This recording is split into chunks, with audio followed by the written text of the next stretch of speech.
Time adjusted sale price $1,412,100. Time adjusted sale price per square foot $365.73. Property sold in May of 2017. Comparable sale number 3 is 298 Oak Forest Crescent in Assiniboine Downs.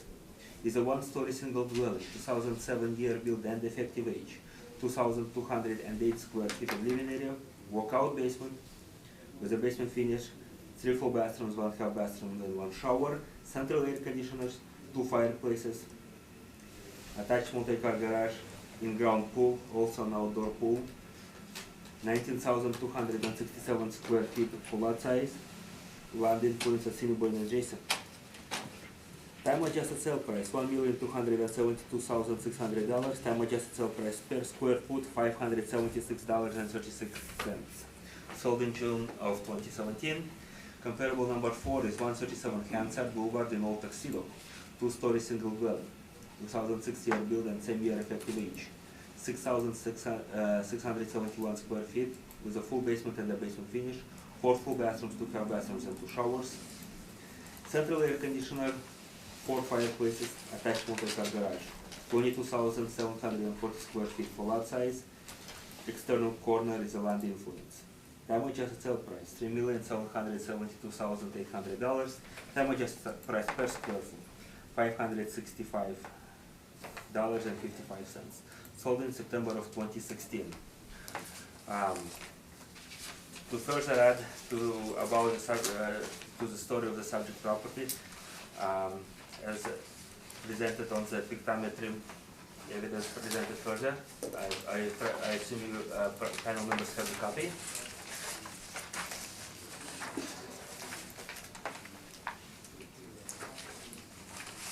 Okay, so on page 1 is an aerial view of subject property. Subject property located on Bishop's Lane. To the north of it is the Assiniboine River. Parcel is developed into a park-like to the park-like conditions with pathways, ponds and fountains. Sorry, not ponds, fountains, and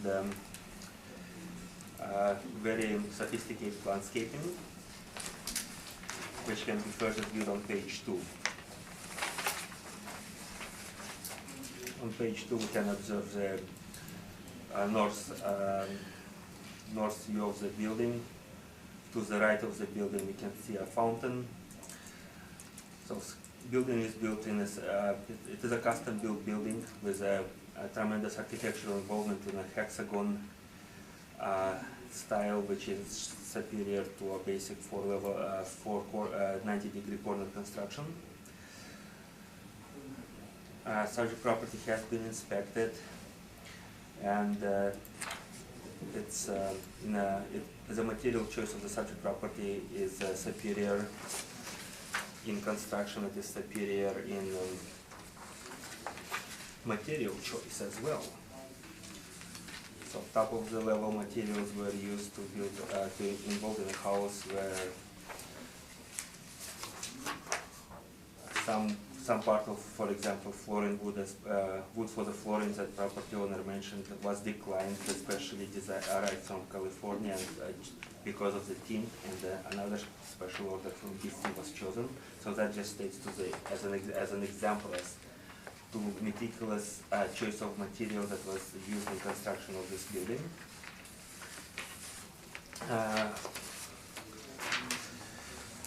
So page 1 through 5 would show images of subject property. On page 4 we can see a detached garage, which is a 1,500 square feet detached garage, a structure of its own, as well as on picture number number 5, to the northwest side of the building, which will be closer to the bottom. You can see the garage door, which is a basement garage under the building for the attached multi-car garage feature. the part of the building that points out closer to the river is an indoor swimming pool.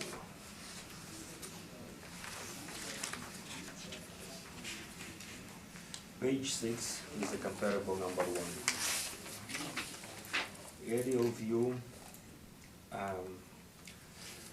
shows a building with 90-degree corners, outdoor swimming pool, no landscaping, minimal landscaping. That property offers no sewer, no water. It's inferior to subject property in respect to not having an adjacent river, not being adjacent to the river. That property sold for $2 million. Comparable, okay, so page number 7 again shows the same comparable number 1 from a different angle view.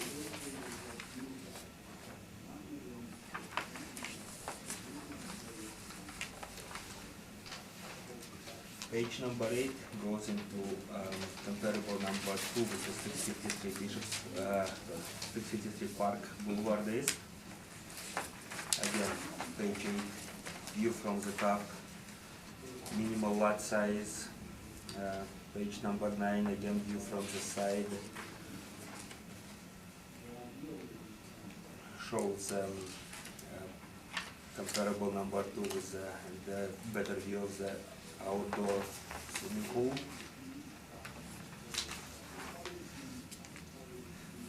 Page number 10 with the show comparable number 3, 298 Oak Forest Crescent.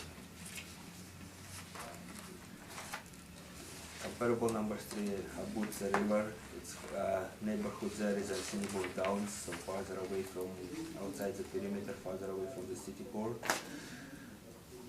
Again, so outdoor swimming pool, smaller lot, minimal landscaping. Page number 11 shows comparable number 3 from the side view. Page number 12 and 13 with short pictures of comparable number 4. Page 12, we have view from the top, page 13 view from the side. Again, that's it's a 671 square feet house on a smaller part, I guess on a parcel that and is built in a way that is again minimal or no landscaping possible. And it doesn't have any swimming pool whatsoever. That's all I have. Thank you. Thank you. Do you have questions for the assessor? Thank you.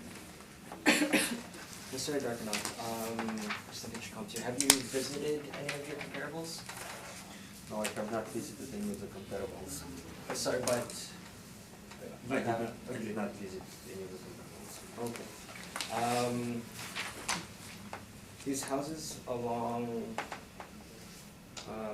these houses in Tuxedo, your South Tuxedo and North Tuxedo, would you agree that there is a certain degree of prestige within those neighborhoods? I would agree that I agree, yes.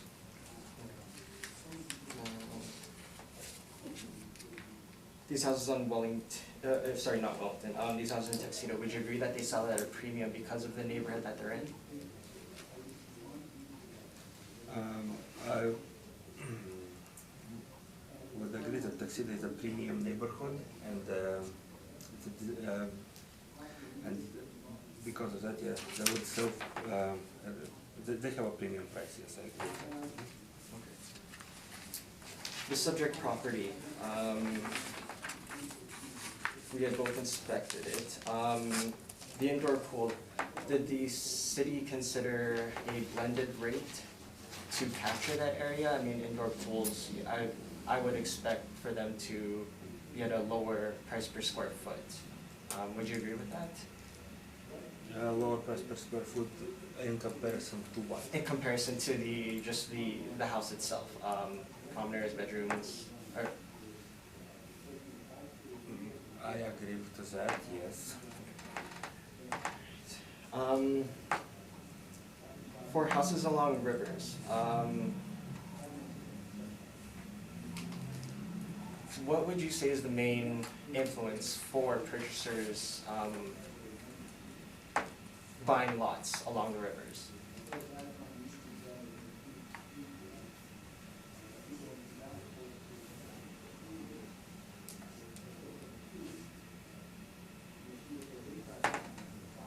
A second. Yeah, for sure.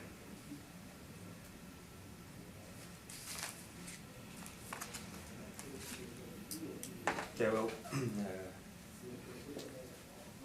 again, desirability. River lots tend to offer more desirability than a parcel that does not have a river. Again, we're talking about the purchase who wants to buy river lots, Right. because there is other market of people who do not desire it. But for the people who do desire it, there is a premium added to the parcel that is abutting the river. Alright. I'm trying to make this more detailed question here. Were you able to see the river from the home in your in the inspection?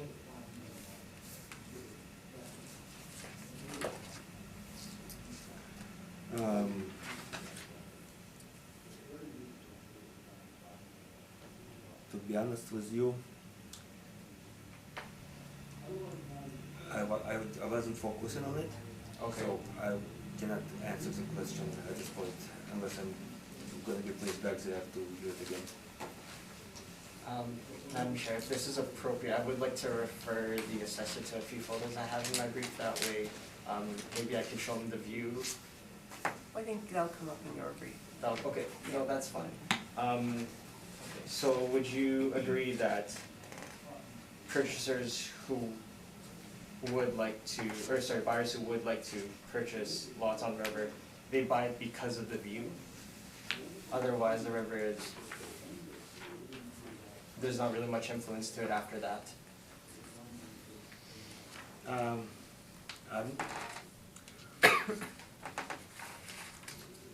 Okay, the river, in my opinion, is, I guess, the lot being adjacent to the river is one factor that influences the buyers.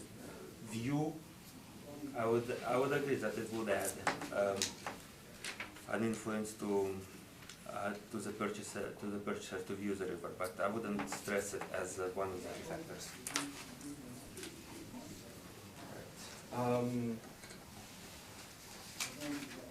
I'd like to turn your attention to comparable number 3.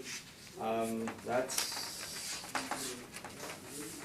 I would say, significantly smaller than the subject property. Would you agree? Yes, it is. Economies of scale,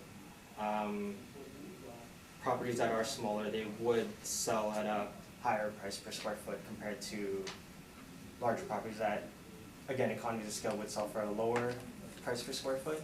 Under normal circumstances it would, but I personally don't think that the subject property presents a normal situation.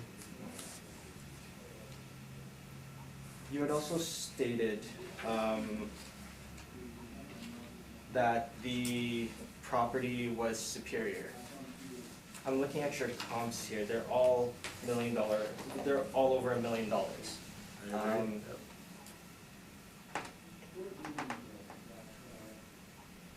Any house over $1 million, would you say that would you agree that the finishings of the home would all be of high quality?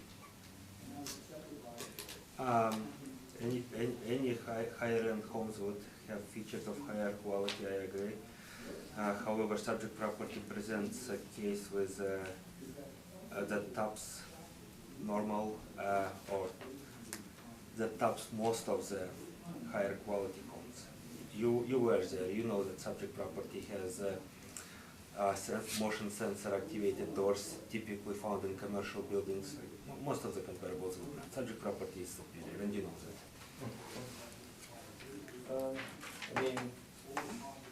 guess, but I mean, houses over $1 million, I would say that they're high quality. I mean, the automatic doors, that's preference at that point, but I mean, yeah, I mean, I would say that they're all high quality, but okay, no further questions. Thank you very much. Ms. Davidson? I just wanted to ask you just a few questions Okay. about the comps. Like, in listening to you and listening to the agent, I mean, clearly these kinds of properties are unique and They they're are. a challenge to assess. So, I mean, the comps are kind of, they vary because clearly there's not a lot of properties like the subject. So they're different ages, they're different square feet, the land sizes are different. One has no sewer and water. And then when I look at your brief, the assessment per square foot on the subject is $633, which is higher than all of the others.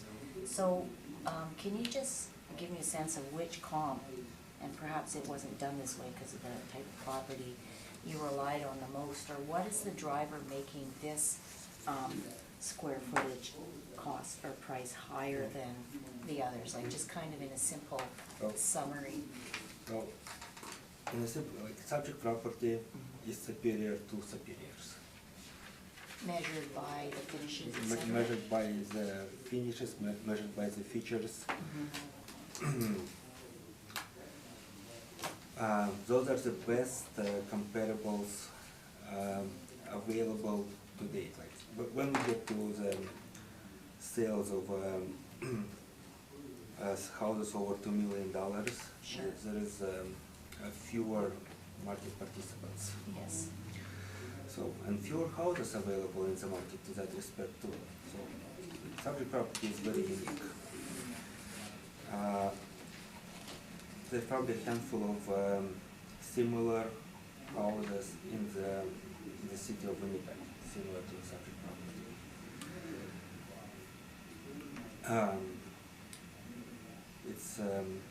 It's a level of construction from ground up. It's a sophisticated design, hexagon type of construction, as you can see from the pictures.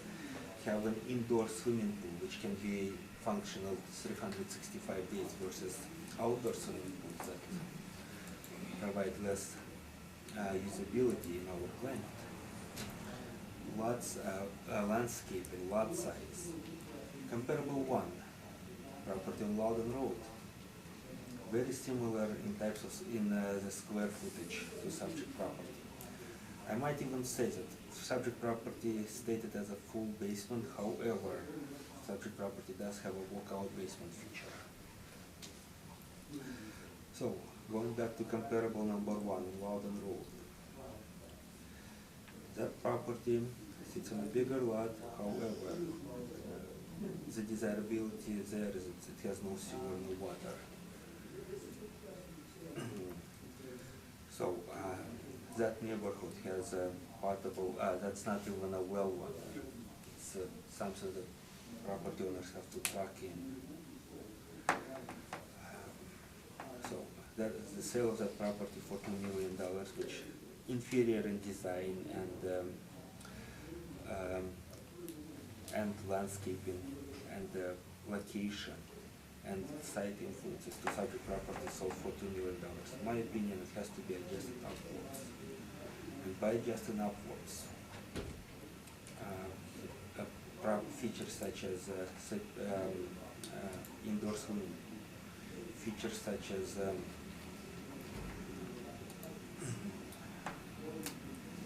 as automation within subject property. Subject property has a lot of automations. So Even it's the all bathroom is unique automated. features. Even the bathroom is automated. So it's the unique features. Yeah, some things are dated in subject property. I cannot say, but some things are updated. So some things go back to 1989, but even going back to 1989, those features have shown very little wear and tear. Is it a single owner? Yes, property, original owner who built this house is still same, I believe same family still own it. Then we'll go back to other comparables in Tuxedo or comparables in the Assiniboine Down. So we can look at features, and when buyers look at features, it's principles of substitution, what you would get with this, that would offer you similar utilities.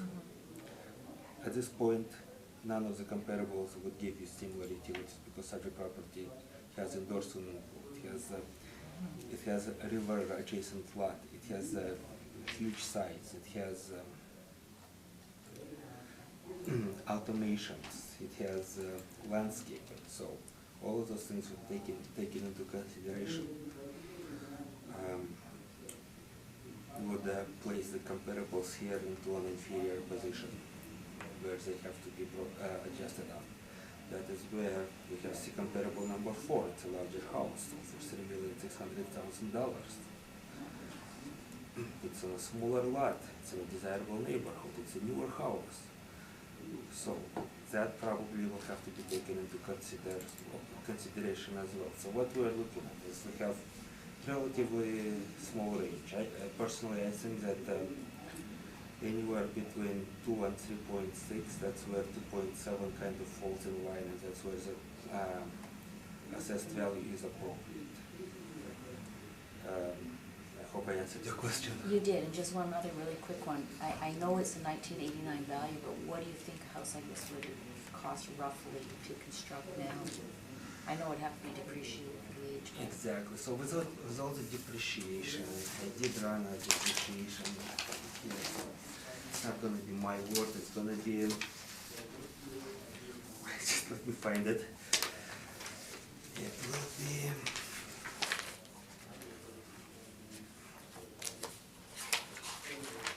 Marshall and Swift talking. Hopefully, I find it.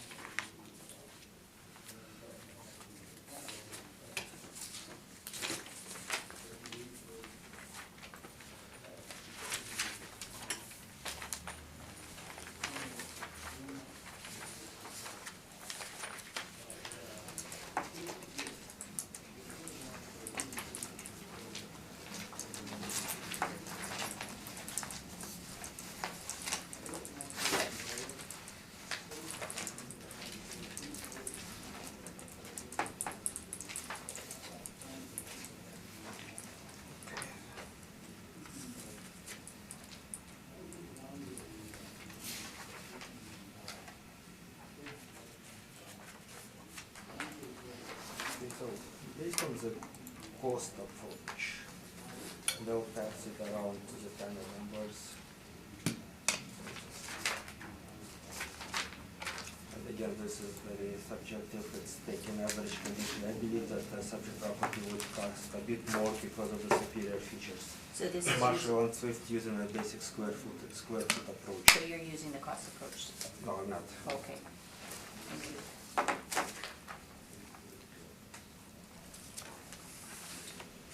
With the cost approach, we have to factor in superior features, Okay. in my opinion, with such a property. Okay, thank you very much. Okay, Ms. Linklater, do you have any questions? Yes, so I believe you stated that you had inspected the home, Yes, I did. and when was that? No, I believe it was about a week ago. Okay. Friday. Friday? Yeah, Friday last. Okay, Oh, okay. So you would agree this is a unique house, absolutely, and it also has a very unique location? absolutely. Okay. So what would you consider your best comparable then? Well, comparable number 1 and comparable number, comparable number 1 would be the best. We have to adjust it upwards for location, we have to adjust it upwards for parcel features, we have to adjust it for services. So you're choosing comp 1 because of the size of the lot? I'm choosing its size of the structure as well. But you didn't have a chance to inspect this property? Comparable number 1, no, I did not. There is an MLS listing on it.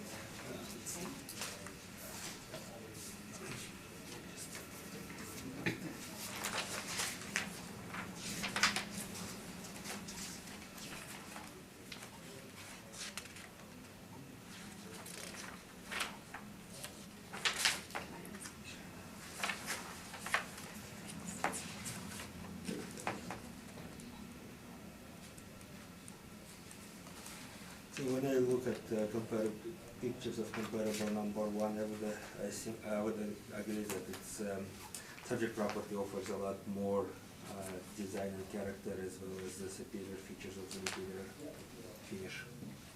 Right, because the subject property is on a park-like Park-like piece of set. land on the Yeah. river, and comp one is on a Mhm. country road. Mhm. Okay.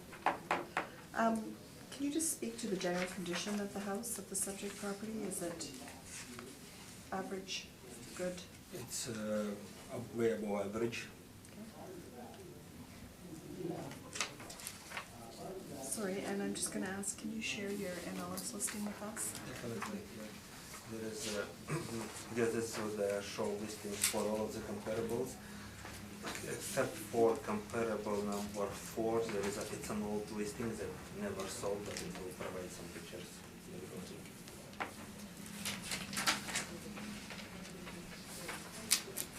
Do you have any further questions? No, sorry. Okay, I have a question for you. You agreed that the indoor pool should be at a lower price per square foot? I agree, but it's not included parking in the square foot calculations altogether. The 4,389 square feet of such a property, that does not include swimming pool. Oh, that does not include the swimming pool. Okay, do you know what the approximate square footage of the swimming pool is? I think, well, the swimming pool itself is, hold on just a second. Swimming pool itself is about 1,000 square feet. It sits on a parcel of a building which is about 2,000 square feet. So overall basement is 6,000 square feet. So that's where it comes closer to, I guess, 6,000 square feet. Okay, and that's Usable area. not included in the 4389? No, it's not. Okay, thank you very much. All right, please proceed with your presentation. Subject property is 55 Bishop's Lane, roll number 01-00205-8300. The summary of my analysis today is on page 1 of my brief. We are asking the board to reduce the 2020 assessment from $2,782,000 to $1,500,000.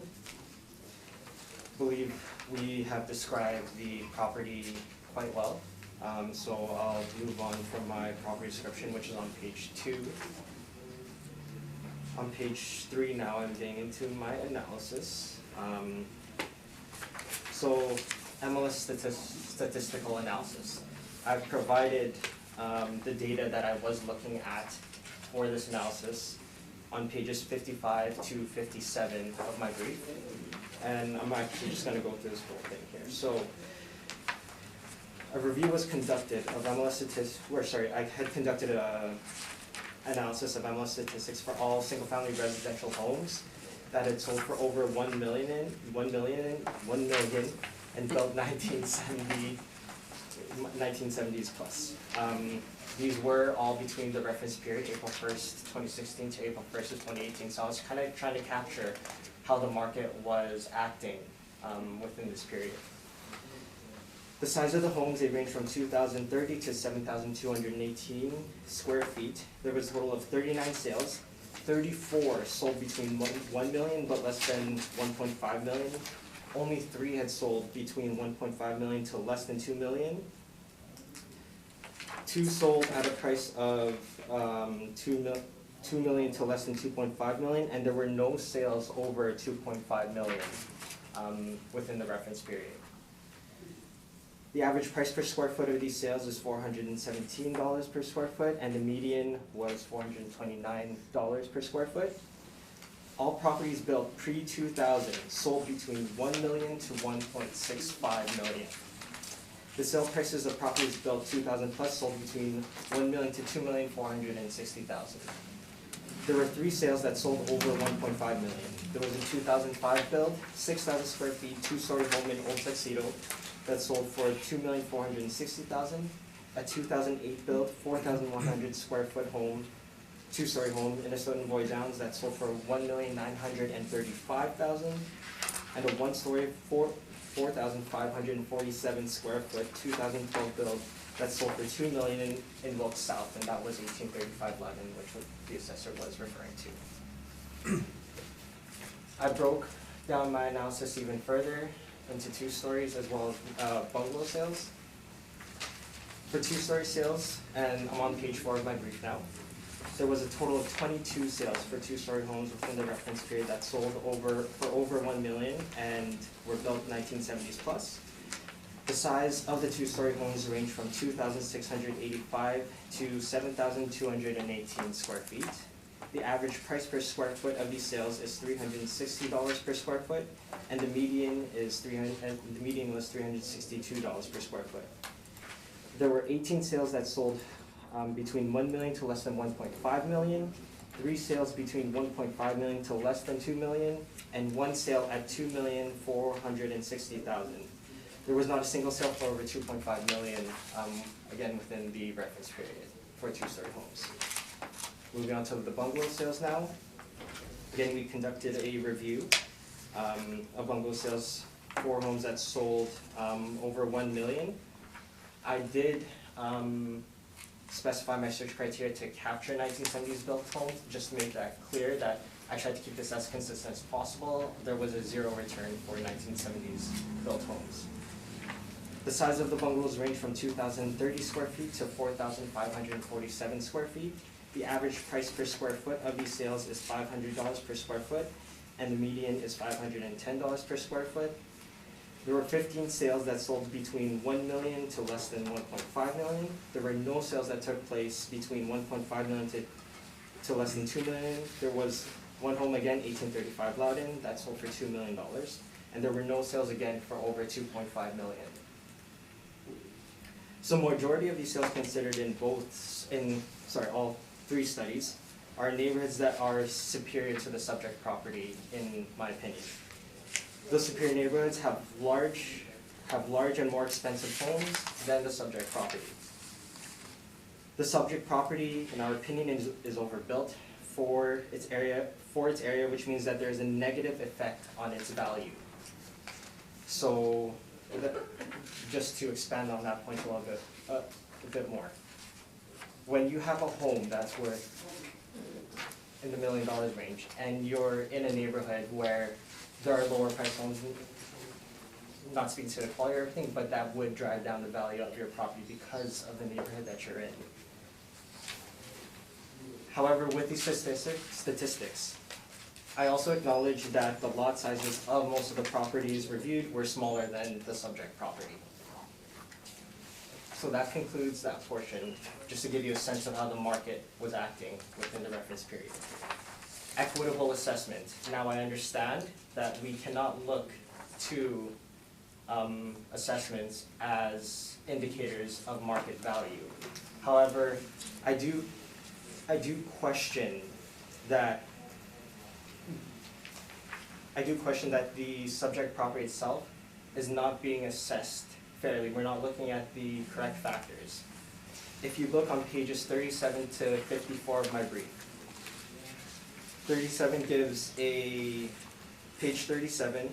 gives a summary of what I have looked at. You'll see here that the subject property that is number 6 on this list, it's assessed at $615 a square foot. Yet subject number 5, for example, is assessed, which is considerably smaller than the subject property, and it is assessed at $636 per square foot. So you can see the economies of scale here, they don't exactly match up. I understand that there is high quality finishes within the home, but I feel we have to consider the equity of this assessment and what we're looking at. Again, not an indicator of market value, and I will leave it to this board.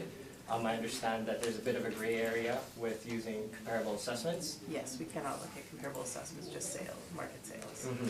But I'll leave that to you to decide how much weight you want to put on this portion of my presentation. Sorry, I also forgot to mention too, I have provided a number of photos of the subject property for you to refer to as well on pages 9 to 30 of my brief, and there is a map of, pages 9 to 30 of my brief for the photos of the subject property. So now moving on to my valuation, I have conducted a direct comparison approach, which lists the sales that I was looking at for this property, or that I am looking at for this property. The summary included identifies 5 comparable sales. Sorry, which page are you on? Sorry, page 5 now. Page 5, thank you. The comparables that I consider, there's 5 total. There are 2 one-story homes and 3 two-story homes. The comparable sales indicate a time adjusted sale price per square foot of $153 per square foot to $476 per square foot. The average time adjusted sale price after appropriate adjustments is $336.96 a square foot, 337 rounded, and the median is $363 per square foot. I provided the comparables on page 6 of my brief.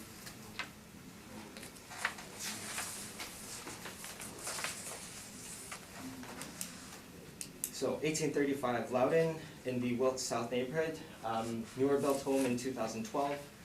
The assessment went through this. This is a one-story home, 4,547 square feet with basement finish, air conditioning. It has an attached and detached garage, and there is an outdoor pool. 3 full baths, 2 half baths, no whirlpool tub from what I've seen on MLS. There is a deck. Lot size is 131,840 square feet. It is also custom built. This is all from the MLS listing. Exceptional finishings and fixtures, great room, heated floors, granite countertops, and again, we acknowledge that there is no services on this lot. Sold for $2 million, time adjusted to $2,062,000. I have made adjustments here. Other adjustments that I know the writing's a bit small. I've adjusted for location, I've adjusted for age, and I have adjusted for the lot as well.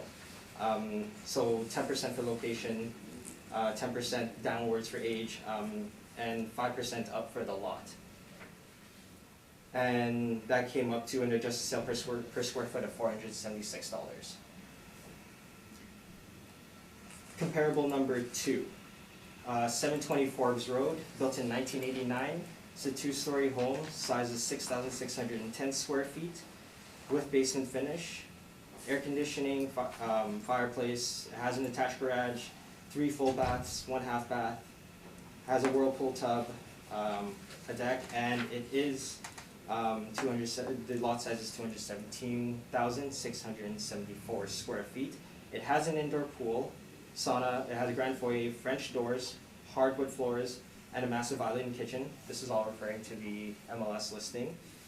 Sold for $899,900, time adjusted to $926,600, and I've made adjustments for this property as well, and I came up to $153.20 per square foot after these adjustments. And I also drove by comparables numbers 1 to 4, just for the record. 720 Forbes Road, I realized that that would require significant adjustment. It is on a gravel road access, so I understand that would have an influence on that property. 653 Park Boulevard, South Tuxedo, built in 1982, 1-story home, size is 3,861 square feet. Has a basement, but it is not finished according to the city's records. Air conditioning, fireplace. It has an attached garage. It's across from the park. So here, that's been well maintained. Custom kitchen, maple cabinets, granite countertops, island with custom slide out, table and high-end SS appliances, and renovated bathrooms. Sold for $1,375,000. In our opinion, South Tuxedo, much more desirable neighborhood than the Charleswood area, which the subject property is located in. Specific neighborhood is Ridgedale. Sorry, Charleswood is the region, and Ridgedale would be the neighborhood. So we've made a downward adjustment for that. For the basement finish, I have applied a rate of $32 per square foot. That's about average. I understand with high built homes may need to be a little bit higher, but that's what I was able to get from our cost estimators. So we made an adjustment per square foot for that. I assumed that I assumed that I had a full basement. For the lot, I also made an adjustment of about 10% because it is significantly smaller than the subject. and that came up to time adjusted sale price, or unadjusted sale price of $397 per square foot. 18 Gumphreys, also located in South Tuxedo, built in 1990, two-story home, size is 4,700 square feet. Basement finish, air conditioning, attached garage. It does have a pool, a deck, and the lot size is 17,116 square feet. The kitchen has Caesar stone quartz countertops, floor-to-ceiling windows, and heated floors. We made adjustments for location as well as the lot size again. And that came out to an adjusted sale price per square foot of $294.19 a square foot. 26 East Oak in Royalwood. 2007 built home. Size is 3,723 square feet with basement finish, air conditioning, has a fireplace, has an attached garage with a pool. With the deck. The lot size is 12,461 square feet. I believe I applied a 5% adjustment for the location, downward adjustment for location for this comparable here. Again, in our opinion, Royalwood would be more desirable. You got higher finished homes around there, or higher end home, higher priced homes around that area. Age is 64,000, we made an adjustment for age as well as size, and after adjustments we came up to $363 per square foot on that. So, based on my analysis, we again are asking this board to reduce the assessed value of the subject property from $2,782,000 to $1,500,000. And that concludes my presentation. Thank you very much. All right, Mr. Assessor, do you have questions? I just, on your page 4 of your report,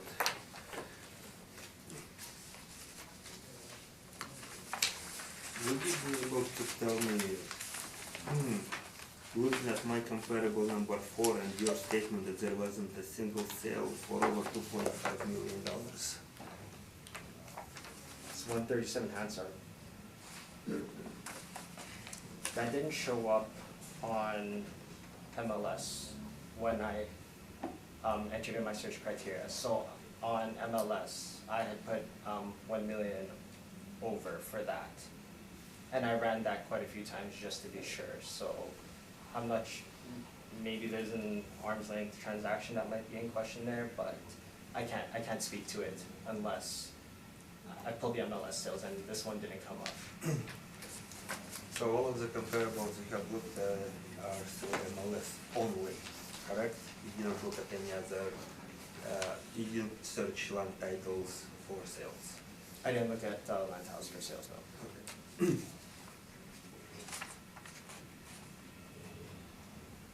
So would you agree to say that there are sales over 2.5 million that they just didn't show up on MLS system when you searched it?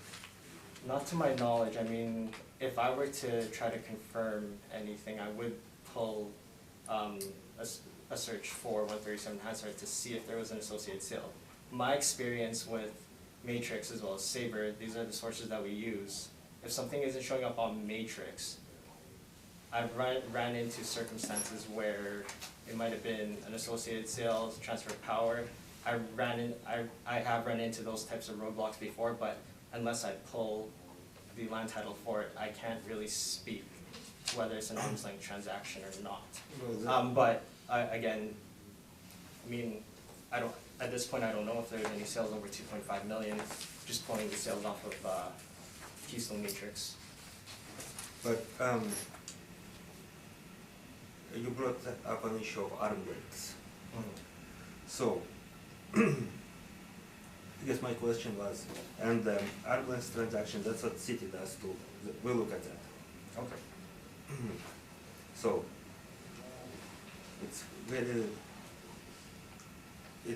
likely that it is an arm length transaction, that it is an arm length transaction if it showed up here on my report. So that was verified in a way that we do see part. But I guess my question was, you didn't search Sabre, you did not look through land titles, you didn't do any further research than looking through MLS, correct? That's correct, yes.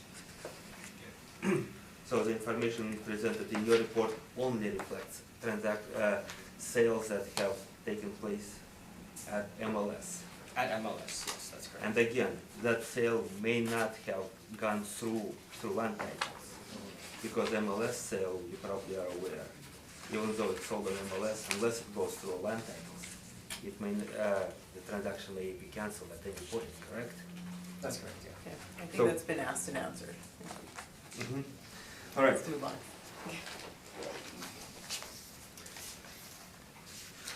Another thing, you have used 10% adjustment across the board for everything, from the looks of it. You adjusted for location 10%, you adjusted for lot size 10%. Why 10%? Just based on experience, from what I've seen, I've spoken with multiple people, with multiple staff in the office, and based on experience and what with the advice that they've given to me, 10% seemed viable, especially we're looking at, again, Superior Lot, it is landscape, so 10%, based on my experience, seems fair in this case. I'll go back. In the beginning, you have asked me whether there's a view of the river or not. Yes. I'll bring it up Touch again. upon that, yes. And is there a view of the river in your opinion? There isn't, no, and I clearly remember my inspection, and that actually provided views of the river, views from the home on pages. It's 29, as well as 28. There's no view of the river from the house, or unless you really walk up to the trees and kind of stare into the So river what at that is point. the obstacle that the view is, what is the obstacle that preventing the view of the river? Trees. How long has the property owner lived at the house?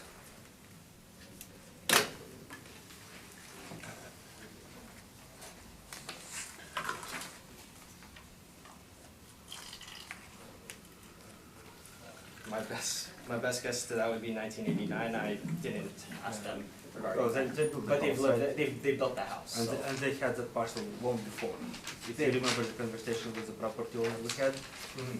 they had an old house there Mhm. that they occupied, and they demolished it to build this. It took them 3 years to build this house. Do you That's- remember that conversation? Yes. Now, But, oh, if property owner chooses to have a view of the river, do you think it's safe to say that all they have to do is chop down the trees?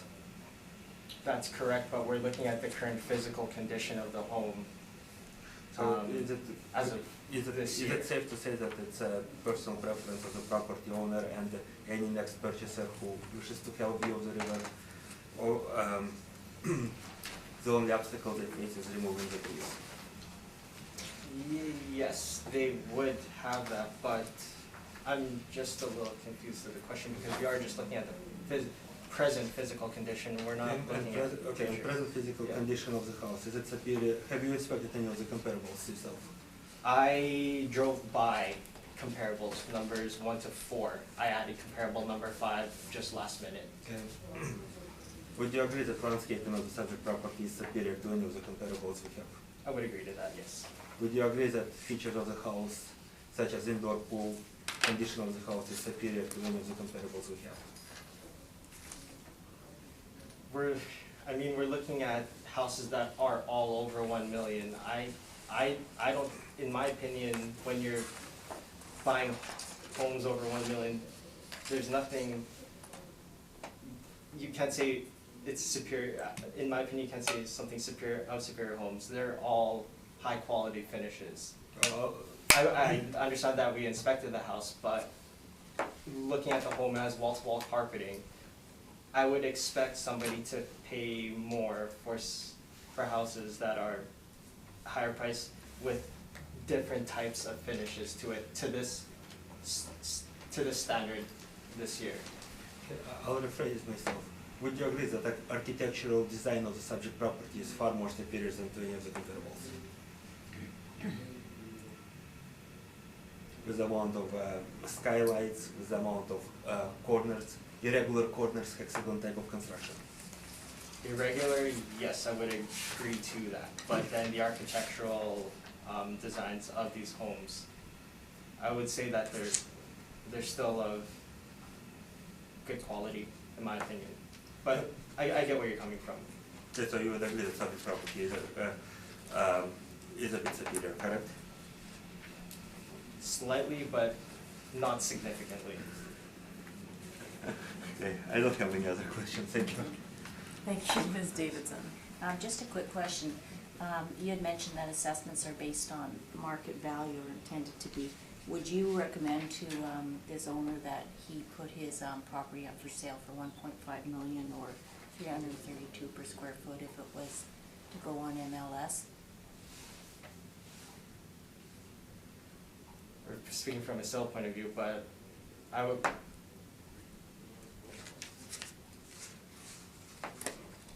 That's more of the price I think I would buy it for, but if I were the agent of the owner, I wouldn't suggest 1.5 because we want to get value. We want to sort of make not a profit in a sense, but we want to get something out of what we have built for the home. Hope that sort of answers the question there. So essentially, it would probably be listed at something higher than 1.5. Yes. Okay, thank you. Further questions? Ms. Davidson? Oh, sorry. Oh, no. Oh, Thank you. Ms. Linklater. Yeah, just a couple of quick questions. Just gonna reiterate with you what I asked the assessor. You would agree this is a unique property, unique would- home? A unique home, yes. Yes. Mm. Unique property, Unique property, yes. like unique location? Unique location, yes, definitely. And you stated that you think Tuxedo is a superior location I would say to the Tuxedo. location of this property? Yes. Even though this property is on a park-like setting with, I'm gonna say, over an acre, 2 acres, close to 2 acres, acre and a half, on the river? Well, again, the influence of a river would be if you had a view of it, and we're looking at the physical condition. But my location adjustment was more for the neighborhood area. Houses along Wellington, houses within South Tuxedo. As I had pointed out, they do sell at a premium because of the prestige of the location. Okay. You're familiar with houses on Jaymore Drive and Shire Drive? Jaymore Drive and Shire Drive. Didn't memorize the street names, so I took a drive around the neighborhood of the subject property, just within the immediate vicinity. Okay. Just wondering, looks like on page 15 of your brief, the ensuite has been renovated. Yeah, But that's the correct. main floor half bath and the basement bathroom, I believe, have not been renovated. They look period to 1989 when the home was built. Yes, so Sorry, one last quick Oh, question. yeah. When was the kitchen remodeled? the kitchen was remodeled.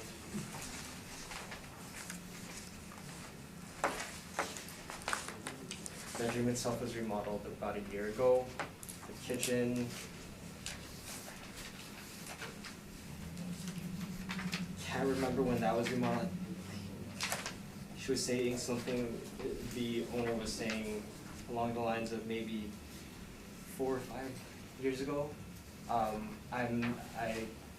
don't know for sure though, I can't remember. Thank you. That's all my questions. I do not have any questions. So thank you very much.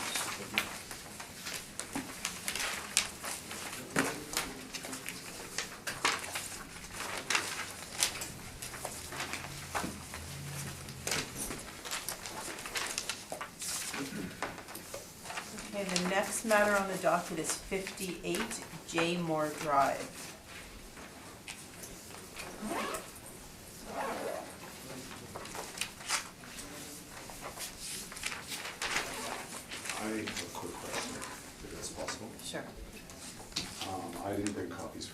so I didn't know that was the process. So,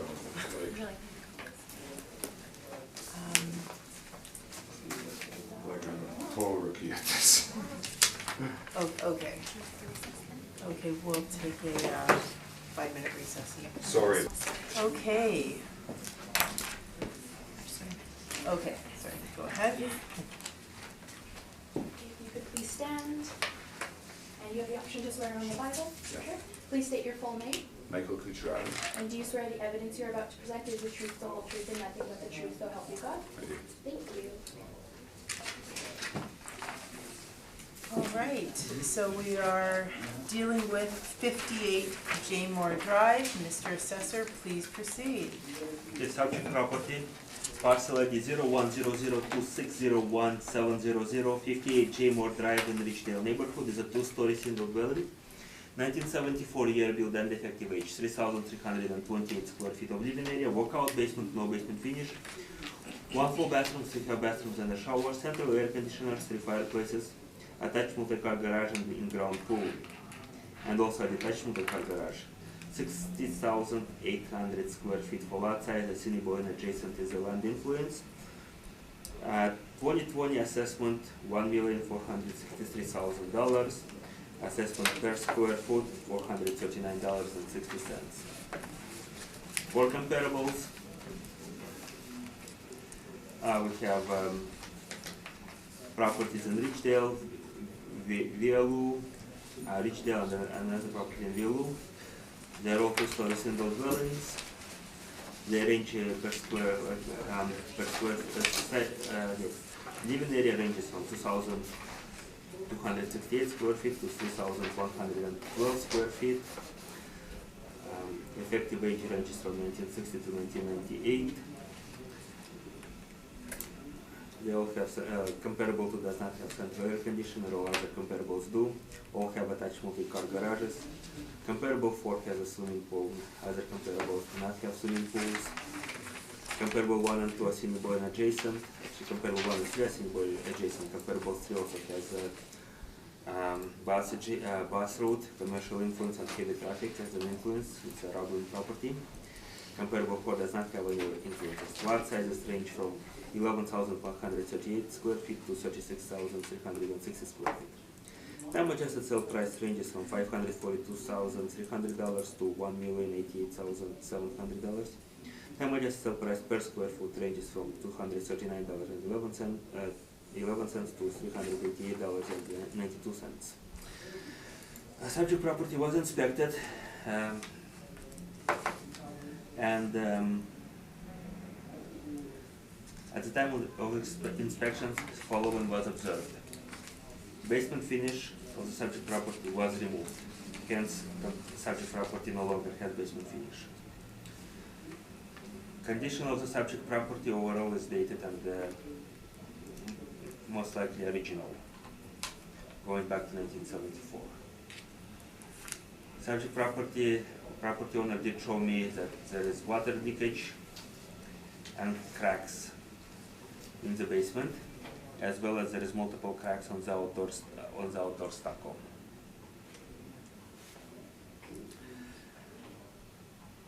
There was further recommendation made to reduce property assessment based on its condition from its current assessment to $1,152,000 or $346.15 per square foot to better reflect condition of the property.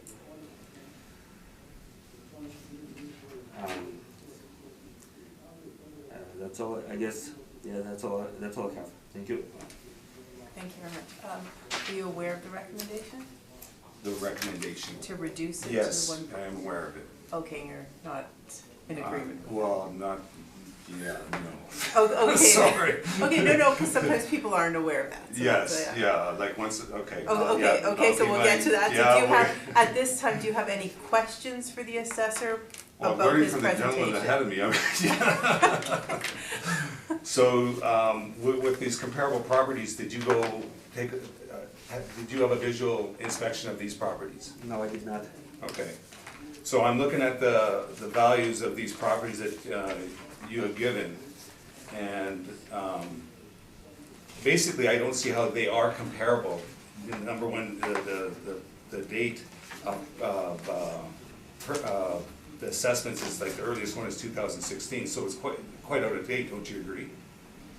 Yeah, I agree that ideally we would have the dates closer to the reference date of April 1st, 2018, but given the, I guess, location of the property, again, it's a Ridgedale property, very few sales of the properties in the Ridgedale that would have influence such as Assiniboine adjacent lot size and type of buildings that you would have. Like originally the river lots there were built quite different, were developed quite different from the rest of the Ridgedale. They would have larger lots and different, more superior buildings and properties deeper in the neighborhood. And so I would agree with you that I did struggle there was a struggle finding the comparables and for this particular valuation, given the fact that property has a walkout basement, it's a large lot size, and so, but also then I have to go back and look into the condition of the property and adjust it down. So that was a struggle. Okay, and so the one that's most comparable age-wise is the comparable number 2, and the sales price per foot is $231.48. It's basically, you know, it's basically half the price, like more than half, or less than half the price of the one you're comparing. But the amenities, I'm sure, are better, more up to date than mine, and no structural damage. Would you all agree with that? I cannot confirm or agree to it, as I did not expect such a property. I did not expect comparable number 2. Okay. Because I have difficulties seeing any comparison. And when did I receive this document originally? Do you know when I received this document? This was emailed to you, I think, yesterday. Yesterday, I got an email at 1:19 p.m., less than 24 hours ago. So it did not give me much time to prepare for this. So I just want that noted. When did you come up for your inspection? Let me see. On Monday, October 7th. Monday, 3 days ago. Okay. Did you, all the pictures that you requested me to allow you to take, did you submit all the pictures to the board? I did not, the pictures were not submitted to the board. Okay. May I ask why? Okay.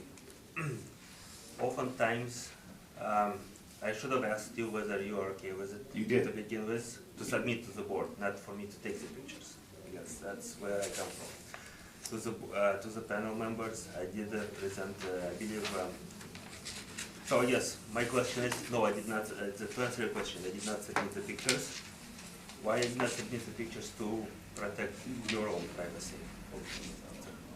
The exterior, but you went, like with the last gentleman, you went over the exterior extensively. My basement is unfinished completely. So how, I don't understand how, I understand maybe the bedrooms, not taking pictures of the bedrooms, but the basement and the exterior of my house is basically pretty much public knowledge. You know, the basement's unfinished, you know, the exterior of the house. I agree. Yeah. So, that's And on my defense, I did not understand that I could submit pictures because I have a load of pictures too, so. Okay. no, but to be completely clear about it, pictures were taken. They weren't submitted due to the, I guess, one of the reasons was the privacy issue, that I thought that I don't want to interfere with showing interior picture of the subject property, so I resorted to describing the subject property instead, that there were water leakage in the subject property, basement finish was removed, and the overall condition of the property is dated to the original, and it's stated in my report initially. Okay, thank you.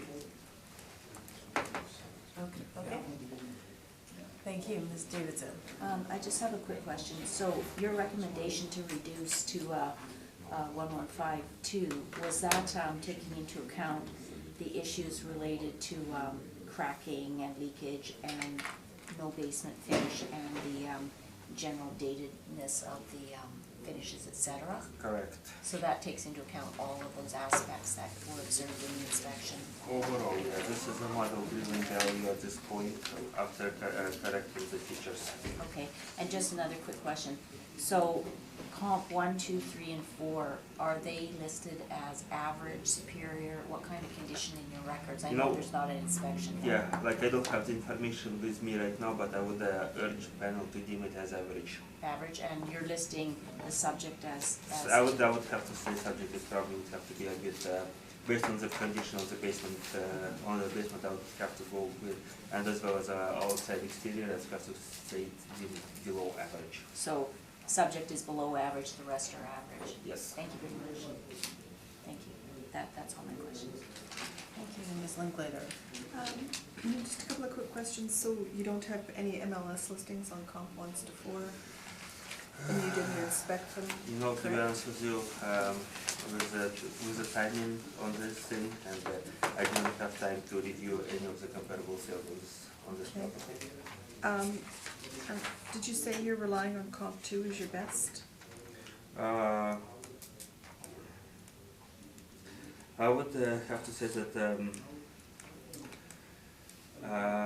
reliance on comp 2 as the best is probably not the most accurate. I would say reliance on comp 1, given the similarity in size and also a semi-going feature, we'll have to adjust it down for condition of the property.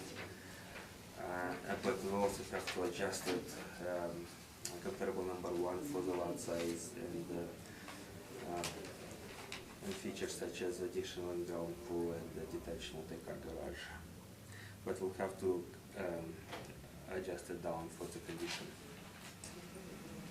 So you're using comp 1 then Correct. as your best, okay? Yes.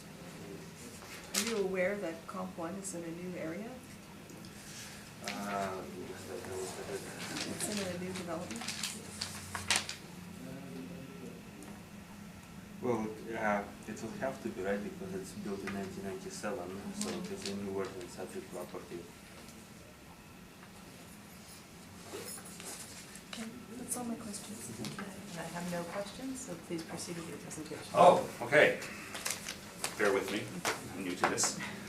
All right, first off, I am presenting under protest because of not receiving information from the city for an extended period of time. I requested 3 different occasions for the comparable sheet and did not receive it until yesterday at 1:19.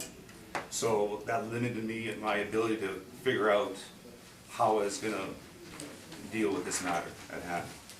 So basically, staying up half the night tonight trying to figure this out, phoning friends for information.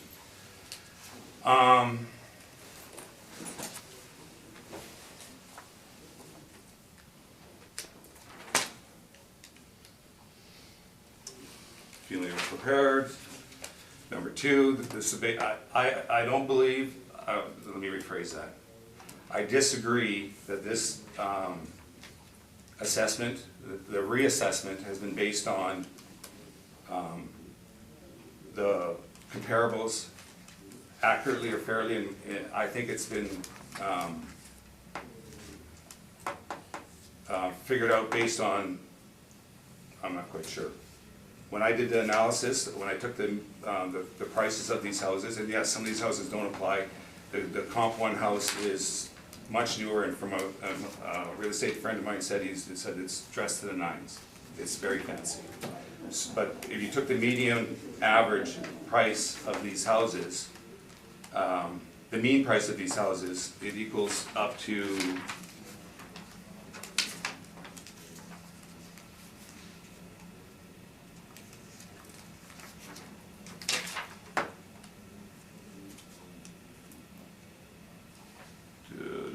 bear with me, $311.69. $311.69 per, I'm guessing that's square footage, which would make the mean value of these properties just over $1 million. $1,037,304.32. Comparable, like I mentioned in when I was questioning this gentleman, that this house, the house comparable number 2, is the age of the house is closest to mine. It is smaller, it is half the size of the property, but the value is $525,000. So I'm looking at it, it's like even if you double that everything, that still brings it around $1 million for the value of the house. Okay, and the other ones, yeah, I don't understand the value, how they figured out the value, how they figured to put these into the scenario.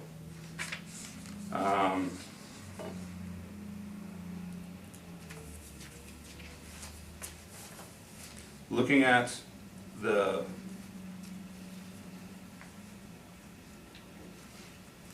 considerations of these values, and this is where our friend helped me out, so I'm struggling with trying to express this. Taking into consideration the value, $271.59, and not a penny more, which you should be considering the value of this property based on just the evaluation of this comparable sheet. And yes, I'm going to say right now, I'm not sure how he came to that, but that was his advice to tell me, so you can go with that, with which one. Now, getting to really more the nuts and bolts, and what I'm concerned about is the datedness of the datedness of the house. It has not been improved. There's one flooring improved in one room, one bathroom that was improved with the upgrades were the bare basics, nothing fancy. And when I brought it up with the gentleman right here, the assessor, he said it was negligible. In his opinion, it was totally negligible at that point. And he also noted that it was extremely dated, which he stated here as well. So taking that into consideration, I'm looking at trying to just on improving the look of the house cosmetically. I don't see anything less than $300,000 to improve it. You know, like I see people, hear people putting in $100,000 just in their kitchen, and that would be people comparable to my area, like Tuxedo, Charleswood, anything like that. And there's no heated flooring. There's nothing fancy in my house. It's based on the original condition the house was built. So that is my remark with the cosmetics. Now structurally, this is like the money pit, the movie The Money Pit. Things keep just coming up. The reason I asked if they put in the pictures is because there's a major crack in my wall in the walkout basement that's going up from the basement right up to the second floor, which is 3 stories high. Okay, and I actually didn't notice the ones up higher. This gentleman here, the assessor, is the one who noticed it, which I appreciate it, honestly. So the structural damage is a huge issue. There is another structural issue in the front where he noted that there was leakage. Beside the front door, there's cracks in the bricks going up the main level, and there is leakage on the inside of the house that my wife pointed out because the flooring was getting wet, and I inspected behind this 2x4, and it's leaking from the wall. So I'm assuming there's a crack in the wall as well there, but I can't physically see it. I have video of the wetness around the floor as well as on the wall. Okay. What order here?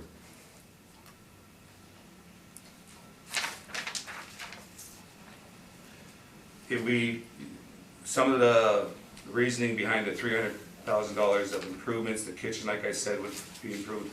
Our bathroom, our ensuite bathroom is like the assessor pointed out, has purple tile from the 70s.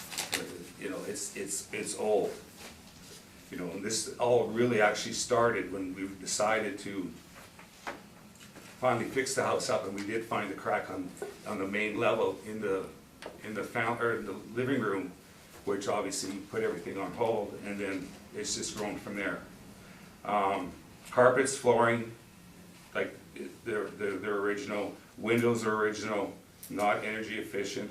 Roofing was done when we first moved in, which is 23 years ago, overdue to be done.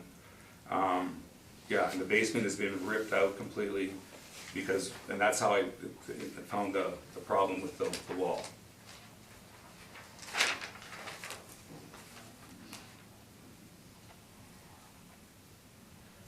Okay, structural damage,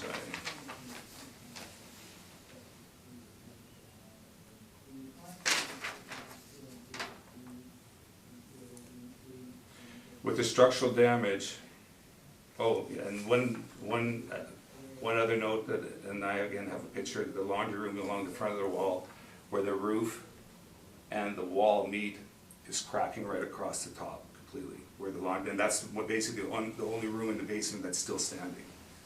So I'm guessing that's going to have to be torn out too when this has to be dealt with. So getting to the point,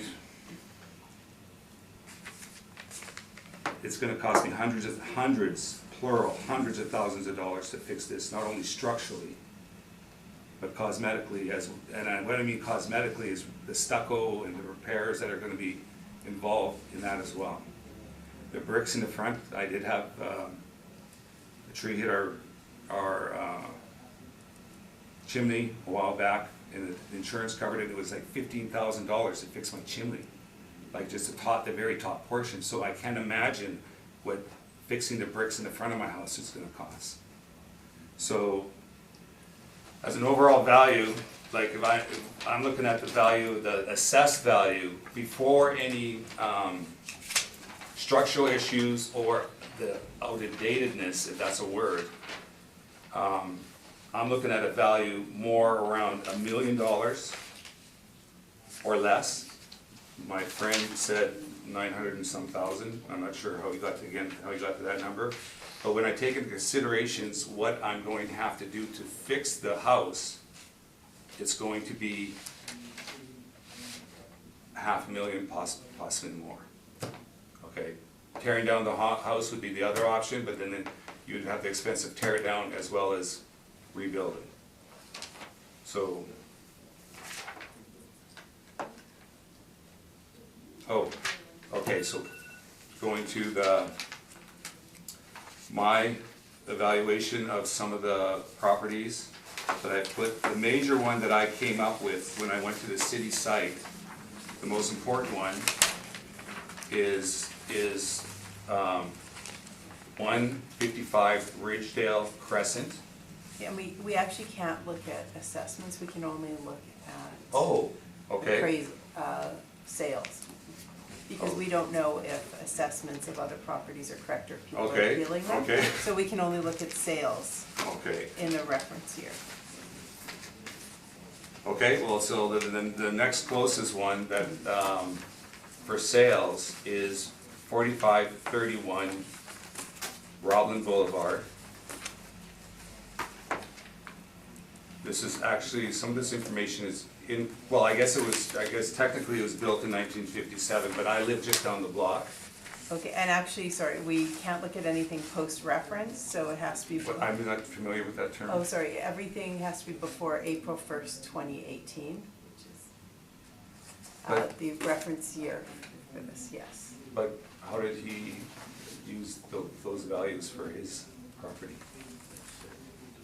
For the comparables? The sales were all before April 1st, 2018. We can't look at Oh, anything after April 1st, 2018. Okay, I Yeah. mixed up, okay. Oh yeah, no, that's okay. So, Okay, yeah, so- the first one appears, the first and second one you have appear to be post-reference, yeah, sale, post-reference. Okay, I'm probably out of luck here because I thought you had to do ones that were close to. Well, yeah, it's close to the reference date, which is the April 1st, 2018. So that means the We can ones only that, look at things prior to April 1st, 2018. April 1st, so that leaves me sales date or list date? Sales date. Damn, there's one that's missed by a month. So close. Yes, so close. Okay, so I got one.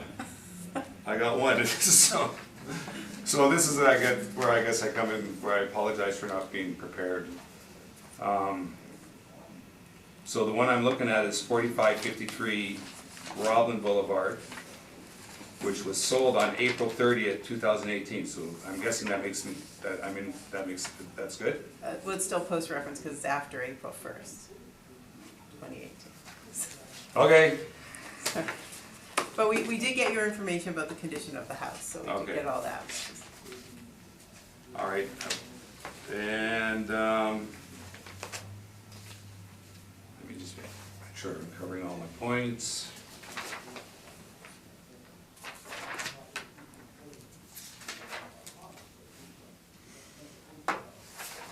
I think I'm good. Okay, so, you have questions for the applicant? Actually, no, I do not have any questions. I believe the condition of the house is a key factor here. Okay. And we have covered it extensively. I don't have any questions. Thank you, Ms. Davidson. I have no questions either, thank you. Ms. Linkletter? Yes, I'm just wondering, have you contacted a structural engineer to get an assessment? I on the hired house? a gentleman who got fixated, and that's partly why the basement got torn out. He got fixated on, because there's a subflooring and steel beams and girders, he got fixated on cleaning that out, getting that cleaned out underneath and putting in like sump pumps and stuff like that. And I'm like, the wall is my first concern.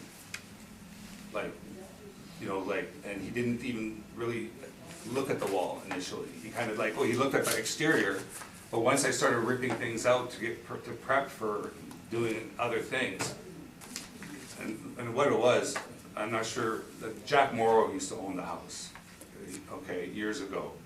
And he kind of fudged it, like it was cracked, and he fixed it with like 2x6s and stuff like that underneath, and then put the wall up. And then when I tore the wall away, there was the wood he fixed it with failed, and everything started collapsing basically. And there was telltale signs, I just didn't recognize them, like cracking windows. There was a bathroom right in that corner, and I noticed the wallpaper was like shifting. But I'm like, that's kind of weird, but I don't know what I'm talking about, like I don't know what I'm doing. So my point, going back to what I was saying, is that I want the wall, the major issue was the wall, and I haven't pursued other people at this point because the cost is huge. Right, okay, sorry, so you tore your basement out. Yes, And 3 years ago, yeah. I'm sorry? I tore it out a while ago, 3 years ago. Okay, and so the gentleman you had to come in, did he fix anything then, or no? He was halfway through and then he was... We dug out the underground, okay, and then, like I said, we ripped out the walls, and that's when I found that it had been patched up. Okay. And I got upset that he did not, look at that in the first place.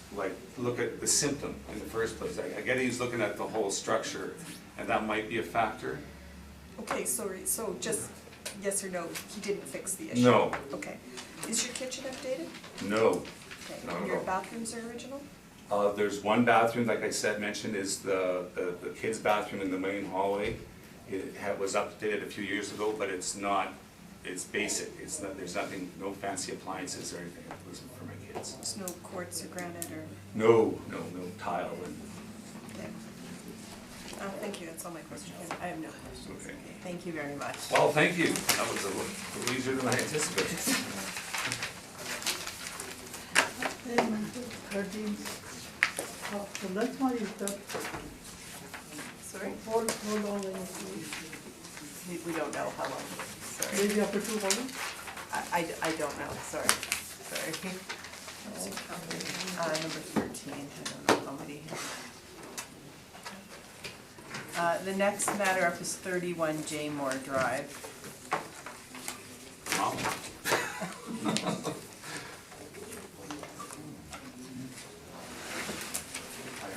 Good, how are you?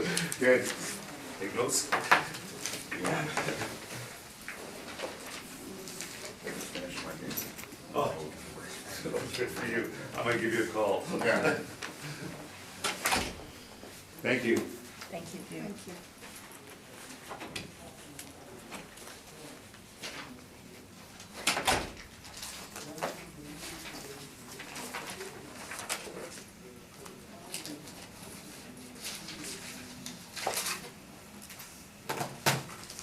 Swearing on the Bible, Sure. please state your full name. Vern Weimer. Do you swear the evidence you're about to present is the truth, the whole truth, and nothing but the truth, so help you God? Yes. Thank you. Do you have any evidence you would like to share with the public? No, I don't. Sounds good, thank you.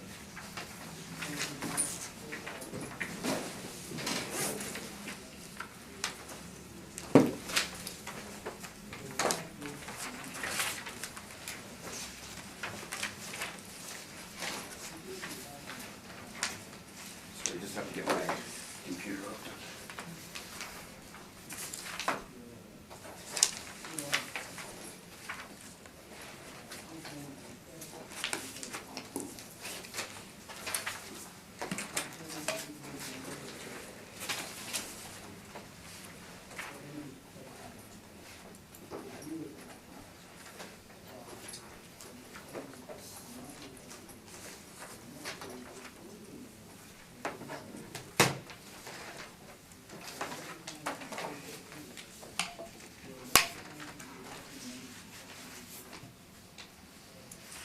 All right. Mr. Assessor?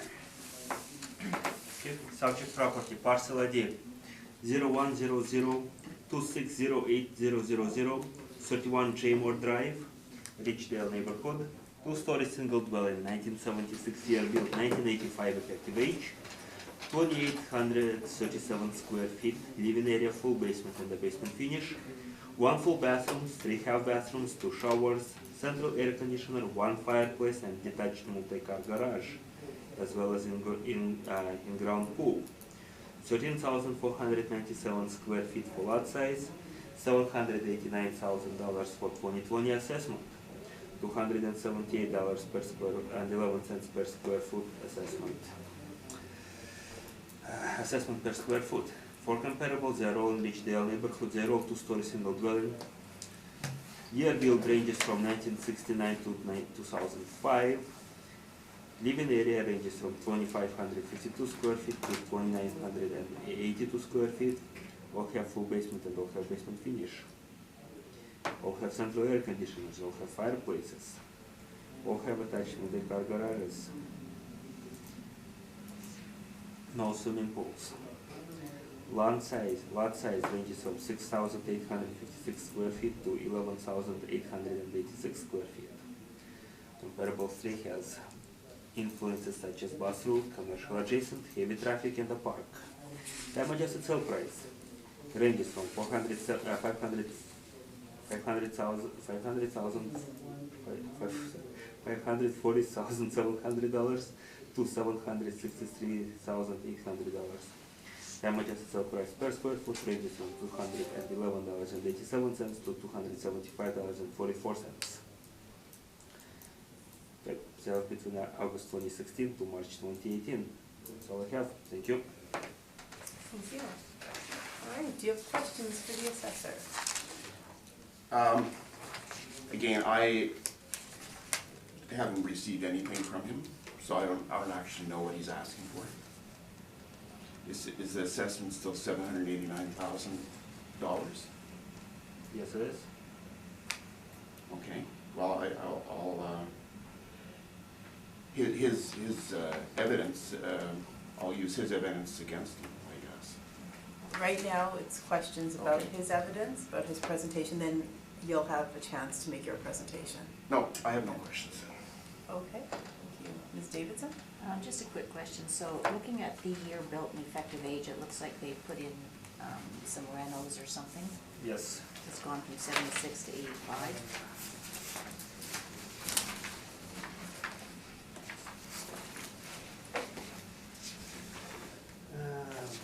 look. Yes. So, the helping work, 2015 structural alterations to include enlarging an exterior basement window located at the front of an existing single-family dwelling. Could you speak up, please? I can hardly hear you.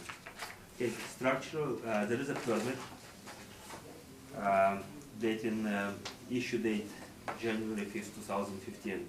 Structural alterations to include enlarging an existing basement window to 2 foot by 5 feet, located at the front of the existing single-family dwelling.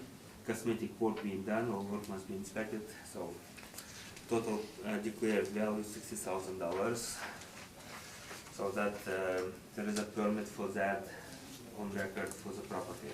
So just one window increase their effective no, date by it's almost 10 years? I believe there is more work to be done because the declared construction value is $60,000. Oh, okay, so you're going off the total construction value. So I haven't had a chance to take a look at all the scope of work being done. There's cosmetic work being done as well. Like it's underway right now, so to speak. Well, Or it's done. 2015 and that's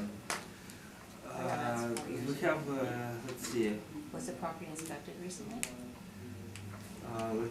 as far as inspection goes, I'll try to answer that question.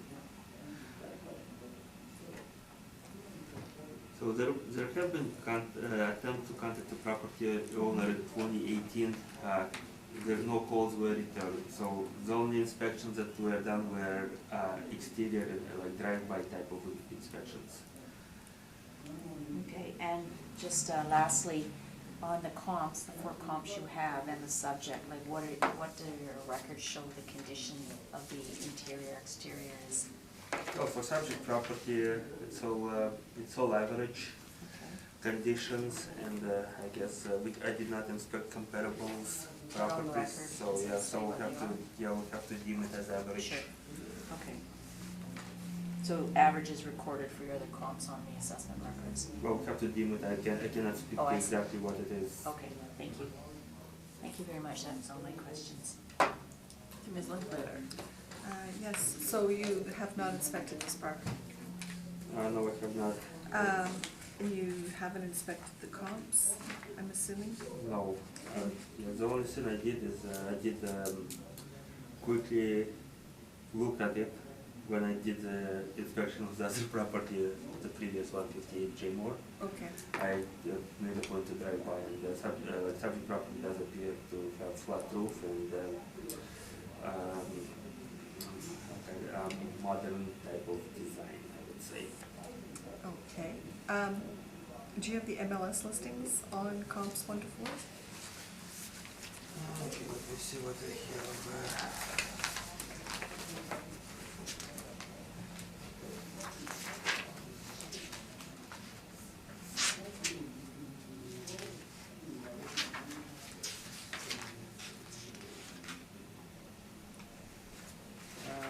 I have MLS listings for some of the properties, probably. Actually, there's probably an extra listings there that is not part of the evidence. That's all my questions, thank you. I have no questions. Please go ahead with your presentation. Sure. So you didn't visit the comparables. 2018, Heather Goddess did tour the building in, I think, probably 2018, maybe 2017, for my last assessment. So there's a full file of photos in her file on my property, taken 3 or 4 years ago, I guess now. And I appealed it all the way to the province, and there's Dutchin has a full set of all my photographs, recent photographs of those pertinent years too. So the house is being well documented. I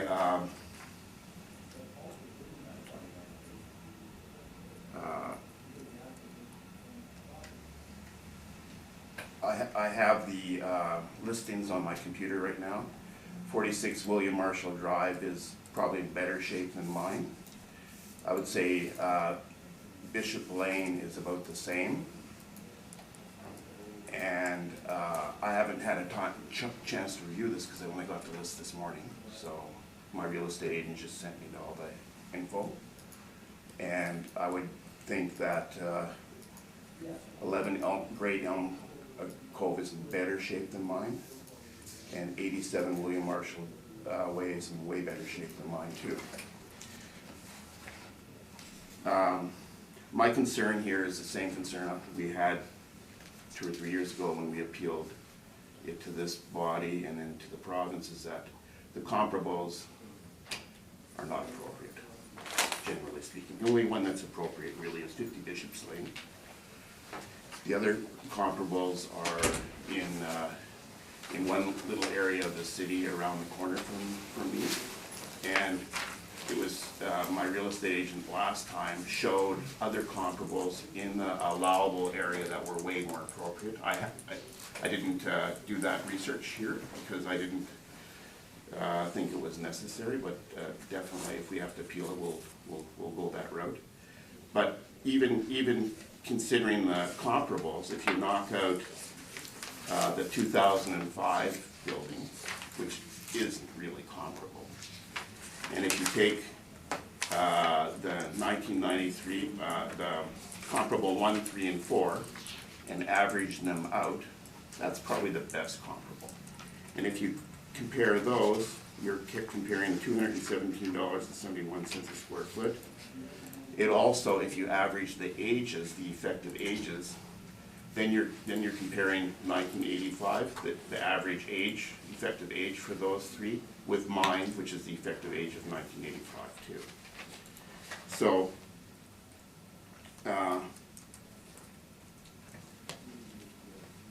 just using those comparables, that's what I would use. Now, going back in history, again, the City of Winnipeg has a big file on file.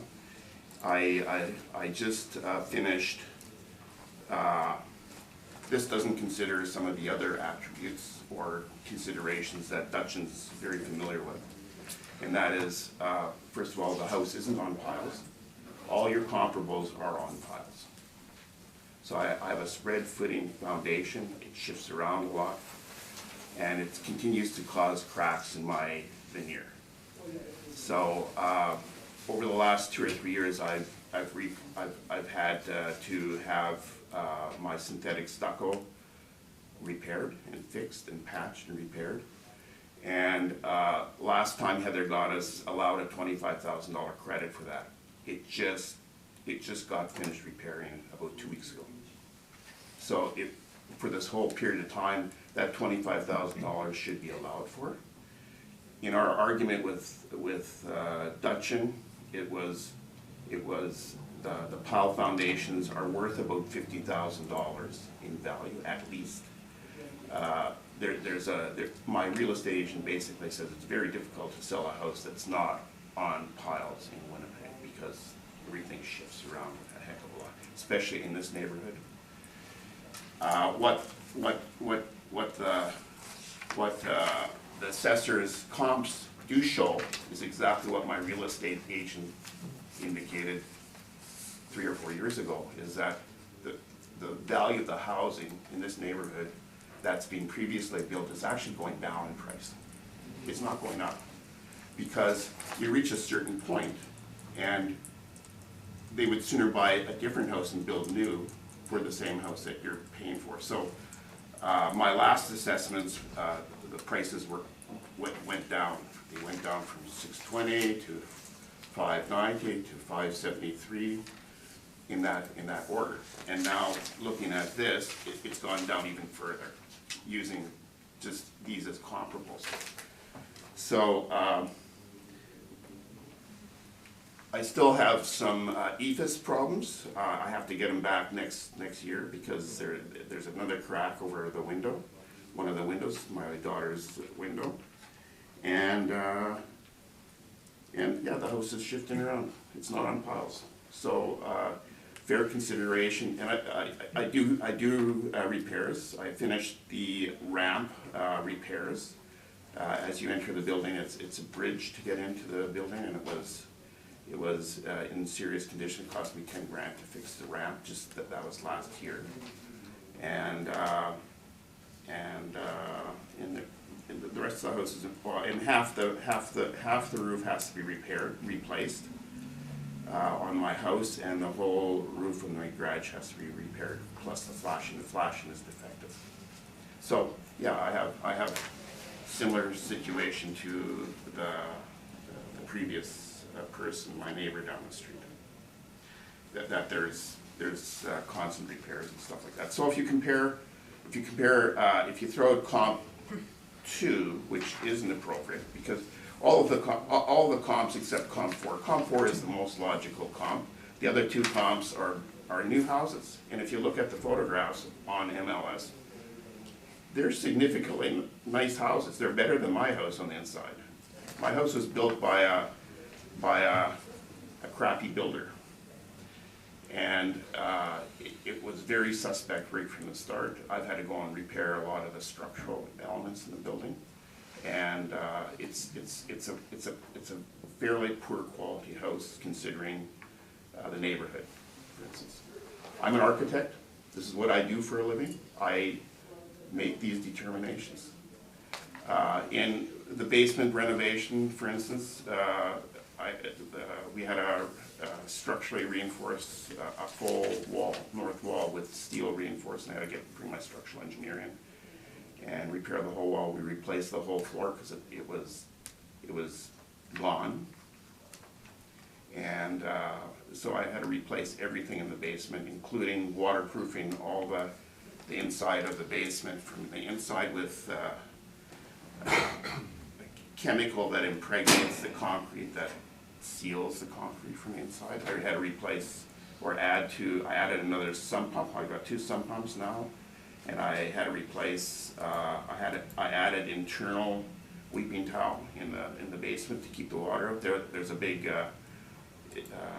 the 3 or 4 houses in my neighborhood in the backyard, it's all a low zone, so it can get lots of water there rapidly. So we have to really maintain our sump pumps to get the water out of the area. So, given all that, and throwing out comp 2, which isn't appropriate, I don't think, and using the square footage price at $217.71 a square foot, that averages the comps that are presented, comp 1, 3, and 4. That would give me the value of $617,652 as an average. Then if you subtract the $25,000 credit that Heather Gladys allowed for previously for my EFIS repairs, and the $50,000 for the value of, or the lack of value because my basement doesn't have piles, my house isn't on a pile foundation, it does affect the value. You're looking at $543,000 is the value of the house.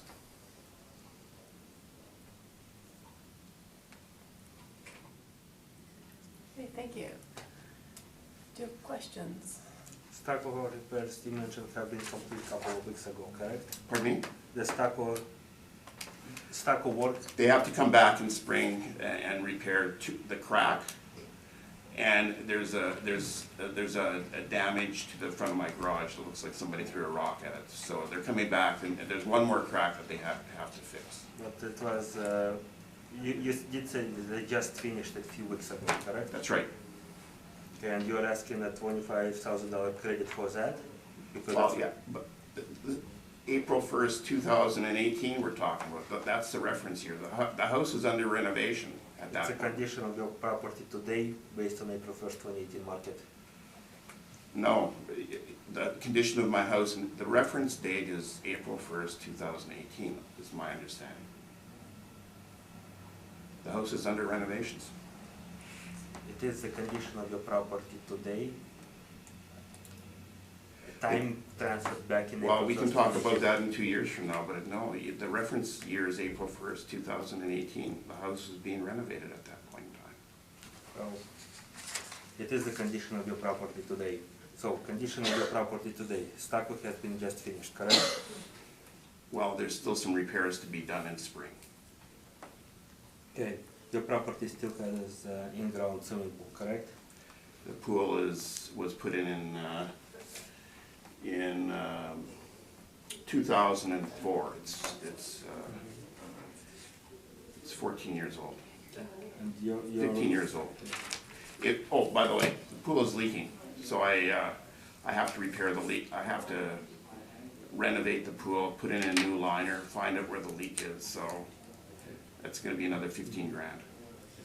And your So a pool that's 14 years old has no value. And from a real estate point of view, my neighbor, when we moved in, we put in the pool, they took out their pool because it had no value. They didn't want it anymore. Oh, I agree. So but it is a a preference.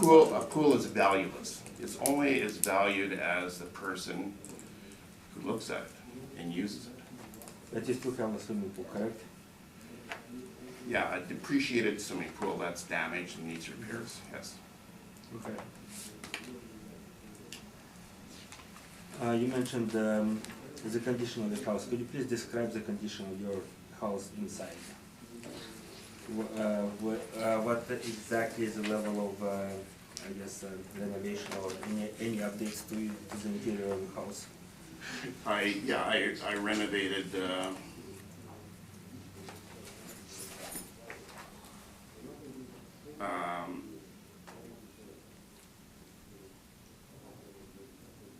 basement renovations were from 2014 to 2016 or 17, someplace in there. The kitchen was done in 2004, spring and summer. Pool was installed in 2004. This partial second floor was added, including structural modifications and repairs. Basically, I had to add the roof. My insurance company basically said my roof over that section of the roof had to be replaced. So I added a second floor and put the replacement roof on the second floor. We did some minor modifications off of the master bedroom to repair some water damage. There used to be an outdoor patio there or a deck on the second floor. So we enclosed that because it was causing water damage. And so that was in 2008 and 9. And the subsequent synthetic stucco fixes were relative to that addition, because the ethos failed. And I brought the ethos contractor back and they repaired it. And there's subsequent repairs that have to be done.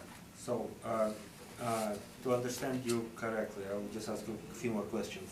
So, the second floor, was the house always a two-story house, or was it was a partial two-story? On the north side, it was a two-story, and on the south side, it was a one-story. Okay, So and now it's a two-story altogether? it's a two-story altogether, yeah. Okay. All right, and you mentioned the piles, but adding a second floor, so obviously it had to meet some sort of calculations to add a second floor to the house, right? And you are an architect. It was done by a very ingenious architect. I switched the structure so I could use the same foundation for the second floor. Mhm. So, So I didn't have to add piles in that regard, because I fooled the structure into only half. The main floor spans east and west, and the second floor spans north and south. mhm. So it uses different structural elements. Okay, so, but I guess overall the existing footings do support and were, I guess, sufficient enough to support a second story, correct? Yeah, but the whole house moves around. My living room, from one corner to the other corner, is 1 3/4 inch difference, just in the living room. It moves around all the time. The whole house moves all over the time, all over the, in wintertime, you can hear everything cracking and groaning all day long. It moves all the time. Okay. I guess, so No, to answer your question, the answer is, spread footing in Winnipeg should not be installed in any building. It's tremendously old-fashioned and not recommended by anybody. It's considered, it's you know, houses 75 years ago in Manitoba may have been put on spread footing, but new houses are just not put on spread footings in Manitoba, in Winnipeg. yeah, so after we did the after you added the second floor in about 2008-9, right? Yeah, Mm-hmm. yeah, 2008 and 9, yeah. Okay, so that's when you did the basement finish as well, right? So the permit. No, the original basement was done later on, Okay, 2014, 2016, so I guess the permit. 17. Okay, so the permit for $60,000 that was taken out in, guess in the beginning of 2015, that is for basement finish, correct? That's right, but it was only finished like a year and a half later, something like that. Okay, that's all I have, thank you. Thank you. Ms. Davison? I have no questions, thank you. Ms. Linklater? Just have one question. You've taken this to the provincial board, or the muni board, and you got a ruling? Yeah. And what was the ruling? The ruling was, it was for 2 years. The ruling was for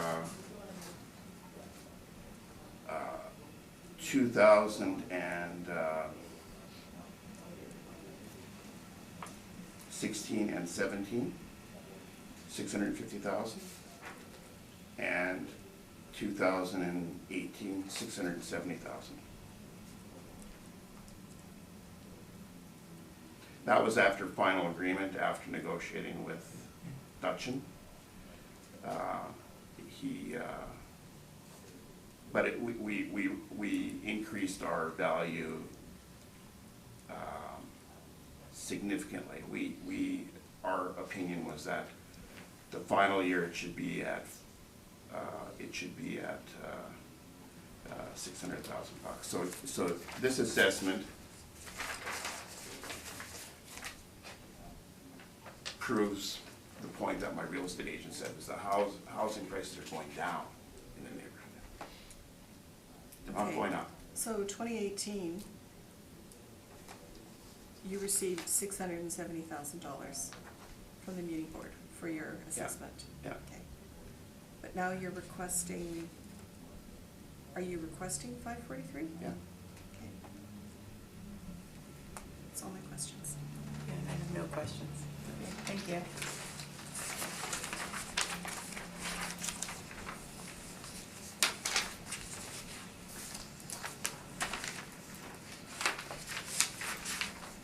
Okay, the next matter on the docket is 19 Kingsbridge Court.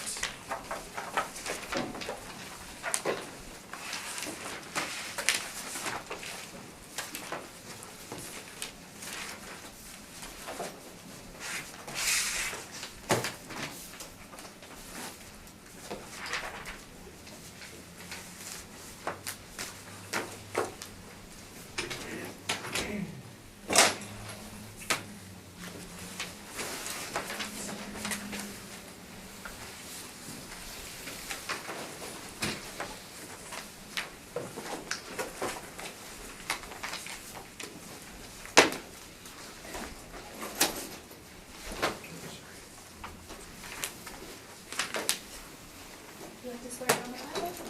Please state your full name.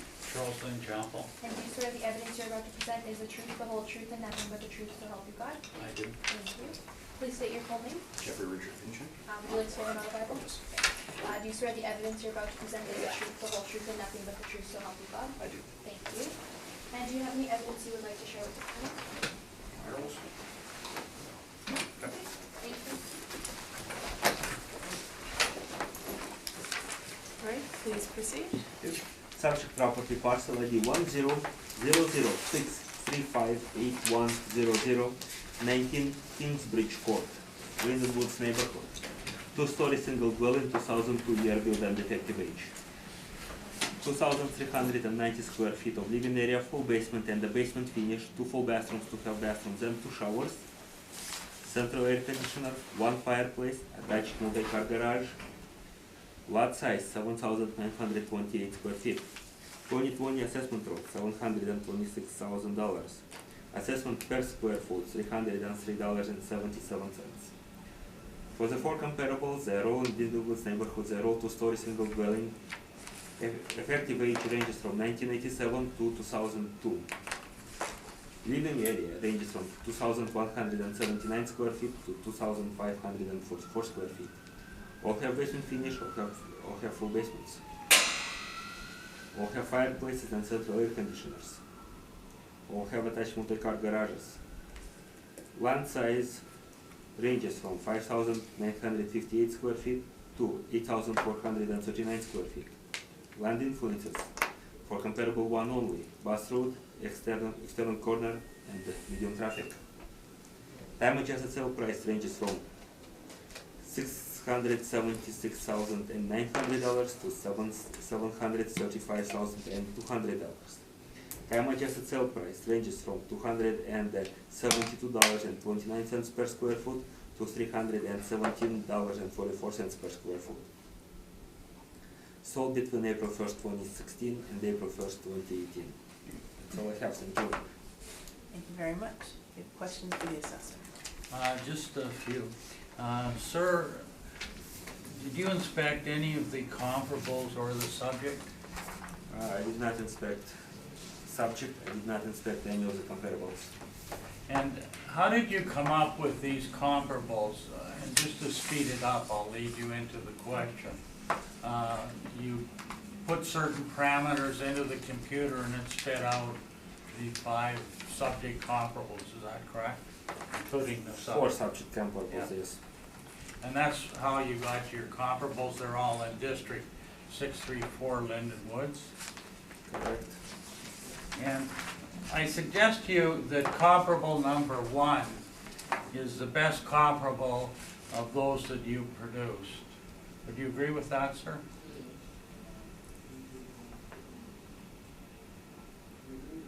I would not agree to that. I see. Well, let's examine it then. Comparable number 1 is slightly larger in square footage than the subject, is that correct? Correct. Same age, is that correct? And it has all of the same parameters as you go down, with the exception that it has 1 more full bathroom, is that correct? Well, it has 1 more full bathroom, but fewer half bathrooms. Well, it says full bath 2 for the subject and full bath 3 for the Was a comparable number 1. and then it's got a half bath, I take it. Yeah, so it only has 1 half bathroom as opposed to 2 bathrooms for subject property. I see. So that's really the only change, is that correct? Also, In the land parameters? influences, correct? Yes. And it has a slightly larger land area, Yes. and it sold for $682,500 on October 17th. With the exception that it also had medium traffic influence, bus route and external corner, correct? Yes. And then you made adjustments to reflect the sale price to April 118, is that correct? Well, all of the sales have been time adjusted to April 1st, 2018. Yes, okay. And the next comparable number 2 is somewhat smaller in square footage. Same parameters, a smaller lot, quite a bit smaller. Is that correct? Correct. That's not really a good comparable because of the aberration with the lot size. Is that correct? Computer kind of botched it, didn't it? Well, it has a smaller lot. Yeah. It is an inferior comparable, let's put it that way. It looks like it is an inferior comparable. And also, it's built 4 years before the subject, is that correct? Correct, again. And the makes it- same thing with the next comparable, it's built, 5 years before the subject, and the last comparable 5 years before the subject. 15. So that if I suggest to you that the best comparable is the one built at the same time as the subject, and the one that's closest to the subject is number 1, comparable one, number 1. I would argue that subject sale is the best comparable. Well, sale we'll get to. We're just talking numbers now, because the computer's doing it. You haven't even seen the property, you don't know what the property looks like, do you? When was the last time this property was inspected by the department? Is that the question? Yes.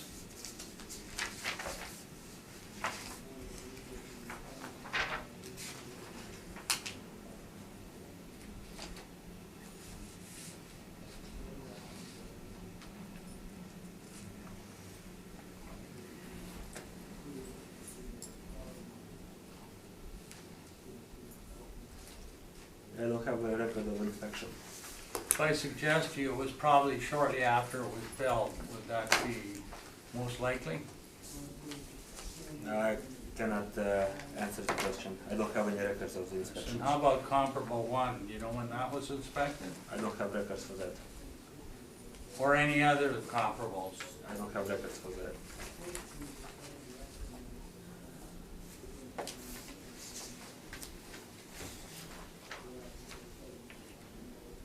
Those are the questions I have of the assessor. Thank you, sir.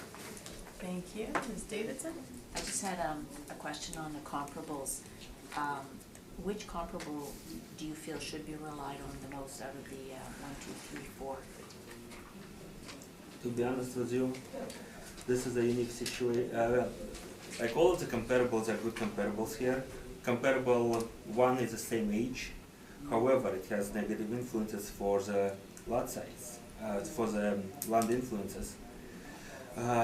Then we move into what we would refer to probably an inferior comparables based on the age. They're older houses, but they're in the same neighborhood, they're within the same vicinity. So all of the comparables, I would argue that have equal weight in this situation, as well as subject property should be used as a comparable.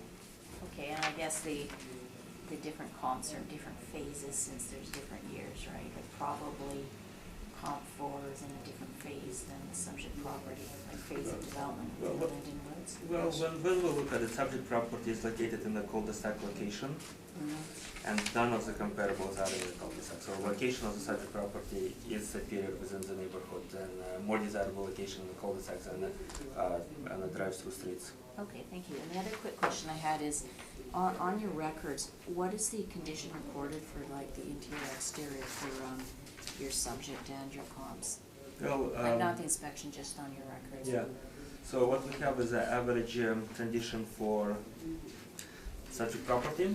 Thank you. And I guess we do not have, at the hearing, we do not have the access to the details of the comparable properties, so we'll have just deem it as average. I don't have information as far as exact condition. So based on the MLS listings that we would have for comp 1 to 4, can you make a judgment on what the condition might be from whatever they say? Let me just see if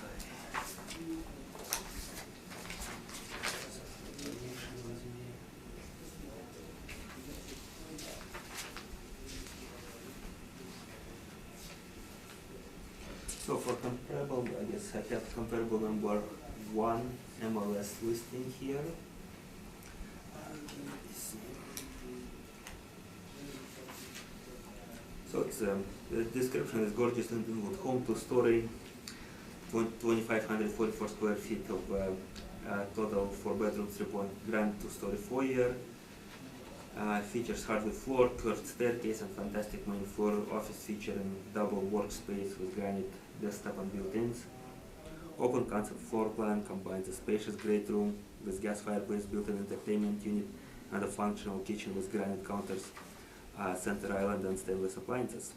Formal dining room with a custom laundry and front closet. 9-foot ceilings complete the main floor. Upstairs are 3 large bedrooms, open floor loft space.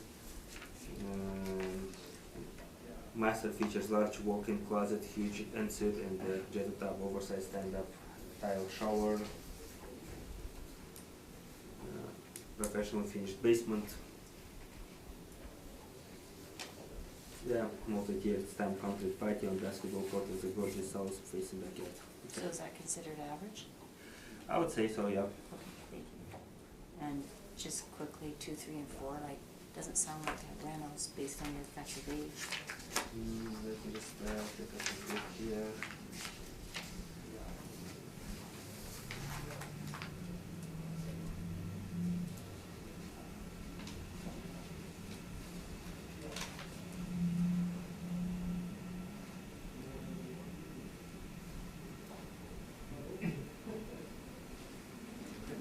Well, comparable number 2. Seems like it did have some renovations to the kitchen based on the MLS listing.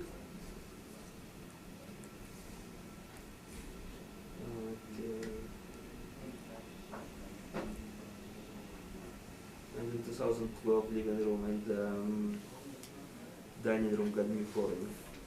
So, as well as new hot water tank in 2013.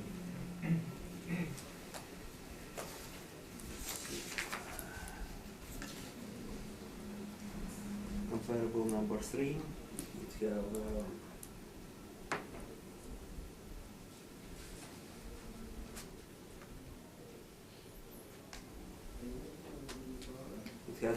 have comparable number 3 also has had the renovation, so the state is completely remodeled.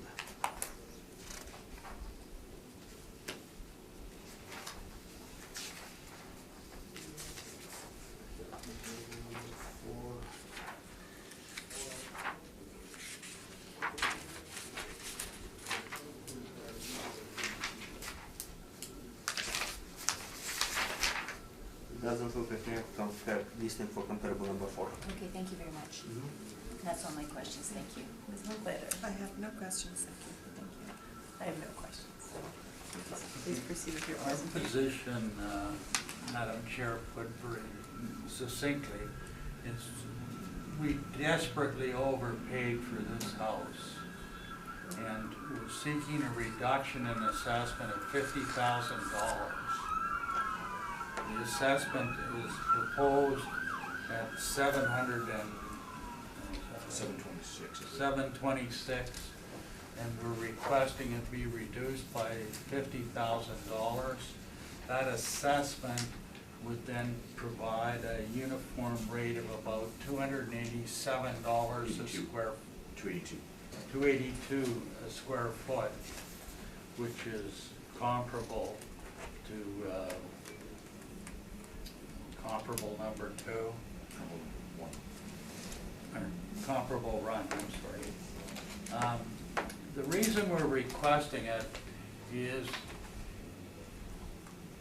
and I guess I would ask you to tell us the story, Jeff, as to why you got in this position. Well, obviously we were in a little bit of a rush to get the kids into school for the year. And when bidding on the house, we thought that it was a little bit more turnkey than it actually is. Upon taking possession, it was renovations and repairs everywhere. Almost every single appliance has been replaced. Washer, dryer, fridge, dishwasher, microwave. The master bathroom shower has been leaking into the dining room, and now my whole floor ceiling in the dining room is ripped open trying to find a leak for the last 6 months. Everything from outside water taps that were too low pressure or burst because they weren't fitted for the cold, to even door handles and locks that fell off on day 1 on the front door. There's been a significant amount of changes. Windows that were foggy and had to be replaced, or need to be replaced, that is. enough issues that you can tell it was a little bit, let's say, beautified just for the sales process and wasn't as turnkey as we thought when we did what we did. This property was on the market, and you inspected it in June of 2017, is that correct? Yes. And you were the proud person who survived the bidding war. Exactly. Can you tell us about that process, please? We were the last ones in. We knew we were the last ones in. So because of that and a need for kind of getting the kids into school and whatnot, pardon me, we did overbid on that, knowing the situation. And unfortunately, well, fortunately won, unfortunately overbid to win on something that has now required, you know, $60,000, $80,000 in renovations already within the first little bit because of things, like I said, collapsing. Central vac system that wouldn't work, electrical outlets that needed to be replaced. Like I said, the shower's leaking and it's destroyed a whole ceiling in another room. And your final bid was how much? I believe $805, roughly. And that sale closed on September 1, 2017? 17, I took possession, yeah.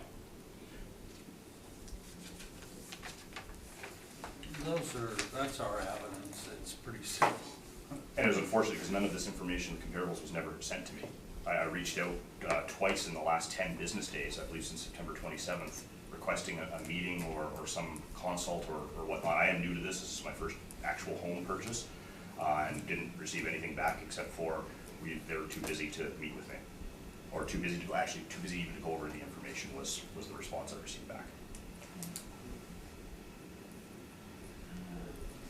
Do you have questions for the applicants? Well, you mentioned that there was some work going on, so the house was updated prior to you buying it, is that?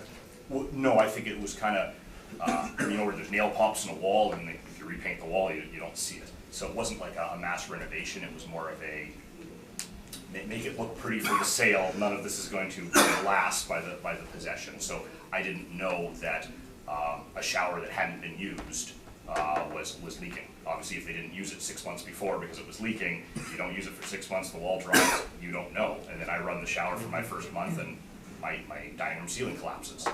You know, little things like that I wouldn't have known.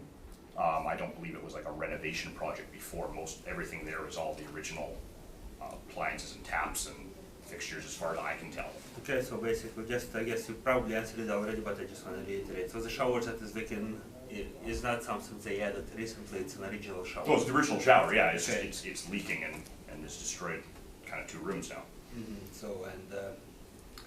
So everything else kind of goes back to 2002. Is that how I should understand your condition of the house? As far as I know, I'm not a contractor, so I don't know, but there wasn't even curtains. That was part of the sale. They took all the curtains and blinds with them. So I don't think they did extra renovations for me to keep. But you know, that was the problem, that we didn't know within a few weeks to months when the dishwasher blew up and then the fridge stopped working and the washing machine and the dryer both stopped working. These must have all been original appliances. So yeah. But originally the house has been built superior. It's a Marek home, correct? I believe so. Yeah. It has a 14-foot ceiling in the dining room, correct? I don't know the exact height. Well, that's what MLS system listed as a 14-foot ceiling, high ceiling. But it is high. I guess I'll put it this way: is your ceiling in the dining room does your ceiling in your ceiling height in the dining room appears high?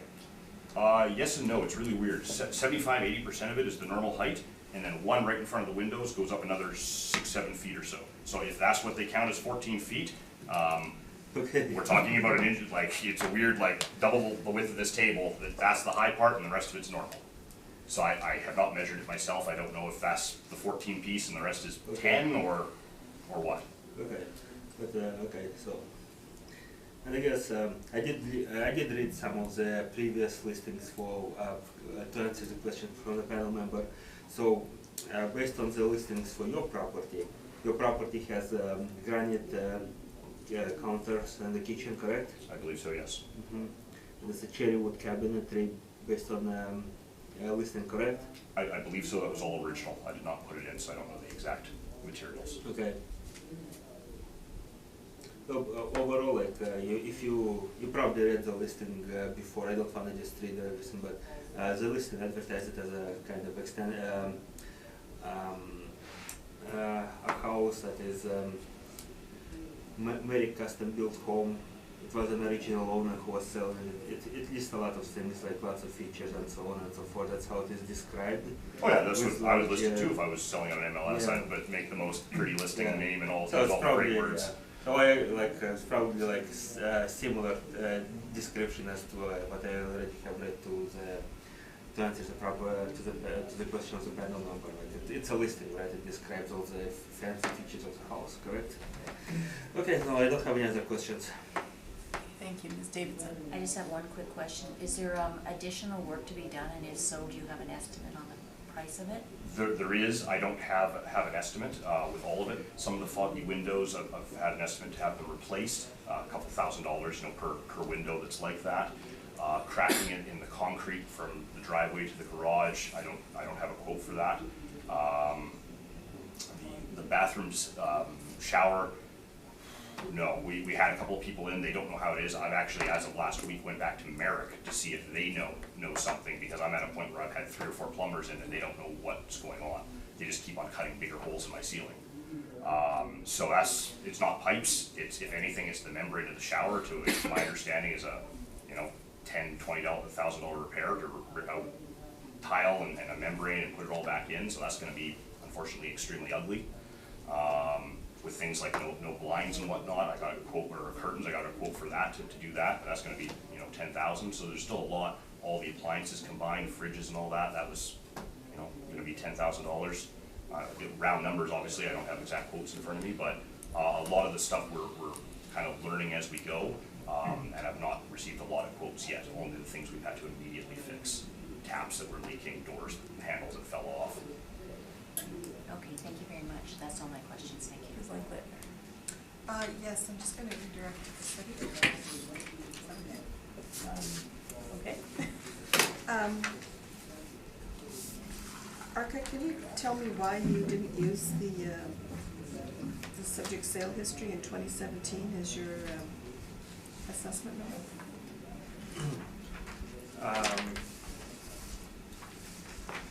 Okay. The assessment is still generated based on property characteristics we have about the property. Sales in the neighborhood overall contribute to value of characteristic items. So sales, overall market sales in the area would say, price per square foot for basement is this much, price per square foot of the main floor is this much, bathroom is this much, and so on. So sorry, I'll just shorten it then. Sorry. So then the 2020 assessment number is computer generated. it is a computer So generated. there was no changing by yourself? No. Okay, that's my question. And also, I'm just on comp 1, the negative land, or the external influences, the bus, that it's on an external corner, traffic, etc. What does the city give for that? I don't have an exact answer for you. I will just probably give you a bit of a range, because I didn't look at exact this particular parcel. It varies from neighborhood to neighborhood, from street to street, but I would say anywhere between, let's say, $10,000 to $25,000 cumulatively, because it has a number of things, like it has a bus route, it has a medium traffic, so. Okay, thank you. That's all my questions. Okay, thank you. I have one question. How much approximately do you think you've spent so far? Just trying to get it going. Ooh, Don't need an exact number, of course. I guess we've just, with the appliances and whatnot, I guess we've just got started with some of this, so 10,000, 20,000, I guess, is probably, like, we're just getting going on some of it, so it's, sorry, I should have brought that with me. Okay, thank you very much. Thank you.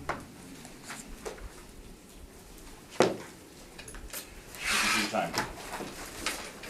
And thank the computer for generating the material.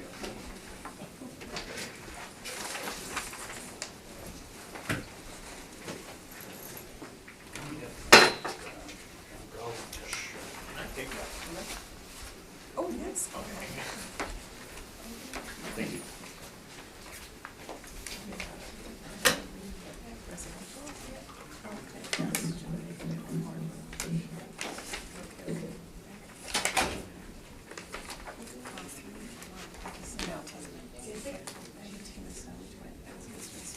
Okay.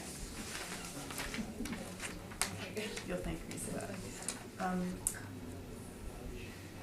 95 Shire Drive, sorry, okay. That was close. Okay. Yeah, everybody says that. Looks like sheer, that's what I tell people, looks like sheer, but it's pronounced sheer. You have the option to swear in on the Bible. That's fine, yeah. Please state your full name. William Stephen Sanderson. And do you swear the evidence you're about to present is the truth, the whole truth, and nothing but the truth, so help you God? I do. Thank you. And do you have evidence you would like to share with the panel? I do, yes. Thank you.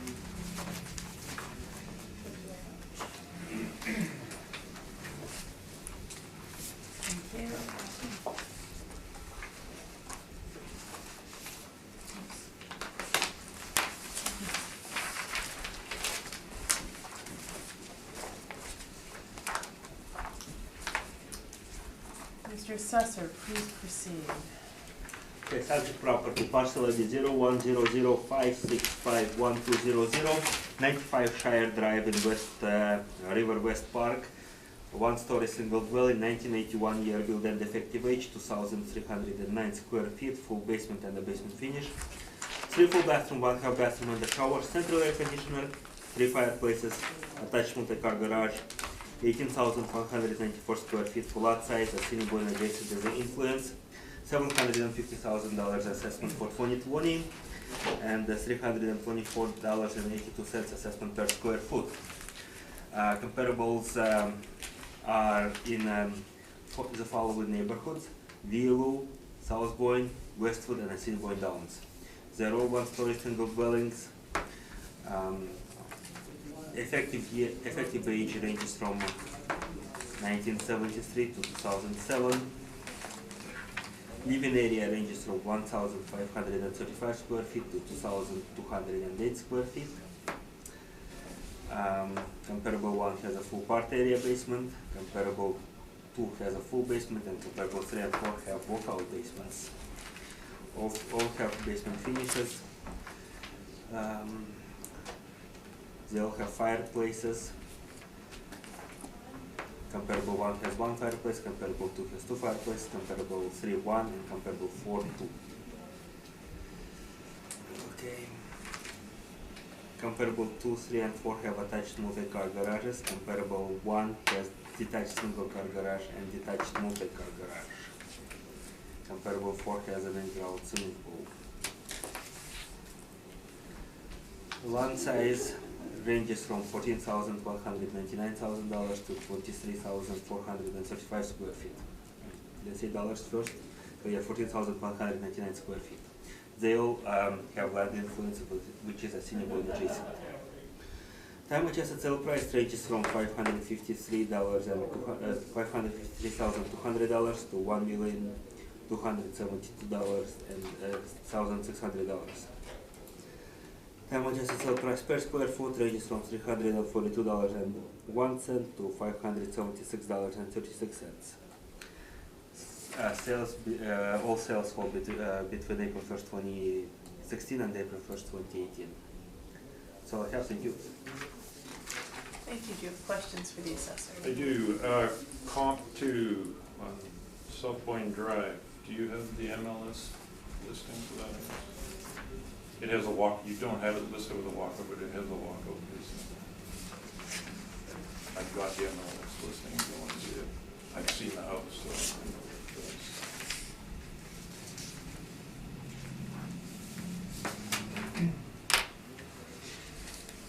Yes, it does. Okay.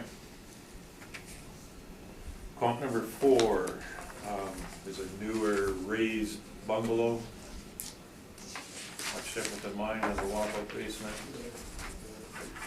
Would you agree that's a very poor comparison to my house?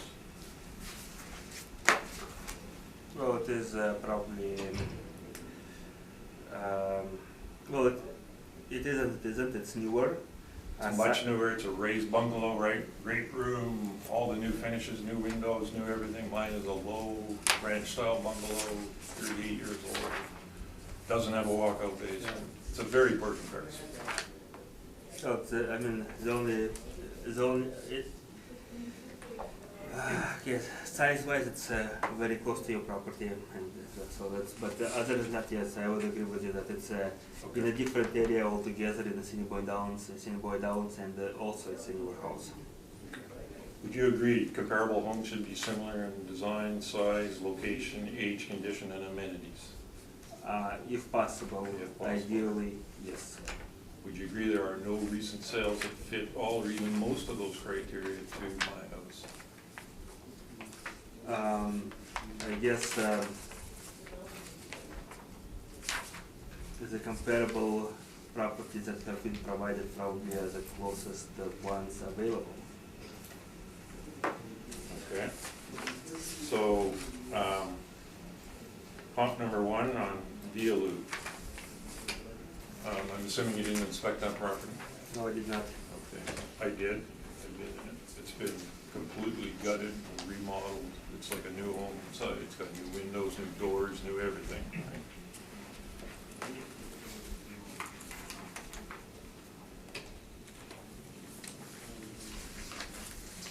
You would agree that it is considerably smaller than my house, 1,900 square feet, 400 square feet.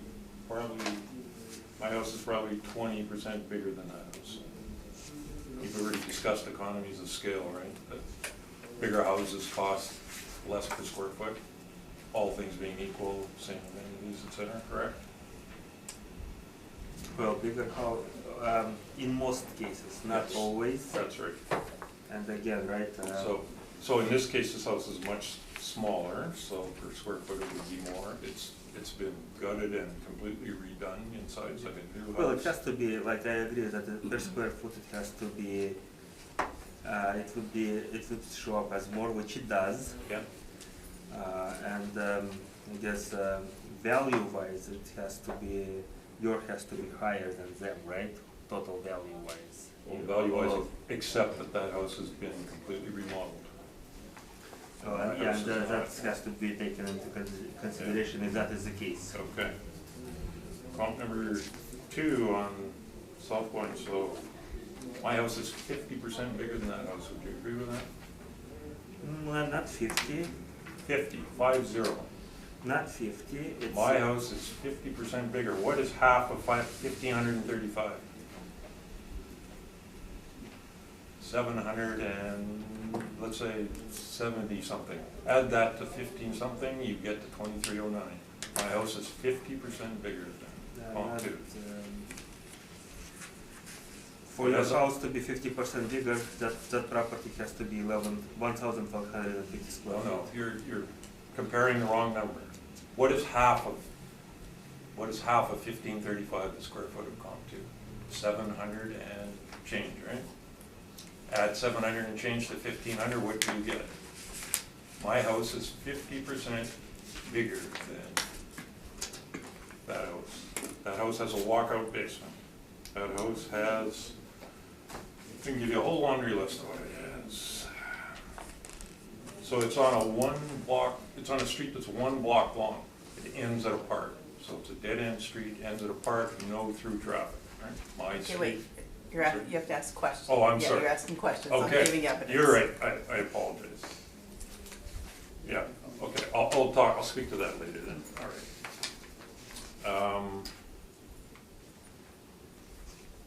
Comp number 3, I only have MLS information. I don't believe that was listed on MLS. Maybe it was, it didn't fit my criteria, I guess. Do you have any information on what's been done to that house? Permits, remodeling?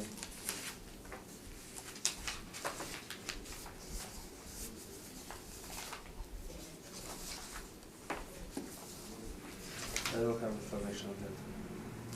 Okay. again, it has a walkout basement. It is much smaller than my house, 1,700 square feet compared to 2,300 square feet. It's apparent to me that it has been remodeled. It's, you know, based on the sale price and the assessed price. When an older home sells for more than the assessed price, that's a giveaway that it's been a lot of remodeling done to it. So, fortunately, I don't have direct evidence of that because I'm not aware of the sale. It's the first time I've seen it.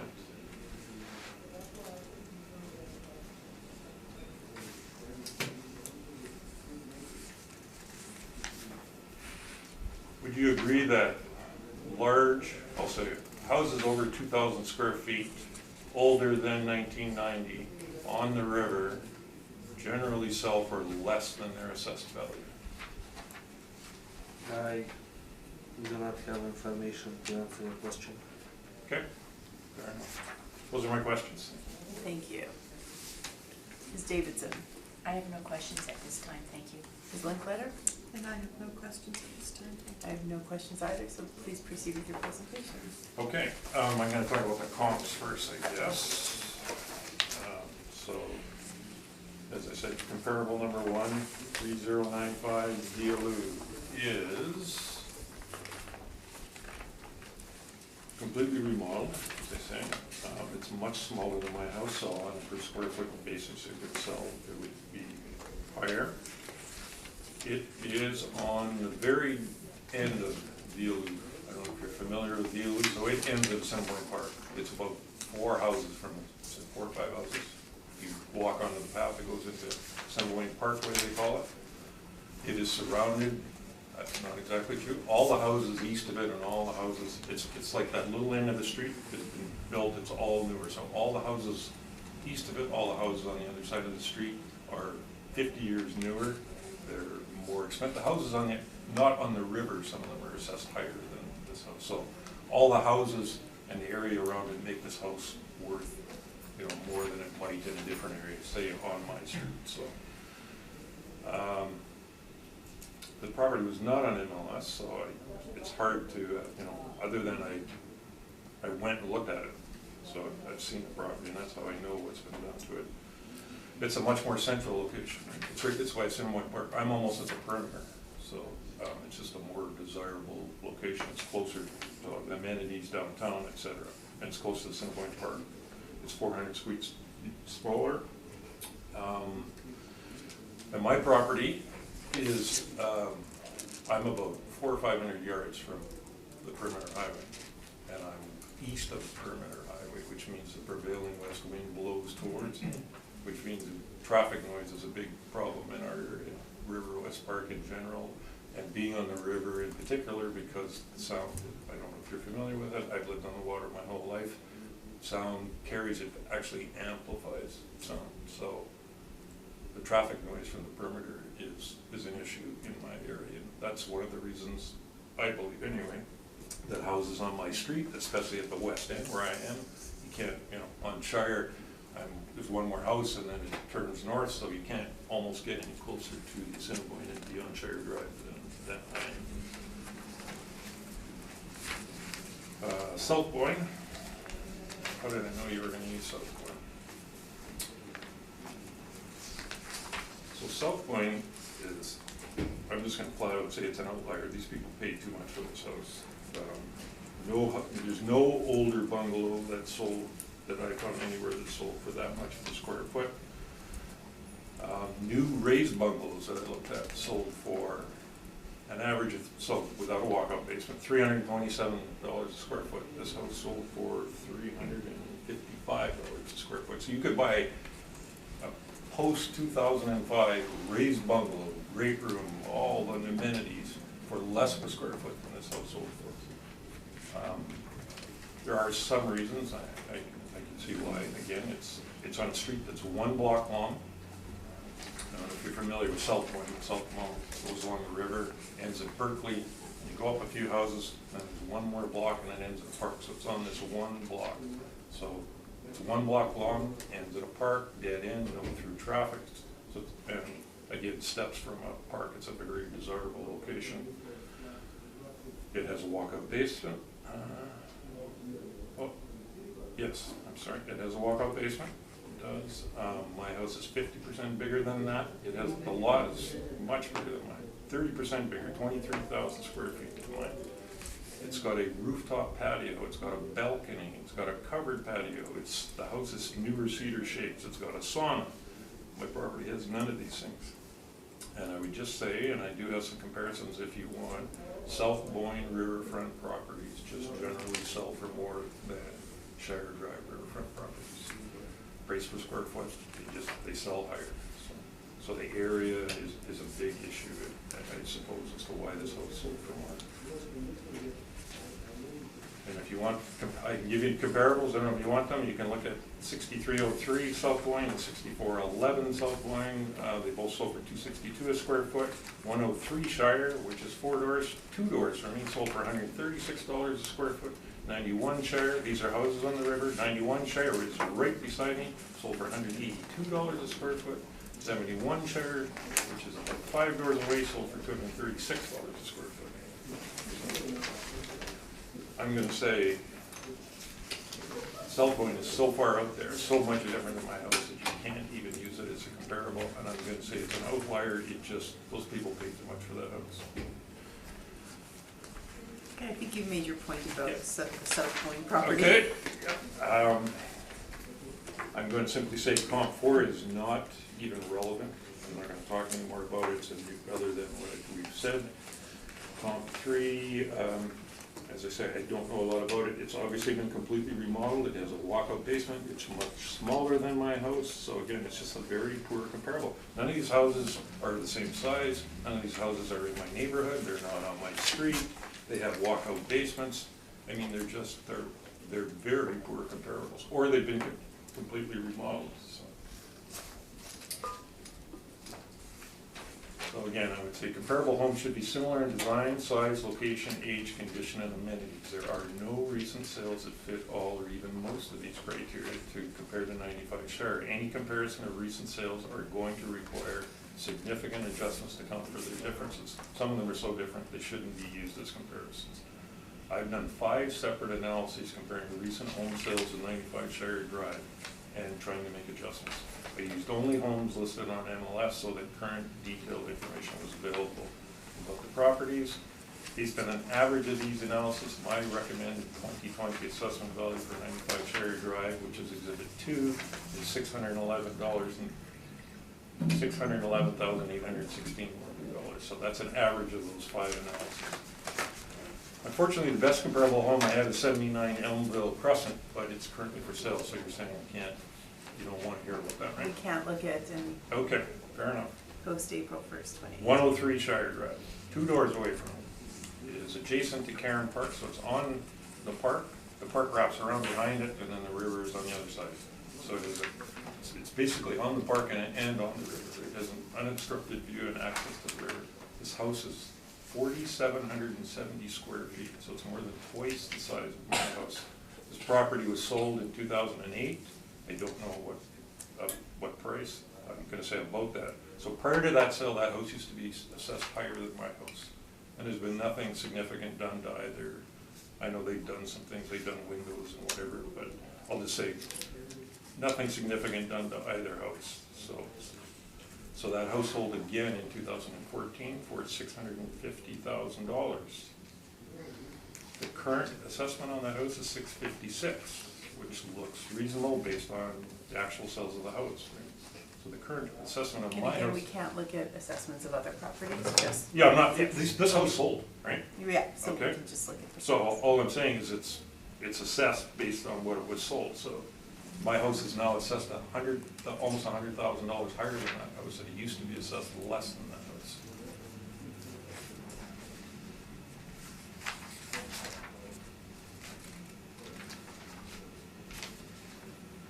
As I said before, I provided, so I have an exhibit that shows the price per square foot of raised bungalows that I found that sold on the river. So you can look at that exhibit if you like. I have an exhibit, Exhibit 4, which is comparing other bungalows on the river. I guess I tried to find houses the same size, so I was looking above 2,000. I couldn't find any that were comparable, but I used a couple that were in the 1900 square foot range. There's a couple I didn't use just because they were, one was on Wellington Crescent, so I didn't use that. And the other one was older, and, you know what I mean, it was not equal to my house, so I just thought it was a poor comparable. So anyway, if you want to look at those, you can. So my research indicates that the majority of large, over 2,000 square foot riverfront properties in Winnipeg built before 1990 sell for significantly less than their assessed values, while the majority of homes not on the river in my neighborhood sell for above or near the assessed value. So my research indicates there's a serious problem with the methodology with your computer algorithms as to how you assess value, how older houses on the river in Winnipeg that have not been remodeled. They all sell for, some of them, hundreds of thousands of dollars less than their assessed value. My neighbor right beside me is one of them. Right? 91 Shire was assessed over 900,000 and sold for 735. You have my, I'll continue on with that later. But so, and I have another, an exhibit that shows every house that I found that's over 2,000 square feet, that's older than 1990, sold for significantly less than the assessed value. And as I said, road noise is a serious problem in our area, in River West Park in general. We're the last light before the perimeter. It's a particular problem where I am because I'm at the west end of closest as you can get to the perimeter on my street, and the road noise it's a significant issue. And I did not use that as a criterion to adjust any of the prices, but I believe it's one of the reasons that houses always sell, especially mine in the street, but houses on the river on my street always sell for less than, they're always hard to sell, they take a long time to sell, and they always sell for less than their assessed value. So I just want to make it, so Exhibit 2 is a summary of mine. That's how I come up with my figure of 611. So I've done 5 analyses, and my recommended price is based on an average of those 6. So the only one I'm going to talk about more is Exhibit 3. So these are the 2 houses on my street that sold in that time frame. I might talk about one more, but this one for sure. This is the biggest issue of mine. So 91 Shire is 4,040 square feet. My house is 23. It's almost twice the size of my house. It has a swimming pool, it has a triple heated garage. It's got an outdoor sauna. It's got 2 hot tubs. It's got, I'm good friends with the people that lived in that house up till 5 years ago. I've been in that house hundreds of times. My house does not compare to this house in amenities, in quality, in size. Doesn't have a swimming pool. Doesn't have anything. This house sold for $735,000. You have my house assessed at $750,000. I mean, it's just, there's no comparison to my house in 91 Shire. 71 Shire sold for $745,000. Again, less than you have my house assessed for. That house is 3,145 square feet. It has a swimming pool. It's been all kinds of updates and remodels done. If you look at the MLS, it was assessed as high as $815,000. It sold for $745,000. So again, there's no any way you want to look at that house is worth more than my house. Whether assessed value, anything, size, amenities, whatever you want to do, it's worth more than my house. It's sold for less than you have my house assessed for.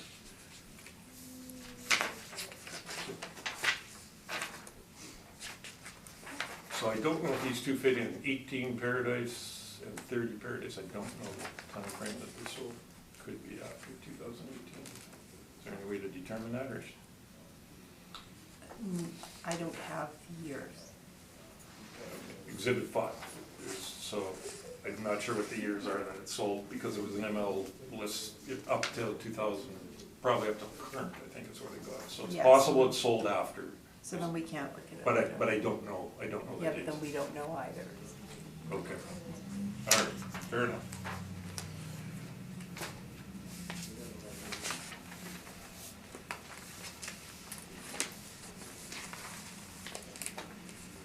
Okay, that's my submission. Thank you very much. You have questions for that? Yeah, just a few questions, I guess. We've gone through, I guess, in your presentation and my initial, we've gone through extensive discussions about comparables and I guess complexity of finding more appropriate comparables for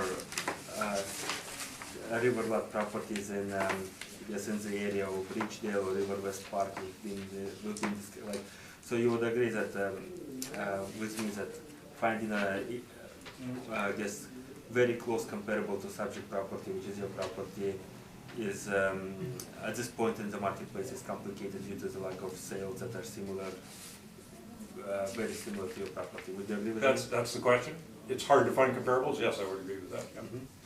Okay, so with that, like personally, I wish we would have more time prior to the hearing and probably to do the inspection of the property. Like if the inspection would have happened, would you be open for an inspection? I'm sorry? Would you be open for an inspection? Yeah, except I'm heading south in a couple of days. I'm not gonna be here. I go to Arizona. That's why I had to push to get this. No, I understand, but in a situation where we would ask for yes, of course. Okay. Sure, certainly, yeah.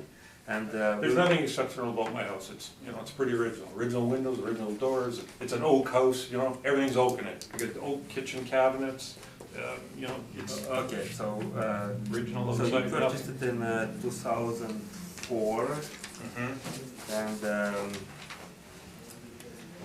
you haven't done anything to the house since you bought it. Is that that's how we are to see it, or did you do anything to the house? Nothing of significance. Some cosmetic changes, you know, well, I've done a roof, you know, I put shingles on it, if something breaks, I fix it, I put a furnace in it. I've changed 2 toilets, you know, put low flow toilets on them. I mean, the house had some updates when I bought it, right? So, you know, bathrooms had some updates. So it's not all original, I guess. It's not all original, but it's all 20 years old plus, let's put it that way, right? Okay. I guess those are all the questions I have. Thank you, Ms. Davidson. I actually have a question for the assessor based on what the applicant raised. The applicant raised the issue in his submission about noise from perimeter highway adjacency. So I know in your analysis that isn't something that's discounted on these properties. Maybe you just explain why. Like the subject property doesn't show a land influence of noise from the perimeter. In order to, I guess, to get the land influence, the property has to be within, abutting the cause of the. So it has to be abutting the perimeter.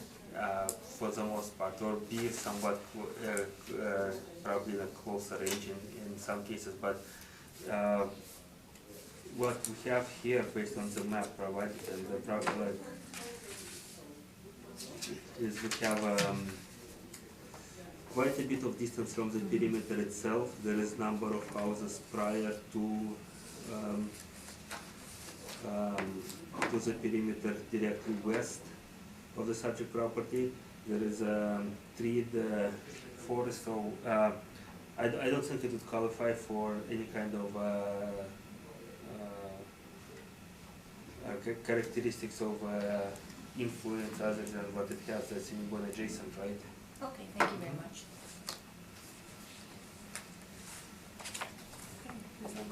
Yes, Mr. Sanderson, this is Yes. the first time you've appeared before the board. It is. What was your previous assessment? 715. Like 2018 you're talking about? Yeah. Yeah, I think. It went up more than, lots of houses on my street went down, right? Mine went up 4.5%. So you think it was 750? I do, yeah. That's my recollection, yeah.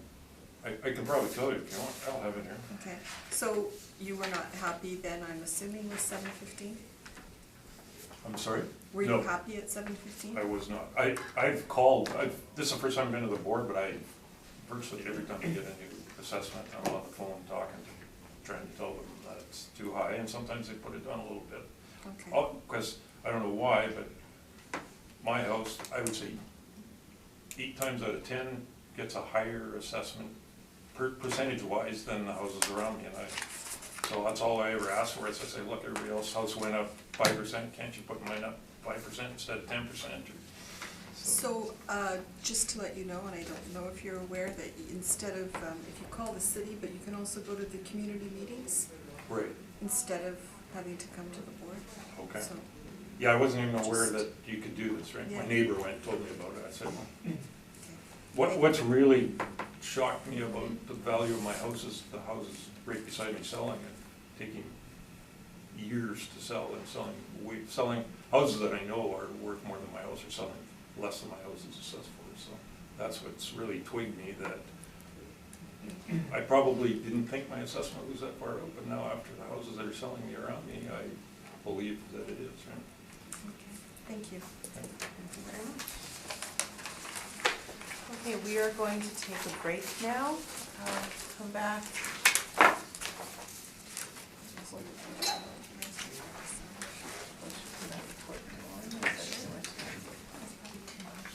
Yeah, well, that's what I thought, so.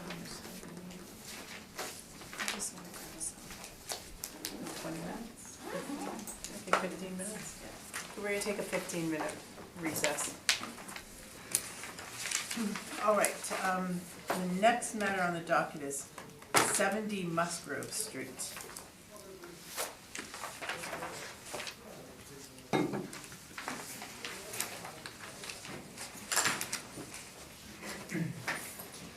Please stand. You have the option to swear in the Bible or to affirm without.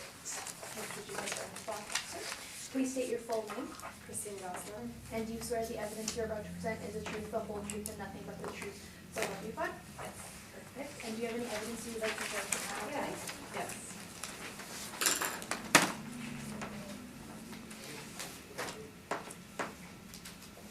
Thank you.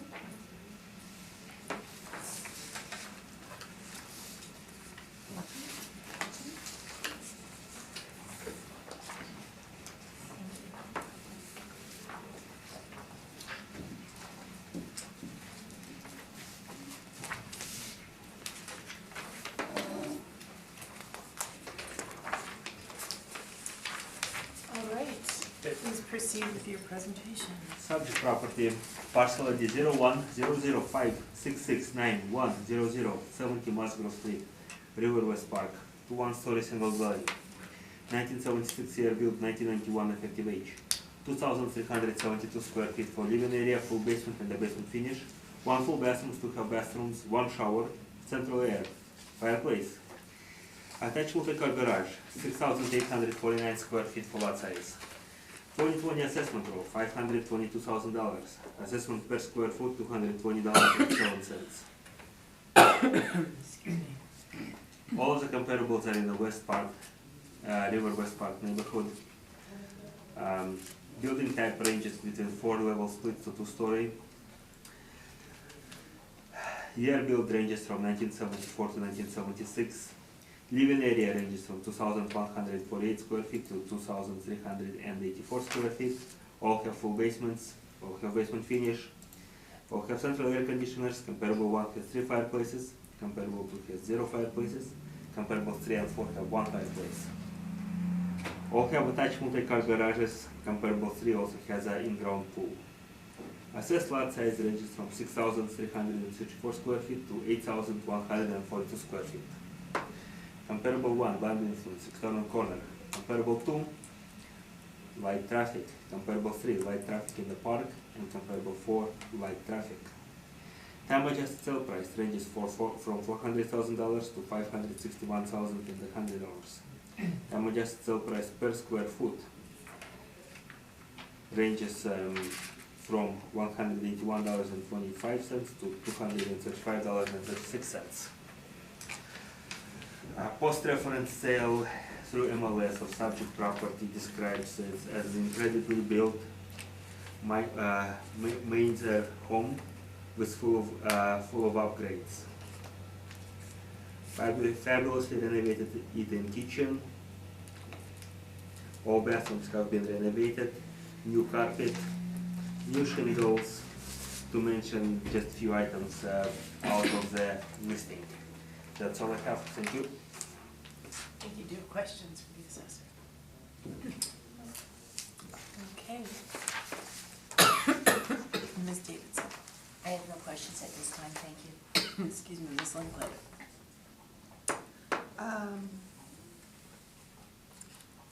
Just wondering, because I'm just looking ahead. Do you have the, Excuse me. do you have the post-reference sale on this property? Is the dollar amount? Mm-hmm. Yes. 535. 535? Thank you. That's all my questions. I have a question. What does 2/1 story mean? Part of the house has only one story, right next to it is a 2-story, so they reduce it.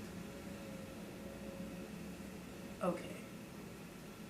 So it's not a full 2-story. No, it's not, so. Okay, those are my questions. Thank you. Okay, please proceed with your presentation. Okay. This is my second time in front of the board for revision. I came in May of this year, May 24th, came to the hearing to appeal my 2019 property assessment. And the letter that I've given you, that's the what I referenced at that meeting where we were new homeowners for 70 Musk Grove. We bought the house in August 20th, 2018. And we have not done, as of today, any rentals to it. And we thought for the period of 2019 assessment, it was assessed too high, so that's why we appeared. And the board revised our assessed value for 2019, reduced it from 513 to 460, which we were very content with, because that was more of the comparables to other houses that are pretty much like ours, very similar on our street. So I'm here presenting myself again today to appeal my, I want my assessment for 2020 revised. So it's comparable more to my 2019, the reduced assessment. So we got the letter in June saying that our 2020 assessment was going up to 522, 5,200 and 500, and I would like that reduced by, I would think it would be fair for us to pay, to have it revised and drop down to 469,000. And because if I compare the assessed value that we got, if the market value of 2018, the increases aren't going up that high, I'd say maybe so that gives it a 2% increase if you compare my current assessed value of 2019 to 460, and I feel like the market value, if we get at a 2% increase, because I noticed, I know the market goes up slightly, but not much from 2017 to 2018, so I say that would be fair, a 2% increase, bringing my assessed value request for 2019 to 469 instead of 522, which is a $62,000 difference. If you compare 2019 to 2020 assessment, it's $62,000 difference. That's quite high. So I don't agree with that at all. And when we came in May, I came with my husband at the time to appeal, because we had received a letter in May 2019 saying, this is gonna be your assessment 2019 price, 513, and your 2020 is 522, so we knew that. So when we came to the board, we thought they'd adjust both years. And then when I talked to the office, they said, no, you have to appear again today to reduce the assessed value for your 2020. So that's why I'm presenting the same letter. It's the same information from May 24th. I'm presenting the same case that we have. It said, we asked the assessor, why did you increase it for interior? It says it's in the letter, it said by interior alterations, and we did not do anything to the house. We bought it in August 2018. There's no alterations made. And prior, we even asked the assessor in May, and it's the same guy, if the previous owner had permits pulled out, and he said no. So I think he was just going on based on the MLS listing looking at pictures, did a quick reassessment, which we figured was too high, so we were happy that the board reduced our 2019 assessment, and to date, that's what I'm here for, is I'm asking for you to reduce it to 469 from 522, and that would give it a 2% increase, because that's what he had, the assessor originally done. He had increased it by 9,000 for 2019. We were originally assessed at 513, and then the difference that he had assessed at 2020 was 522, which was about a 2% increase. So I think it's only fair that my revised assessed amount gets reduced in 2020 also. By comparing it to my revised assessed value of 2019, which is at 460. So, does that make it clear? Yes, thank you Yeah. very much. Thank you. Do you have questions? Just a quick question, I guess, you mentioned some permits or not that the previous owner have taken. I just, in relation to that, whether permits have been taken or not, the listing clearly states that your house has had some upgrades and some renovations. Do you agree that your house has had some upgrades Yes. or renovations? Yes. Okay, that's all I have, thank you. I do have one more question, is that okay? So, I have a question. So when we did receive the letter from the Board of Revision saying, here's your revised assessed value for 2019 to 460, we were happy with that. The assessor, can they not see that we got reduced and adjust the 2020 without having me appear again? Or, like, can't you see when things get reduced, that you can't go in and say, well, obviously, now we gotta make it comparable to Well- the year to year, because it's $62,000 difference. I guess first of all, no, we do not answer You the don't question. do that? Second of all, when was your hearing? I just don't. May 24th, 2019. So May 24th. Yeah, May And the 24th. assessment notices for For 2020 came were on June mailed out 1st. on the Yes. beginning of June. The decision probably wasn't Oh, even updated? updated, Oh, so okay. that was just a which. Okay, thank you. Ms. Davidson, do you have a I just question? had a quick question. So in the information that the assessor had provided, the comparables, he had shared 4 comparables with us that he felt were comparable to your property Mhm. in terms of determining the market value. Yeah. Do you feel that these comparables are comparable I or do. not comparable? Yeah, I do feel that 2, 3, and 4 are, definitely, and comp 1, is very similar to my house, for sure. The, square footage is a bit more, because it's a 4-level split, but I do know for a fact that they've done recent renos, exterior and interior, so I feel like, the market value of that house could be slightly higher than mine. Okay, thank you very much. That's all the questions I have. Thank you. Ms. Linklater? I have no questions, thank you. I have no questions either. Thank you very much. Okay, thank you.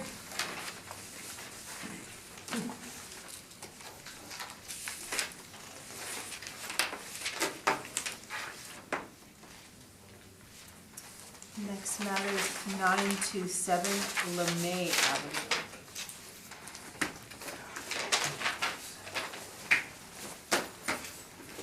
You're gonna make it. Good luck.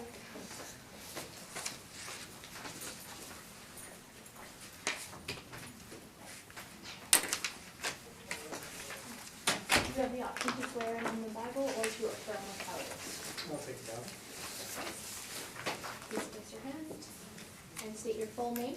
Gordon Tates. And do you swear the evidence you are about to present is the truth, the whole truth, and nothing but the truth, so help you God? Perfect. And do you have any evidence you would like to share with the panel? Thank you.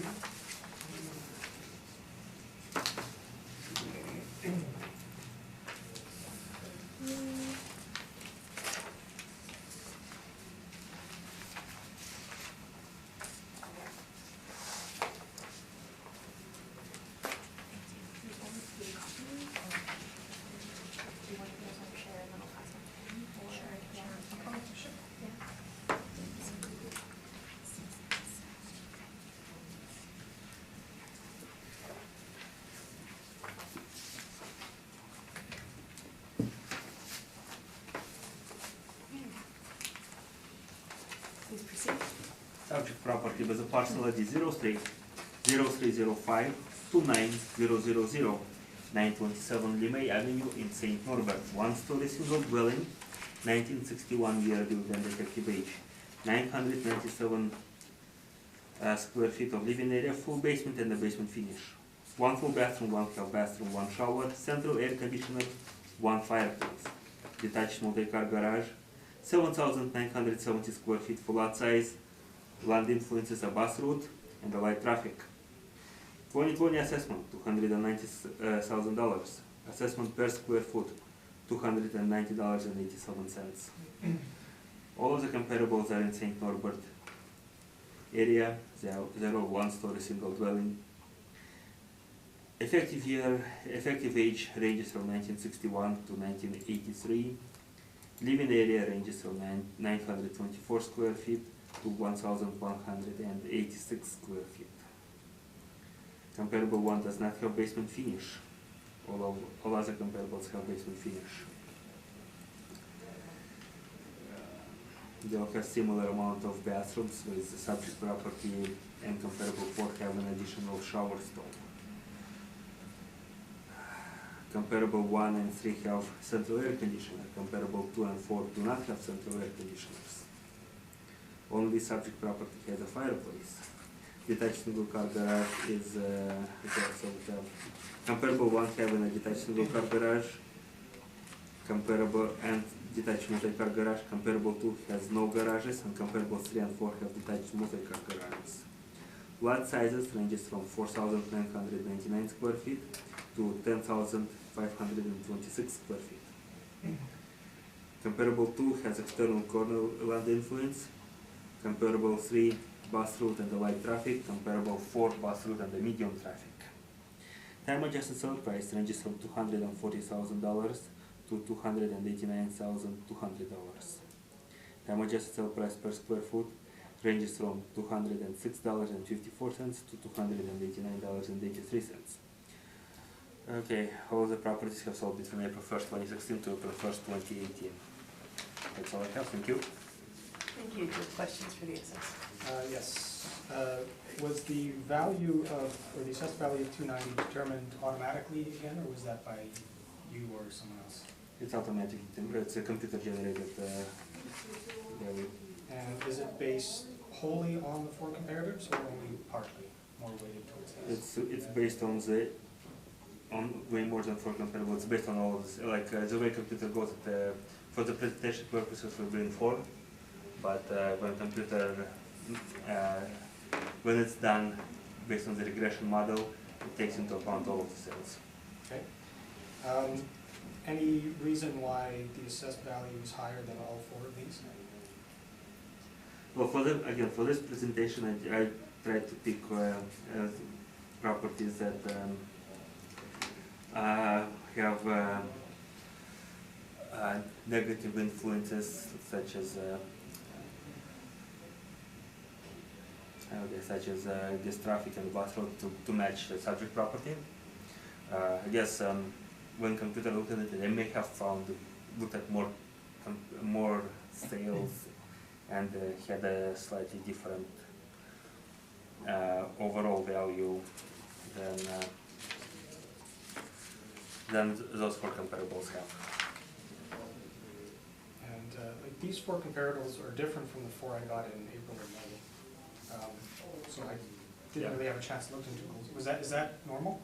Well, yes, the 4 that you have earlier, I don't know, most likely are the ones that were generated by the computer. The 4 that you have here, I did a search based on on the criteria that I have stated earlier to focus on things like traffic influence and such. I gotcha.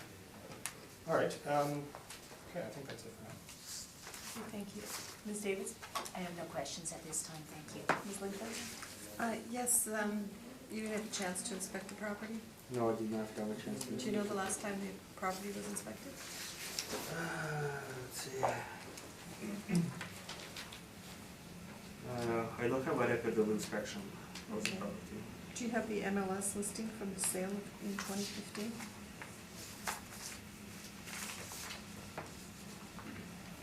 Yes, I do. Can Can you share it with the board? Definitely. Thank you. Here you go. Do you have, I'm assuming you didn't inspect the comps 1 through 4. No, I did not have a chance to do that. Do you have MLS listings on those? Probably not. Files, no, I do not have. Okay. Can you tell me what the percentage increase from the last assessment cycle was on in this area, St. Norbert? That.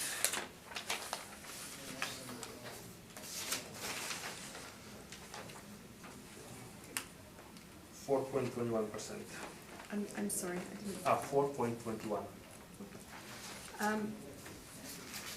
And again, the subject property has 2 negative influences on it, the bus route and the light traffic.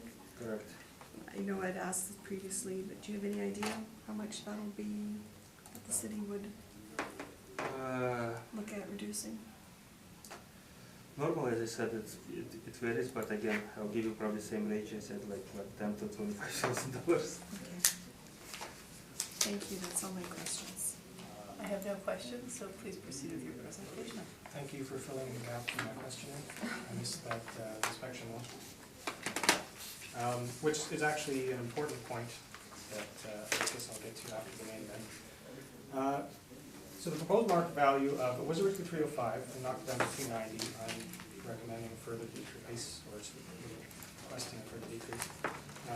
Based on the assessed values and sales values of similar properties in the same neighborhood, as shown below here on the first page, using the most recent information available, which was a 2018 sales book. I would request that the value be decreased 10% to $247,500 for the 2020 assessment year. Of the 25 properties reported sold in the 2018 sales book for the St. Norbert region, 8 sold for less than 222 or more than 322, which is more or less 50,000 different from the price that I bought the property for. So I excluded those below in my summary, where they are in the sales book obviously. And if you look at the summary, you can see that on average, the property sold for $21,400 less than their 2016 assessed values, which is 7.36%. And of the properties sold for a sales price within 10,000 of mine, so between 262 and 282, it's actually 10%. That's $27,800 less than the assessed values. Suggests that the assessed values in the whole neighborhood are too high, and that the assumption that is implied by the what's the term, the date adjusted sales price that you market to April 1st, that always is an increase from whenever the property was sold within the past 2 years, which doesn't jive with what actually happened. So they have the 6 below are the ones that are most comparable at 8 to 927, and a few of those are actually in the comparatives that the assessor pulled.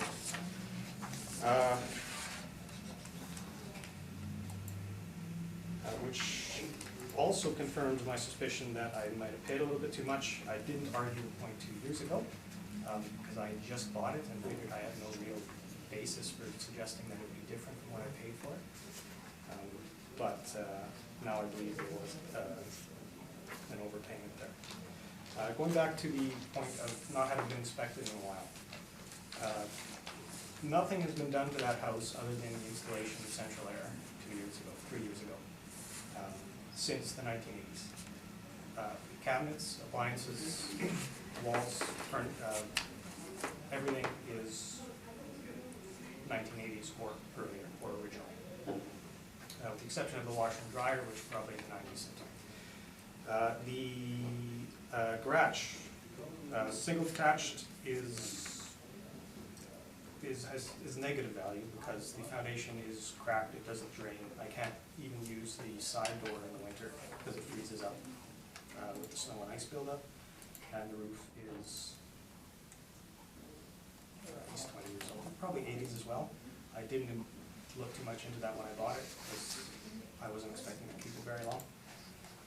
But as of today, nothing has been done to that house by me and nothing by the previous owner for many years.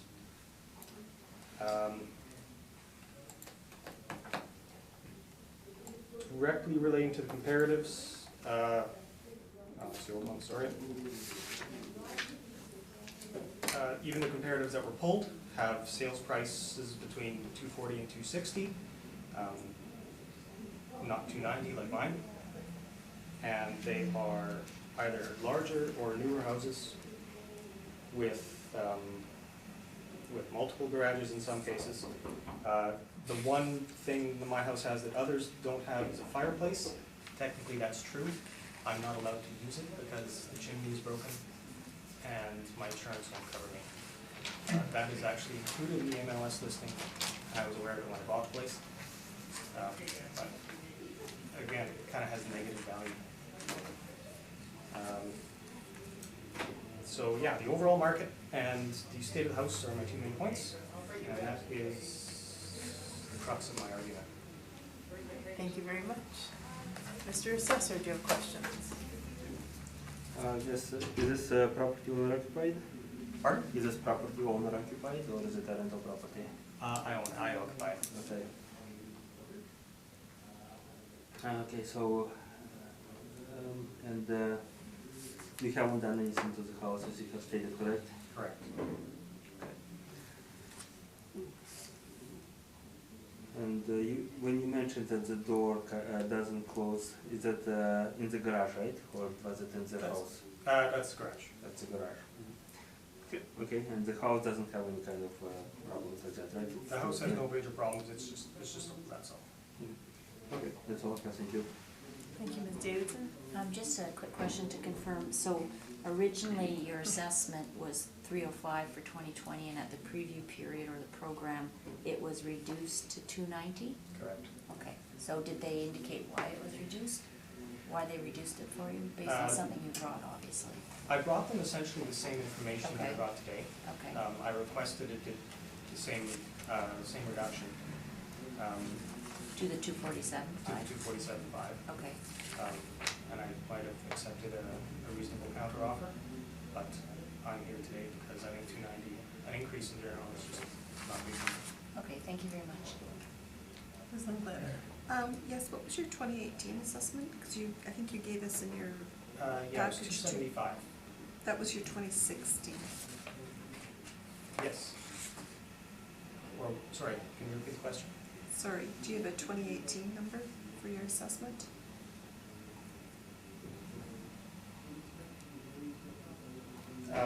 The one that was reduced at the hearing a few months ago? Oh, the two, okay. Of course. Sorry. Oh, sorry. Sorry, and I'm not clear, what are you asking for today? Reduction 10% from 275 to 247.5. To 247.5?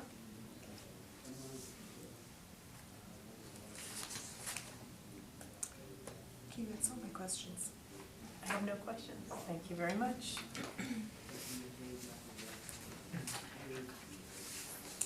Yes.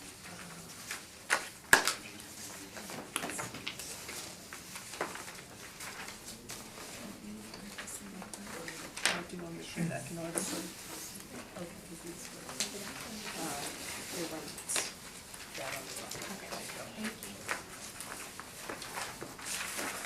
Okay, the next matter, 32 Whittingate. Is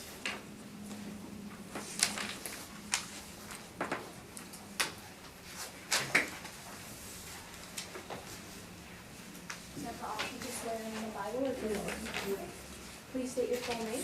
Yes, Julia. And do you swear the evidence you are about to present is the truth, the whole truth, and nothing but the truth, so help you God?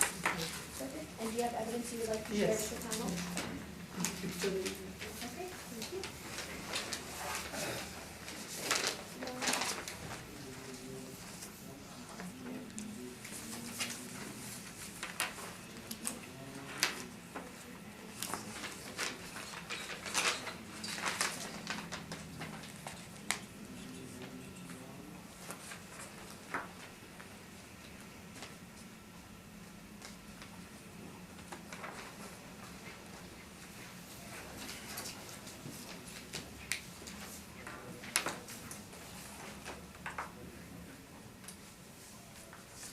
Please proceed. Subject property with a parcel ID 100000195000 Street address, 32 Wooden Gate, Lindenwood's neighborhood, 2 one-story single dwelling. 1997 year built and effective age, 2,108 square feet. Full basement, basement finished, 2 full bathrooms, 2 half bathrooms, 2 showers. Central air conditioner, 1 fireplace, attached multi-car garage. 6,007 square feet for lot size. Land influences, bus route, and the median traffic. 2020 assessment, $492,000. 2020 assessment per square foot, $233.40. Comparables are all in Lindenwood neighborhood. They're comparable 1 and 2 are 2 one-story, comparable 3 and 4 are 2 stories. Effective age ranges from 1984 to 1995. Living area ranges from 1,866 square feet to 2,187 square feet. They all have full basements, and with the exception of comparable 2, which does not have basement finish, all comparables have basement finish. They all have central air conditioners, they all have 1 fireplace. They all have attached multi-car garages. Lot sizes ranges from 6,077 square feet to 11,899 square feet. Subject property has land influences for bus route and the median traffic. All of the comparables have bus route and at least median traffic. Comparable 1 and 2 also have heavy traffic influences, and comparable 1 also has external corner. Time adjusted sale price ranges from $456,800 to $518,200. Time adjusted sale price per square foot ranges from $221.75 to $249.01. All of the properties have sold between April 1st, 2016 and April 1st, 2018. Thank you. Thank you. Do you have questions for the assessor? Yes, this is, first of all, my garage inside is sinking. Wait, in the middle. right now we're just doing questions? Do you have questions? No, about- no. Okay, so just 1 minute. Ms. Davidson, do you have questions? I just have a couple of questions around your comparables. These are all built around 87 to 95. What kind of condition are you listing these in? Like, are they don't seem to have had a lot of rentals, yes. or some have. Yeah, unfortunately, I do not have that information with me for the comparables. This report doesn't give me that. Subject property, however, does have a reduced below average condition. Exterior fair already recorded for subject property. Sorry, so the below average condition is just for the exterior? Yes. So the interior is what? Is still an average for subject property. Okay, thank you very much. That was everything. Thanks. Thank you, Ms. Lunklet. Thank you. Sorry, Art, I missed that. It's below average exterior? Exterior is a fair, yes. So you had a chance to inspect? No, it's been done prior to. I actually just found out about it when I looked at it. So, yeah, I have no record about the inspection of the property. So, but I don't know whether property has been inspected recently or not. I don't have record for it. But as of now, the condition for exterior is fair. Oh, is fair, not below average. Okay. Are there any other further comments describing fair?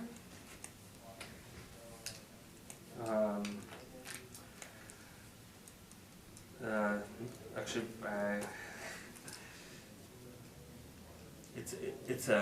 I guess it's one of the factors that affects the value in a negative way. It's a step below from average, but that's all I can say. Okay. I'm sure the homeowner can fill us in. Do you have any MLS listings on your comparables? I do not.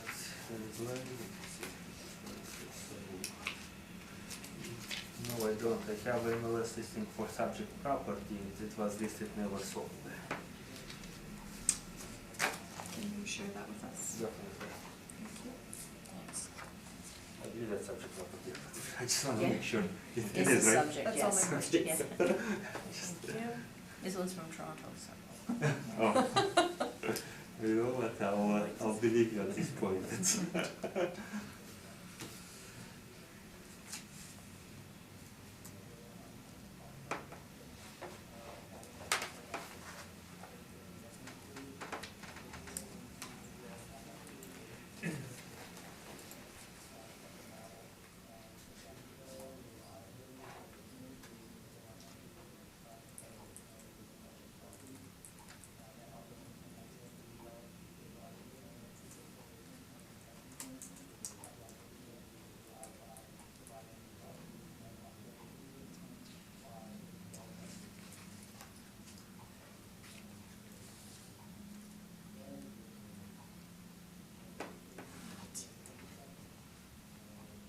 Which way?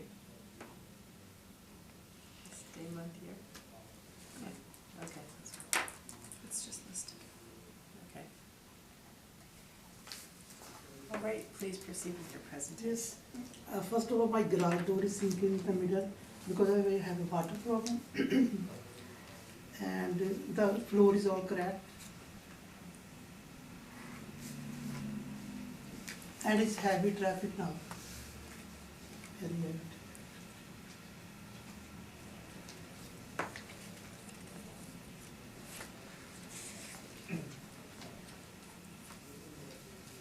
And it's not renovated, everything is 1987, carpet, sink, so every sink is like that cracked.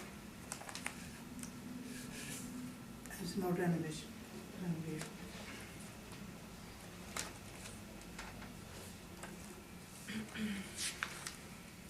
So I'm leaving the loan over there, so that's why I did fix it. Okay.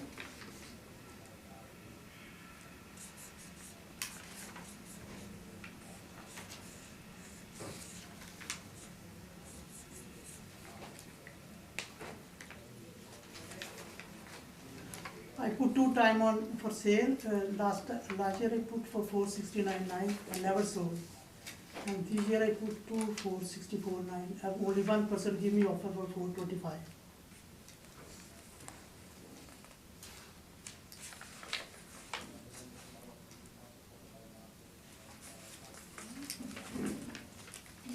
Agent is here, or you can phone and ask. He's at 4, it's not more than 430.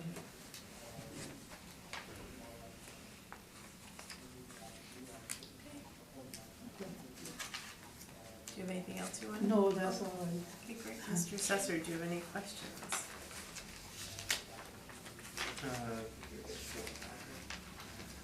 I guess you provided some pictures, I guess, Yeah, this is garage door, all the sink is like that.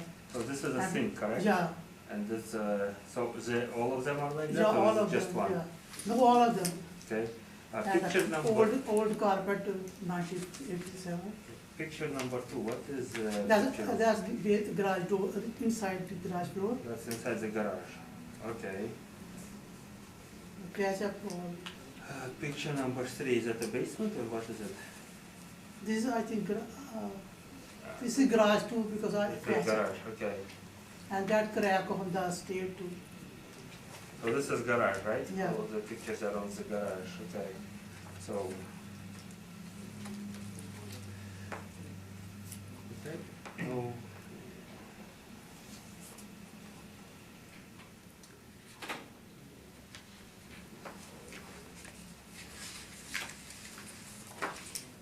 The evidence that you have presented here, are those sales or are they, okay, so Yeah, I see put on the sold it, sale. I see there, but it looks like they're,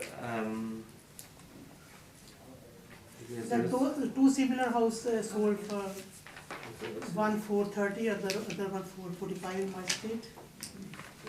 11 Wooden Gate and 43 Wooden Gate. I just wanted to note that it looks like only, you correct me if I'm wrong, but only one sale is before April 1st, 2018, in your evidence, is that how it is? In your evidence, there is, Yeah. Because they put Five. last year 2 was never sold, so now this year have sold for 430. Similar my house, I don't have any other questions with it. Thank you very much. Ms. Davidson? I do have a question.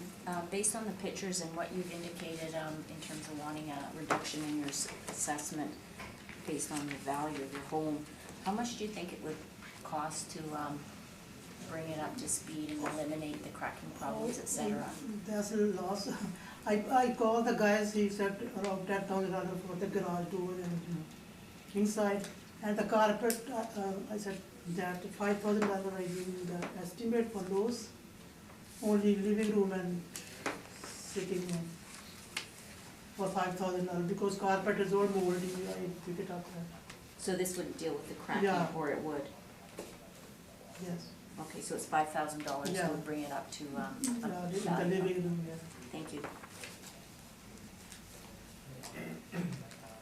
Ms. Leonard? I have no questions, thank you. Did you actually replace the carpet, or is this Not just a yet, quote? not yet, I asked them. Oh, okay. Great. Those are my questions. Thank you.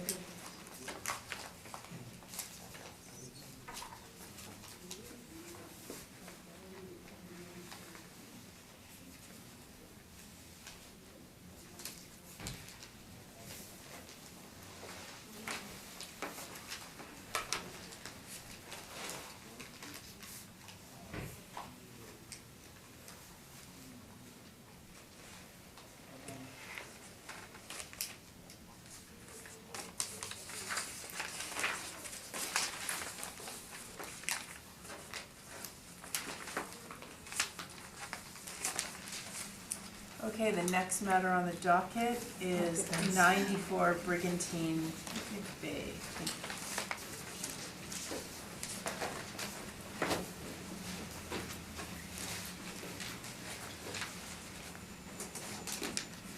You have the option to swear on the Bible or to affirm the Bible.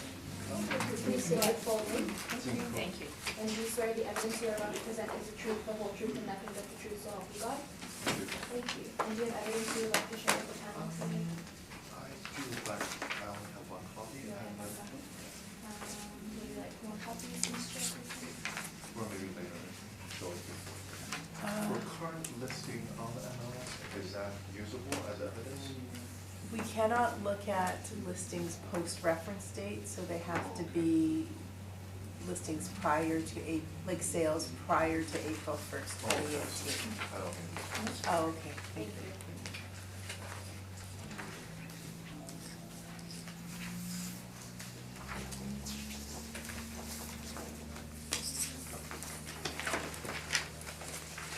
All right, please proceed. Subject property parcel ID 100000266600. 94 Brigantine Bay in Linden Woods. Two-story single dwelling. 1985 year built, 10 year effective age, 1,952 square feet. Full basement, with the basement finished, 2 full bathroom, 1 half bathroom. Central air, 1 fireplace, attached multi-car garage. 6,585 square feet for lot size. 2020 assessment, $488,000. Assessment per square foot, $250 per square foot. For comparables, they are all two-story single dwellings, they are all in Linden Woods neighborhood. Effective age ranges from 1986 to 2007. Living area ranges from 1,861 square feet to 2,102 square feet. They all have full basement and they all have full basement finish. So they all have central air conditioners, all have one fireplace, all have attached multi-car garage. Lot size ranges from 6,134 square feet to 10,137 square feet.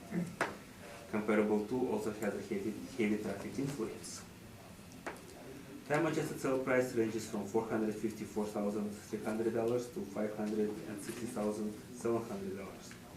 Time adjusted price per square foot ranges from $234.49 to $297.93. Properties have been sold between April 1st, 2016 to April 1st, 2018. Just take a quick look here.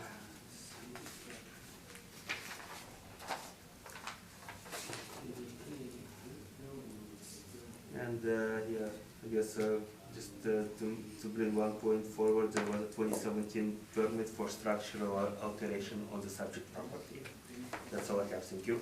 And what year was that? 2017.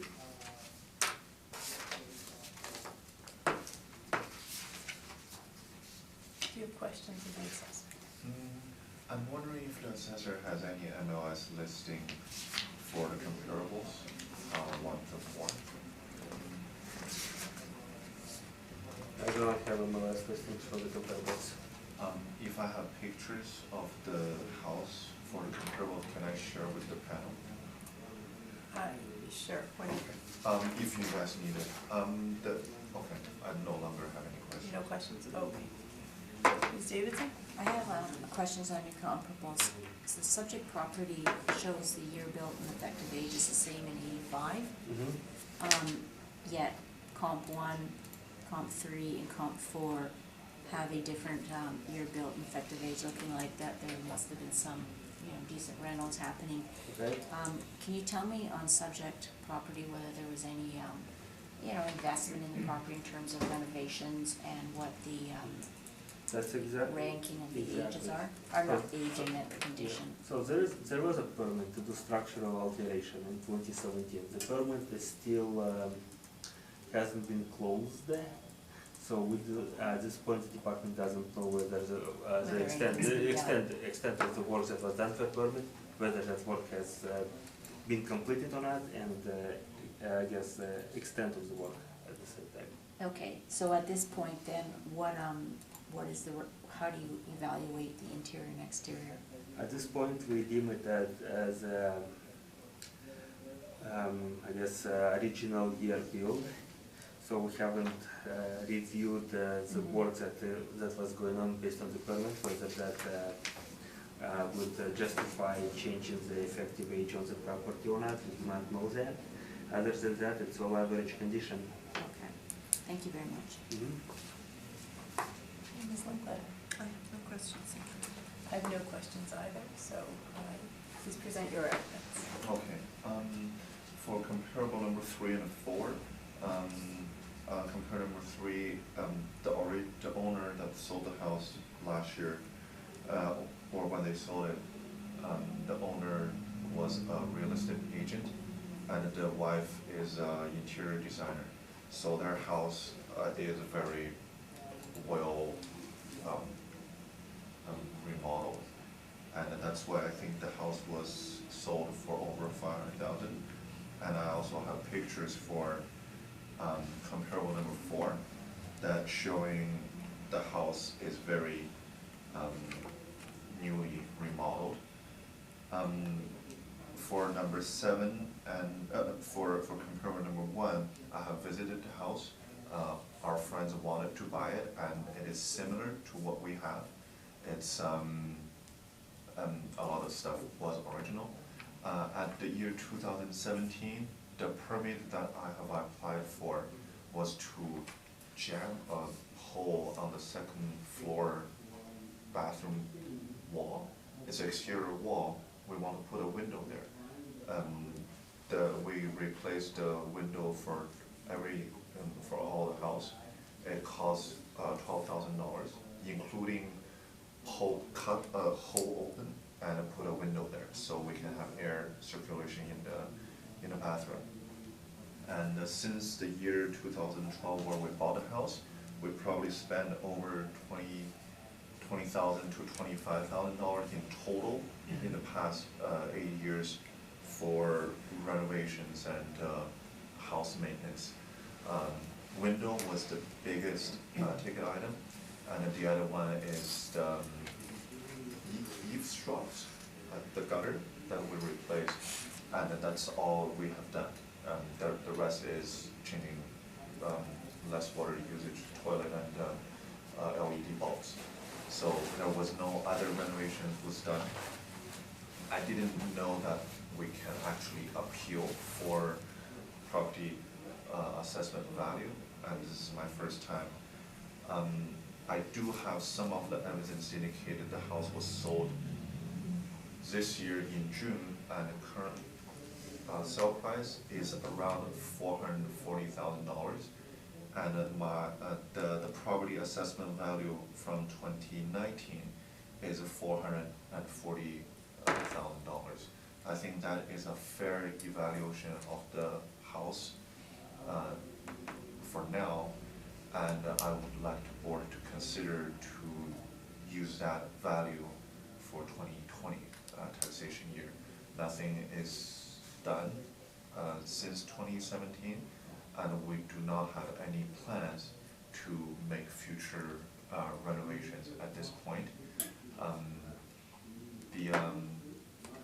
The value of house, I understand, in the neighborhood have increased, but not as drastic as we have shown here, and that is all my Thank you evidence. very much. You have questions?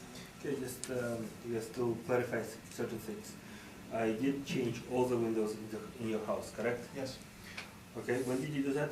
2017. And Okay. they did, I think I applied a permit, they need to be approved, it did, and the work was done in 2018.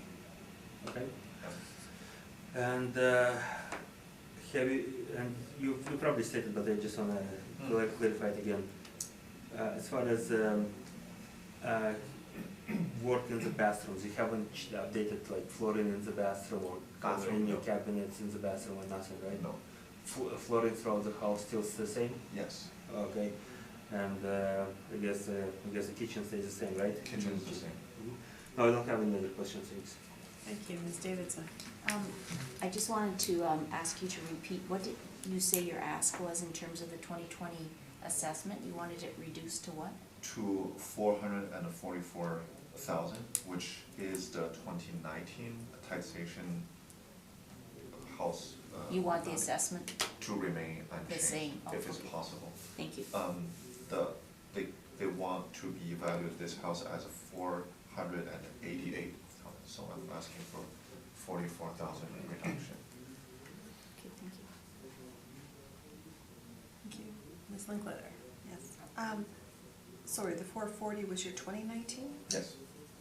Do you know what your 2018 was? It was 420. Okay.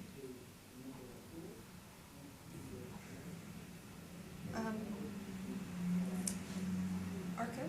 Yes. What's the percentage in this neighborhood?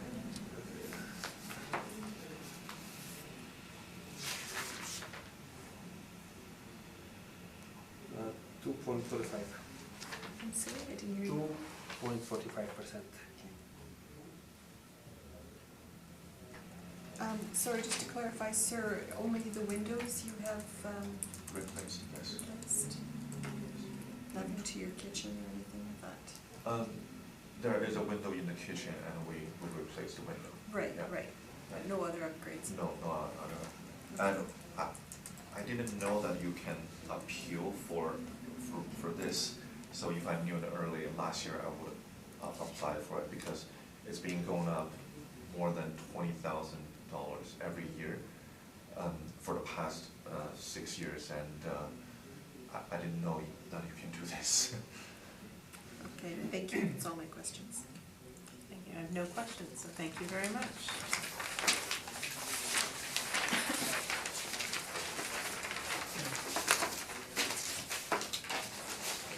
All right, next matter, 31 Farmingdale Boulevard.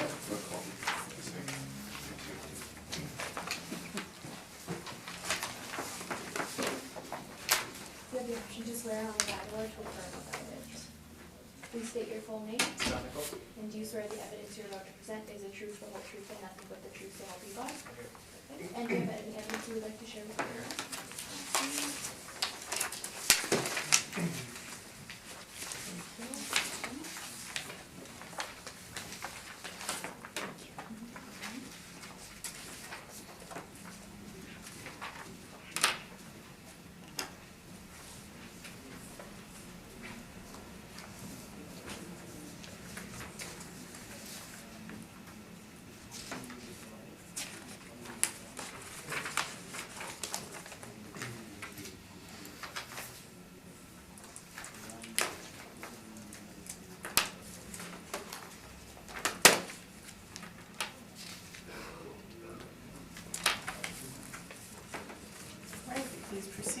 The subject property was a parcel ID 10-000-270-200, 31 Palmingdale Boulevard in Linden Woods. 2 one-story single dwelling, 1989, year build and defective age. 1,829 square feet of living area, full basement and a basement finish. 2 full bathroom, 1 half bathroom and 1 shower. Central air conditioner, 1 fireplace, attached multi-car garage, in-ground pool. 5,738 square feet for lot size. 2020 assessment, $509,000. Assessment per square foot, $278.29. All of the comparables are in Lindenwood neighborhood. Comparable 1 is a 2-story, comparable 2, 3, and 4 are 2 one-story single dwellings. Effective age ranges from 1986 to 1991. Living area ranges from 1,859 square feet to, actually 1,811 square feet to 1,998 square feet. They all have full basement and they all have basement finish. They all have central air conditioners, they all have a fireplace, they all have attached multi-car garage, none of them have in-ground pool. Assessed lot size ranges from 5,864 square feet to 6,666 square feet. Comparable 3 has internal corner influence. Time adjusted sale price ranges from $496,600 to $536,600. Time adjusted sale price per square foot ranges from $248.10 to $296.30. Property sold between April 1st, 2016 to April 1st, 2018. Subject property also had a post-reference sale in June of 2017. That's all I have, thank you.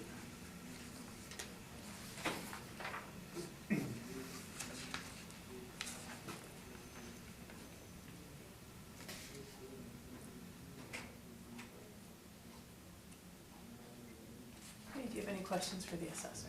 Yes. Have you inspected my house?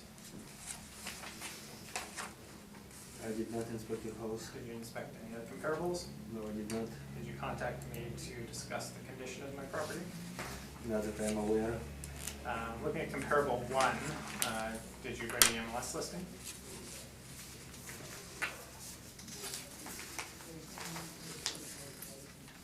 I don't have MLS listings for the comparables. Why did you bring them for certain other people who in their assessment, but not in the last couple there? It comes down to time, and there's amount of time you can gather material. So are you aware of the condition of comparable number 1? And that it's had a full renovation, including kitchen, bathrooms, flooring, baseboards, pot lights, etc.? I'm not, again, I do not have the listings, and I'm not aware of its condition as far as. Would you say that a house that's had all that done is comparable to a house that hasn't had any of that done? And is in original condition from 1989? Excuse me? Would you say that a house that's had all of that work done, kitchen, bathrooms renovated, flooring, pot lights, would you say that's comparable to a house that hasn't had that done? I would, no, like if a house has. That adds value. Has had the upgrades, the other one doesn't, no, they're not comparable. Right? And so similar to comparable 2, are you aware that the MLS ad says it has $120,000 in renovations recently completed? Again, you're talking about MLS listing for comparable? Yeah, for comparable 2 that you provided. No, I cannot comment to the listing because I don't have that information with me. Okay, but again, if those renovations haven't been done as per the listing, says they have been, then you would value that house higher than one that hasn't had that done. Yes, renovations would add more value. Right, and then so comparable 3 and 4, based on the MLS listing, have not had that done and are in original condition for a 1990s house.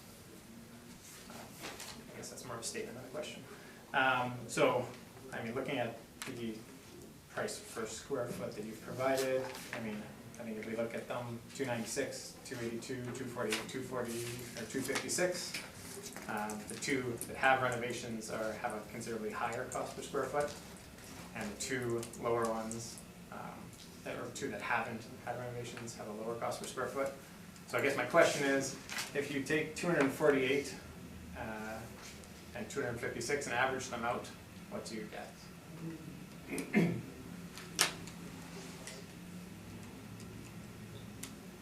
So you want me to do the math, I guess? That's what the intent of the I mean, question? I can do the math, but. Yeah. No, you have 252. 252, okay. Let's just make a mental note of that. No further questions. Okay, thank you. Ms. Davidson? I have no questions at this time. Ms. Linklater? No, not at this time. I have no questions either. All right. Oh, excuse me.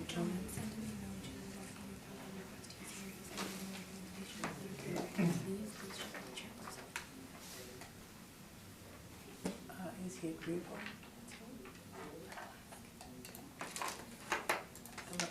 Excuse me for 1 minute. This is regarding matter number 7 on the docket. Mr. Neufeld? Yes, There's a recommendation? there is.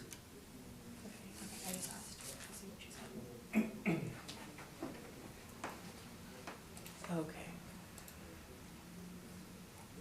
Sorry, he's in an adjoining hearing right now, so which we're just finishing up. Sorry, he wants to leave, so. If he sends an email back saying. Well, that's what I'm just, that's what we're just finding out. I just wanted to make sure there was an agreement, okay. Okay. Okay, we'll just continue. There isn't, so, thank you. Yeah, sorry Okay. about that, go ahead with your presentation. So, I mean, this report is just kind of providing a general idea of the condition of the property as it was when I purchased it, as it is now, aside from some issues relating to the pool, which I'll bring up. So you can see in the first picture is just a picture of the front of the house. Second picture is a picture of the pool equipment on the pad, and you can see there's water on the pad, which evidently is not supposed to be there. The next set of pictures show that both upstairs bathrooms have plumbing leaks that have damaged the ceiling above, so I'm not going to use the term destroyed like someone else has passed, but it's not destroyed. It will need to be replaced, and plumbing leaks will need to be fixed. It does have a finished basement. Half of the basement has a height of 68 inches. For reference, I'm 73 inches tall, so I do have to bend over to access that part of the basement. The fireplace that's listed, there's a picture of that it's being disconnected, and it's an old fireplace, and eventually I'm going to get rid of it entirely, but at the current time, there's a fireplace there. It's non-operable as there's no gas line to it. Flooring, kind of just highlighting that this is original flooring to 1989. There's gaps in the flooring. Carpet has rips. There's a window with condensation, but again, this is just the condition that it was when I purchased it, and just highlighting that it's not a fully renovated house. I have a pool inspection report from the date of possession that highlights some repairs necessary. In the offer to purchase, there was a clause stating that all pool equipment, including pump, filter, gasket, and plumbing, to be in good working order upon possession. And again, upon possession, it was not in good working order. The pump was squealing to the point that it was breaking the City of Winnipeg excessive noise bylaws. You could hear it down the street. And within a couple of days, it seized up, so that needed to be replaced immediately. There are plumbing leaks on the pad, or where the pad is, including the filter. And our lawyer contacted their lawyer, and they basically said everything's in fine working order. Clearly it wasn't. So I've outlined the repair costs that have already taken place. So $576 for the pump, $750 for the filter, and that included fixing the plumbing leaks, and lift the equipment patch for $500. So the inspection report was provided by Aquatech, who didn't do the work. I found a different company to do it for a much better price. And then, so it's the time adjusted increase the City of Winnipeg used in their sales book for London Woods appeared to be 7.8%. I think you quoted a different figure earlier, but my property at 31 Farmingdale went from 455 to 509, which is almost a 12% increase. I've provided some comparables that don't match your comparables, but they're all two-story homes built around the same time. None of them have had any significant updates. The basements are all finished as per the MLS ad. None of them have negative or positive property influences, i.e. on any of the busy streets or entrance streets. None of them are on a pond or park. I was able to find one comparable property with a pool, which is 51 Hawkesbury, but any of the other sales with a pool didn't seem to be comparable. So I've used an estimate here. And earlier I asked you to make note of a figure of 252. So it just so happens that the cost per square foot that I came up with was 252 exactly, and that relates to a $460,908 price, not considering the pool. You know, looking at the Hawkesbury sale, that pool appeared to add about a $13,000 value. You know, I've kind of increased that to $22,000 just to come up with a reasonable figure, which is probably about half the cost of a new pool, which comes up with a market value of about $483,000.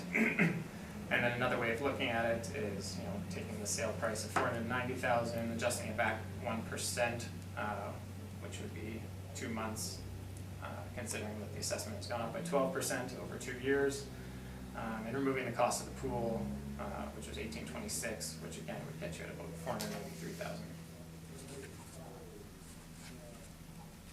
That's all.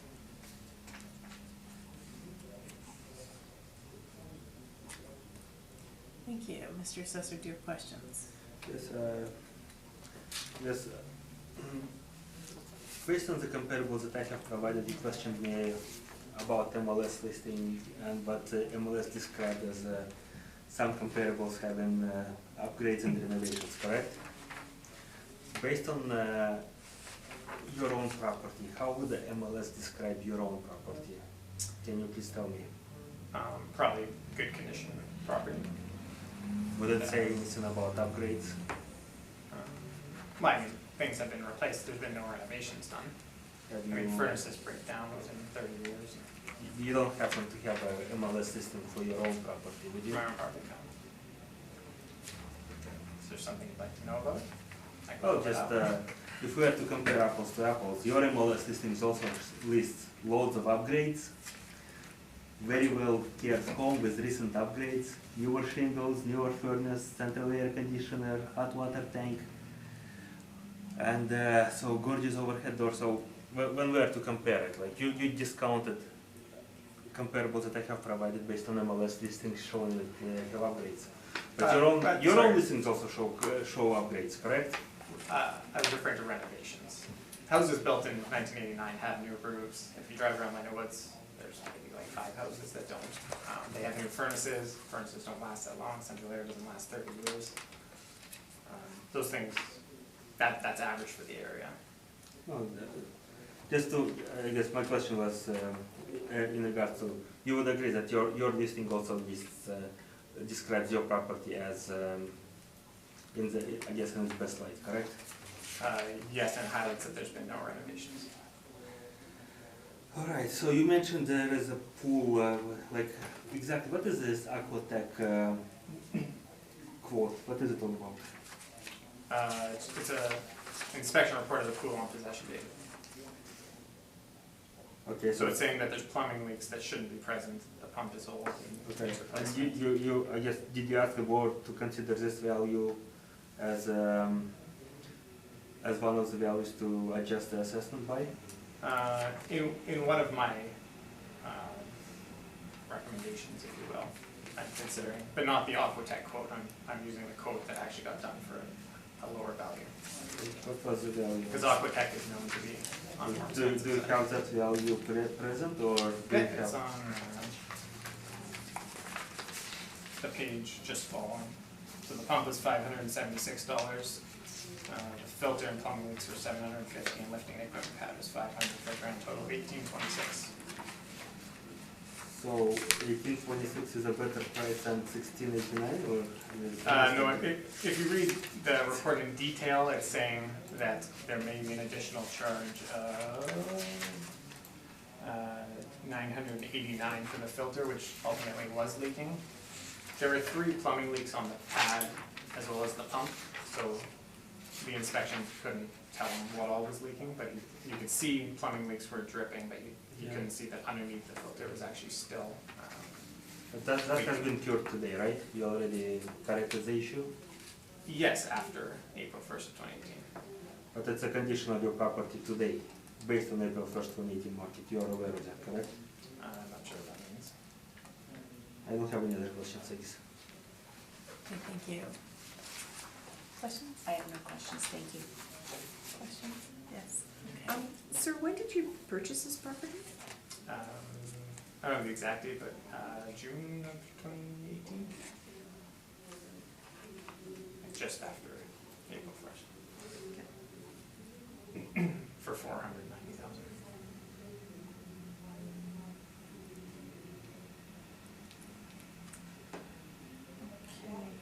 Okay. And you are living in this property? Yeah. Okay. I'm just wondering, because The it's address got a is here. different address. She just sorted that out ahead Yeah, of time. okay.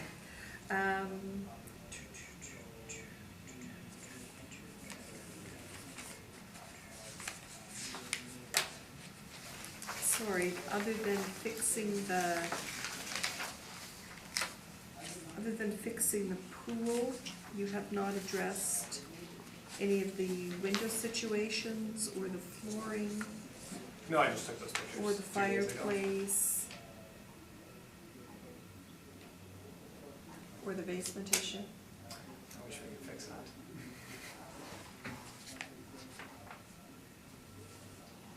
Maybe if I shrink as I age. Sorry, I'm just gonna ask you out of curiosity, why would the ceiling height be 68 inches? Because it's a 2 1-story. So Okay.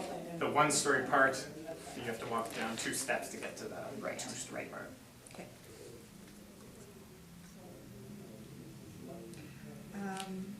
Sorry, and your request again is? 483. I mean, both of my scenarios Right. and the kind of somewhat agreed upon cost per square foot yielded that same value. Okay. And you have done, you have not changed any renos to your kitchens or your bathrooms or anything? Okay. That's all my questions, thank you. I have no questions. Thank you very much.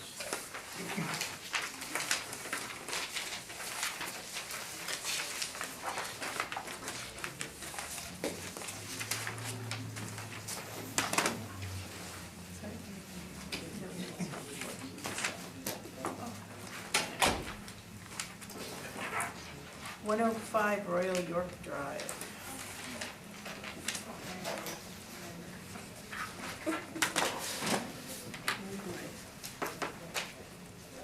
You have the option to swear in on the Bible or to affirm without it.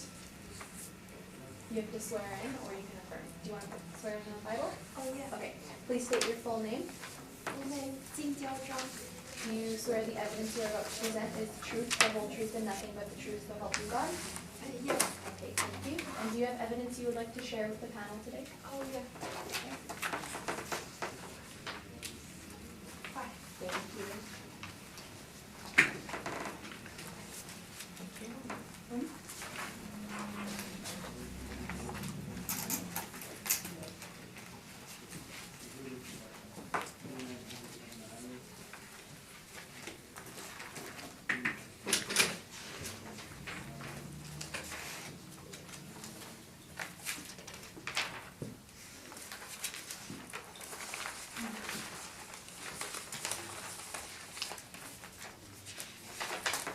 Okay, please proceed. Subject property parcel ID 10-0001703-000, 105 Royal York Drive in Linden Woods. Is a 2-story single dwelling, 1988 year build and same year effective age. 2,088 square feet of living area, full basement, we have basement finish on record, 2 full bathrooms, 2 half bathrooms and 2 showers, 1 central air conditioner, 1 fireplace, attached multi-car garage, 6,583 square feet of full lot size. 2020 assessment, $482,000. Total assessment per square foot, $230.84. Comparables are all in the same neighborhood with the Woods. They are all two-story single dwellings. Effective age ranges from 1988 to 1989. Living area ranges from 2,009 square feet to 2,158 square feet. They all have full basements. Comparable 1, 3, and 4 have full basement finish. Comparable 2 does not have basement finish. Okay, they all have central air conditioners. They all have fireplaces. They all have attached multi-car garages. Lot sizes range from 5,832 square feet. Oh, no, actually, sorry, my mistake. 5,798 square feet to 6,552 square feet. Time adjusted sale price ranges from $478,900 to $495,700. Time adjusted sale price per square foot ranges from $228.70 to $240.07. All comparables have sold between April 1st, 2016 to April 1st, 2018. There is also subject property sale in 2017. That's all I have. Thank you. Thank you very much. Do you have questions for the assessor? Just questions at this time? Just questions about his presentation? Our basement is unfinished.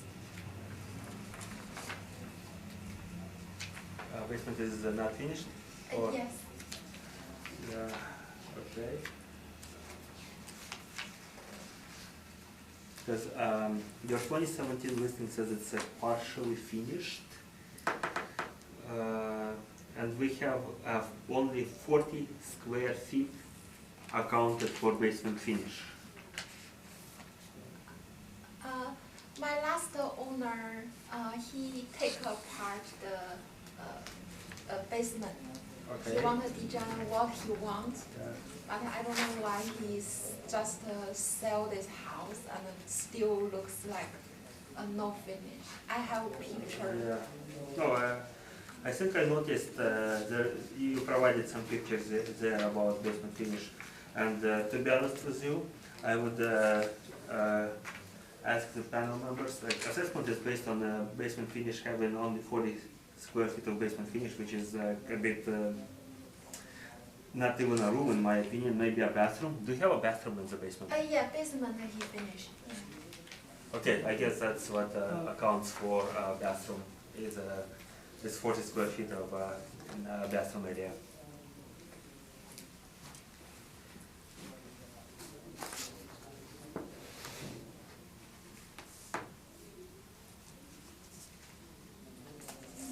Do you have any other questions for the assessor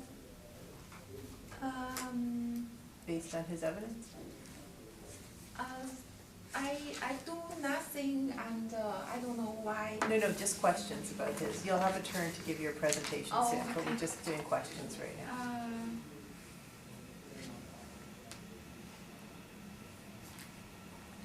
No questions. No questions? Okay. Ms. Davidson?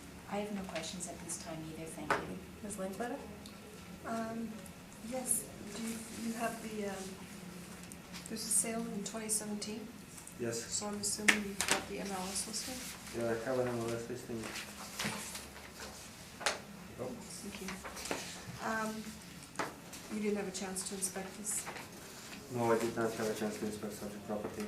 or the comparables 1 through 4? No, neither the comparables. Do you have MLS listings on the comparables? I do not have MLS listings. I don't have them. Okay. Sorry, did you have a chance to do a drive-by? No. No? Okay, thank you. That's all my questions. Okay, I have no questions, so now it's your turn to give your presentation. Okay. 2 years ago, I buy this house and I make a market price.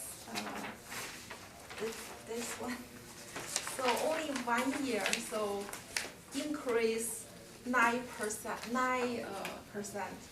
So I do nothing. So I think it's too much here just Winnipeg, now in BC, so I think not make sense.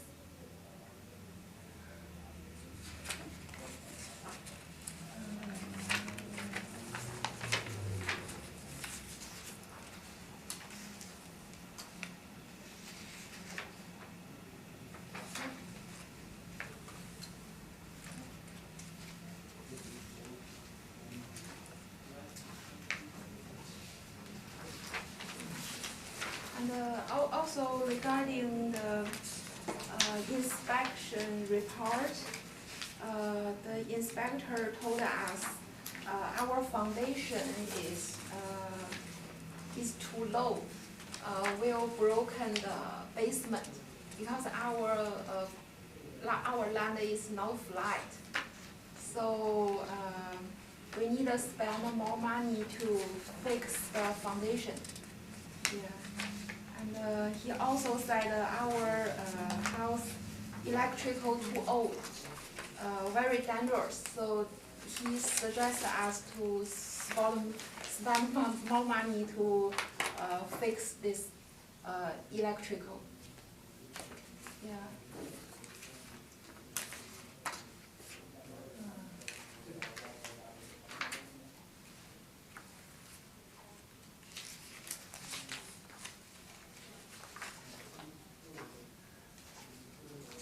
Also compare our neighborhood. I make a forum for this one, and their basement all finished, so their price is, I think, lower than us. And we did nothing, only 1 year, increased 9%. I think, yeah, it's so high, it's too much. So, yeah. That's it.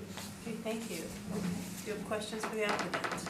You know, I don't think I have any questions. No, I don't have any questions.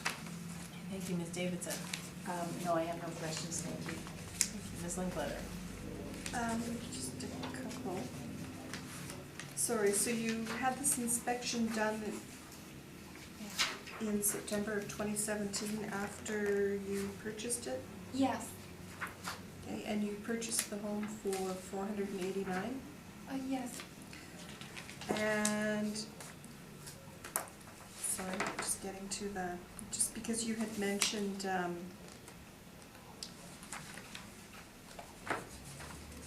I think, your issue with your drainage. So on page 16 of the report, he's talking about swales, putting in swales on either side of your home. Is that something you're going to undertake, or is that something that absolutely needs to be done? And was there a quote given with it?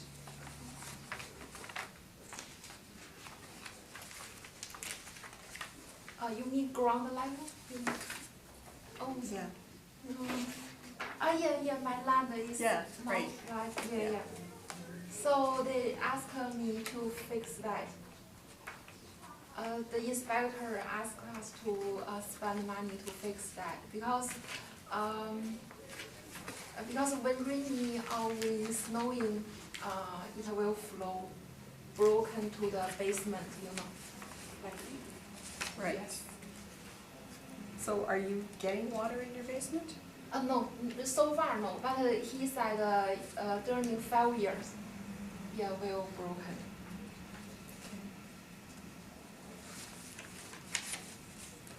And, sorry, what number are you looking for? Because you're currently assessed at 482.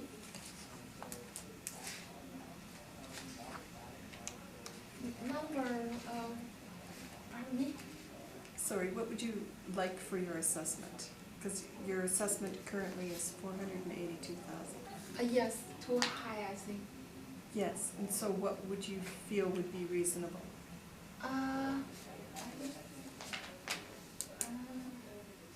don't know. I just because we do nothing, so I think just like 1 year ago, like 2019, a fall for 1,000. I think this is, compare this, I think increase too much, you know.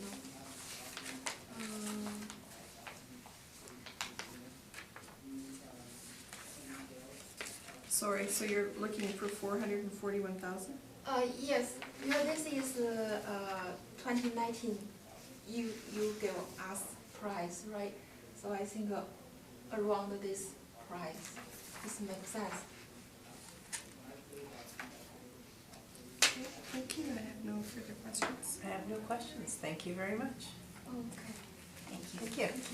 Okay. Go.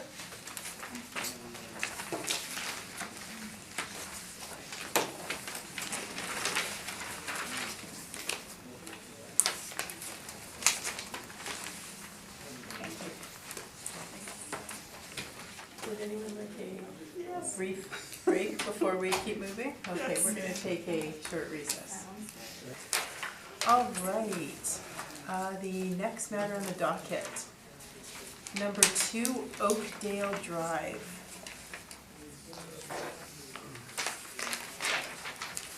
Why can't I find this here? Item 3? Yes, oh, because I don't have item 3 here.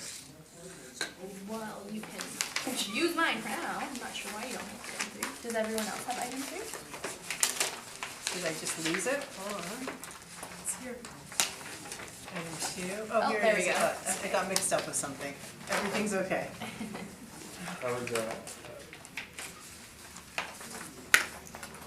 would add the latest communication to the docket. Okay. I only have one copy, unfortunately. Okay, I will take it. Thank you. Copy. Thank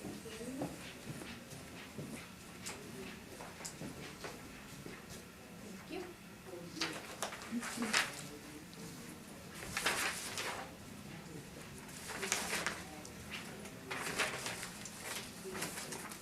So parcel, subject property was a parcel ID 0100206430 to Oakdale Drive and Richdale neighborhood.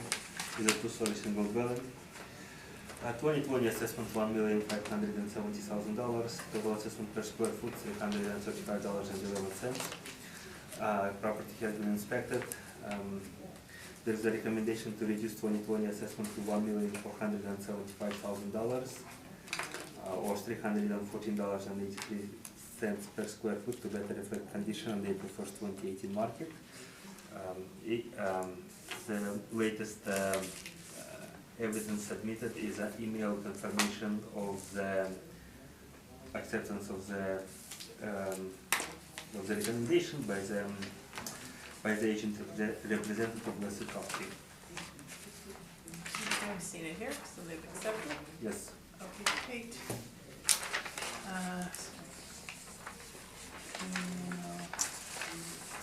Accepting. Okay.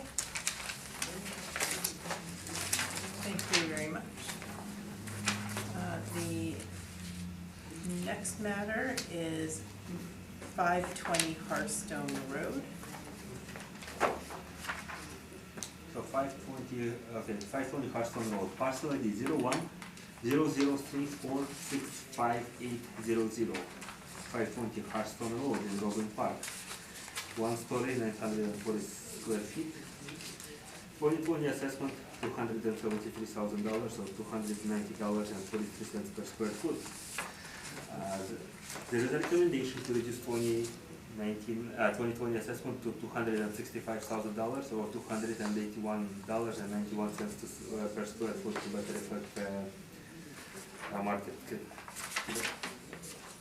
And from what I understand, the agent representative Rocky Newfeld accepted the recommendation. Do we have an email confirming that? Yeah, Joanne, he verbally confirmed to Joanne, and Joanne sent me an email about it.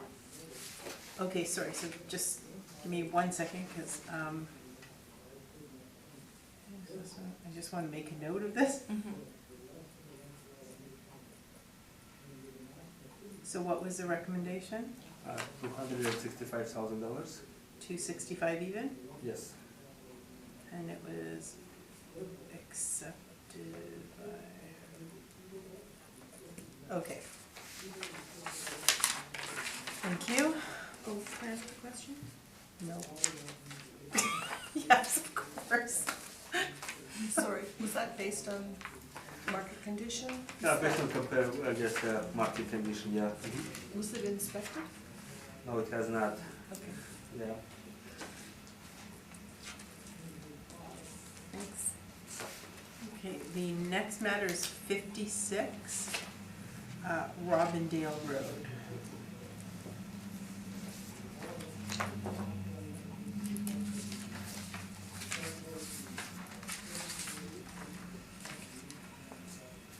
The subject property 01-003-437000, 56 Robindale Road in Rowan Park, one-story single dwelling, 2011 build, 2,387 square feet.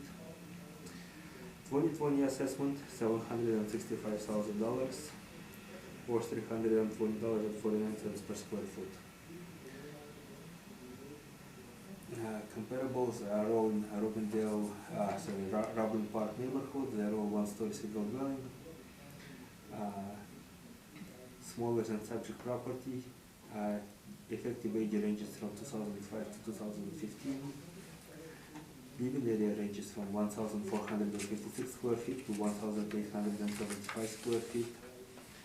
Time adjusted sale price ranges from $508,300 to $755,600, and time adjusted sale price per square foot ranges from $349.11 to $402.99.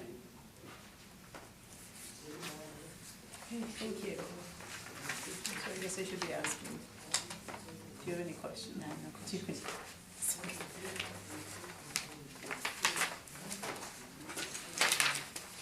Kind of figured you would just chime in if you did at this point. The next matter is 87 Shire Drive. Okay. Okay. Again, latest communication with an agent representative.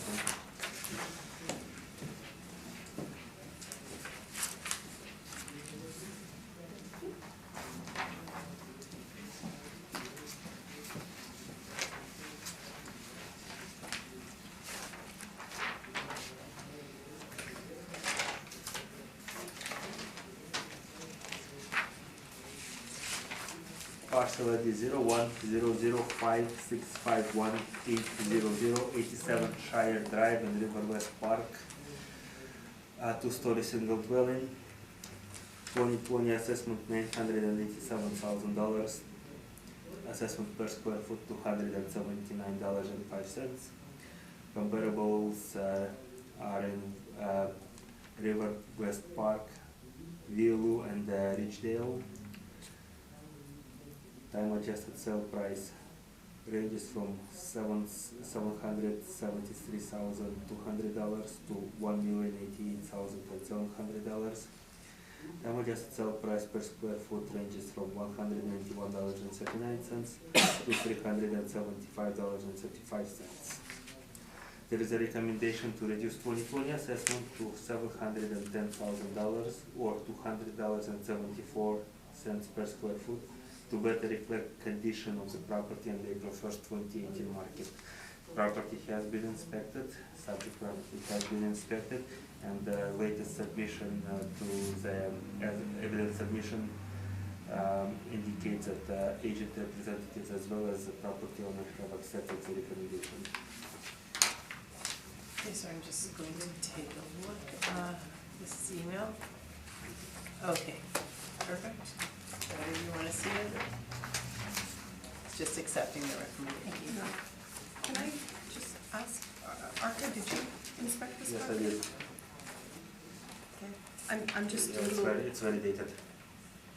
okay, because I'm just a little surprised at the reduction. The subject property Shire is Drive. validated, and it's likes any sort of updates whatsoever. Okay, thank you.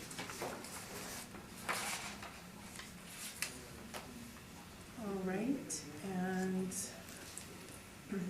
next is 127. Wait a minute. oh, sorry, I'm sorry, my mistake. Back up, 34 Collington Road.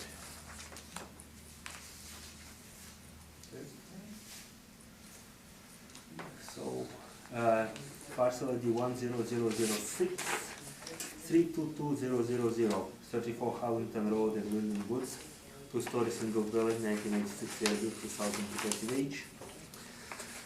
2020 assessment $724,000, assessment per square foot $276.13. Comparables are all 2-story single dwellings in the same neighborhood as subject property. Time adjusted sale price ranges from $692,700 to $751,600. Time adjusted sale price per square foot ranges from $272.29 to $302.07. Subject property sold itself in 2017 for $760,000. So we have things. Any questions?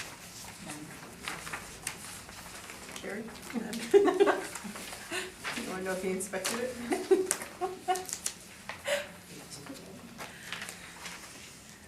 Okay, and last we have 127 Royal York Drive. Subject property parcel ID 1000169900 127 Royal York Drive in William Woods. 2 1-story single dwelling. 1995 year built, same year effective age, 1,820 square feet of living area. 2020 assessment $440,000. Assessment per square foot $241.76. All of the comparables are in William Woods areas, are all 2 1-story single dwelling.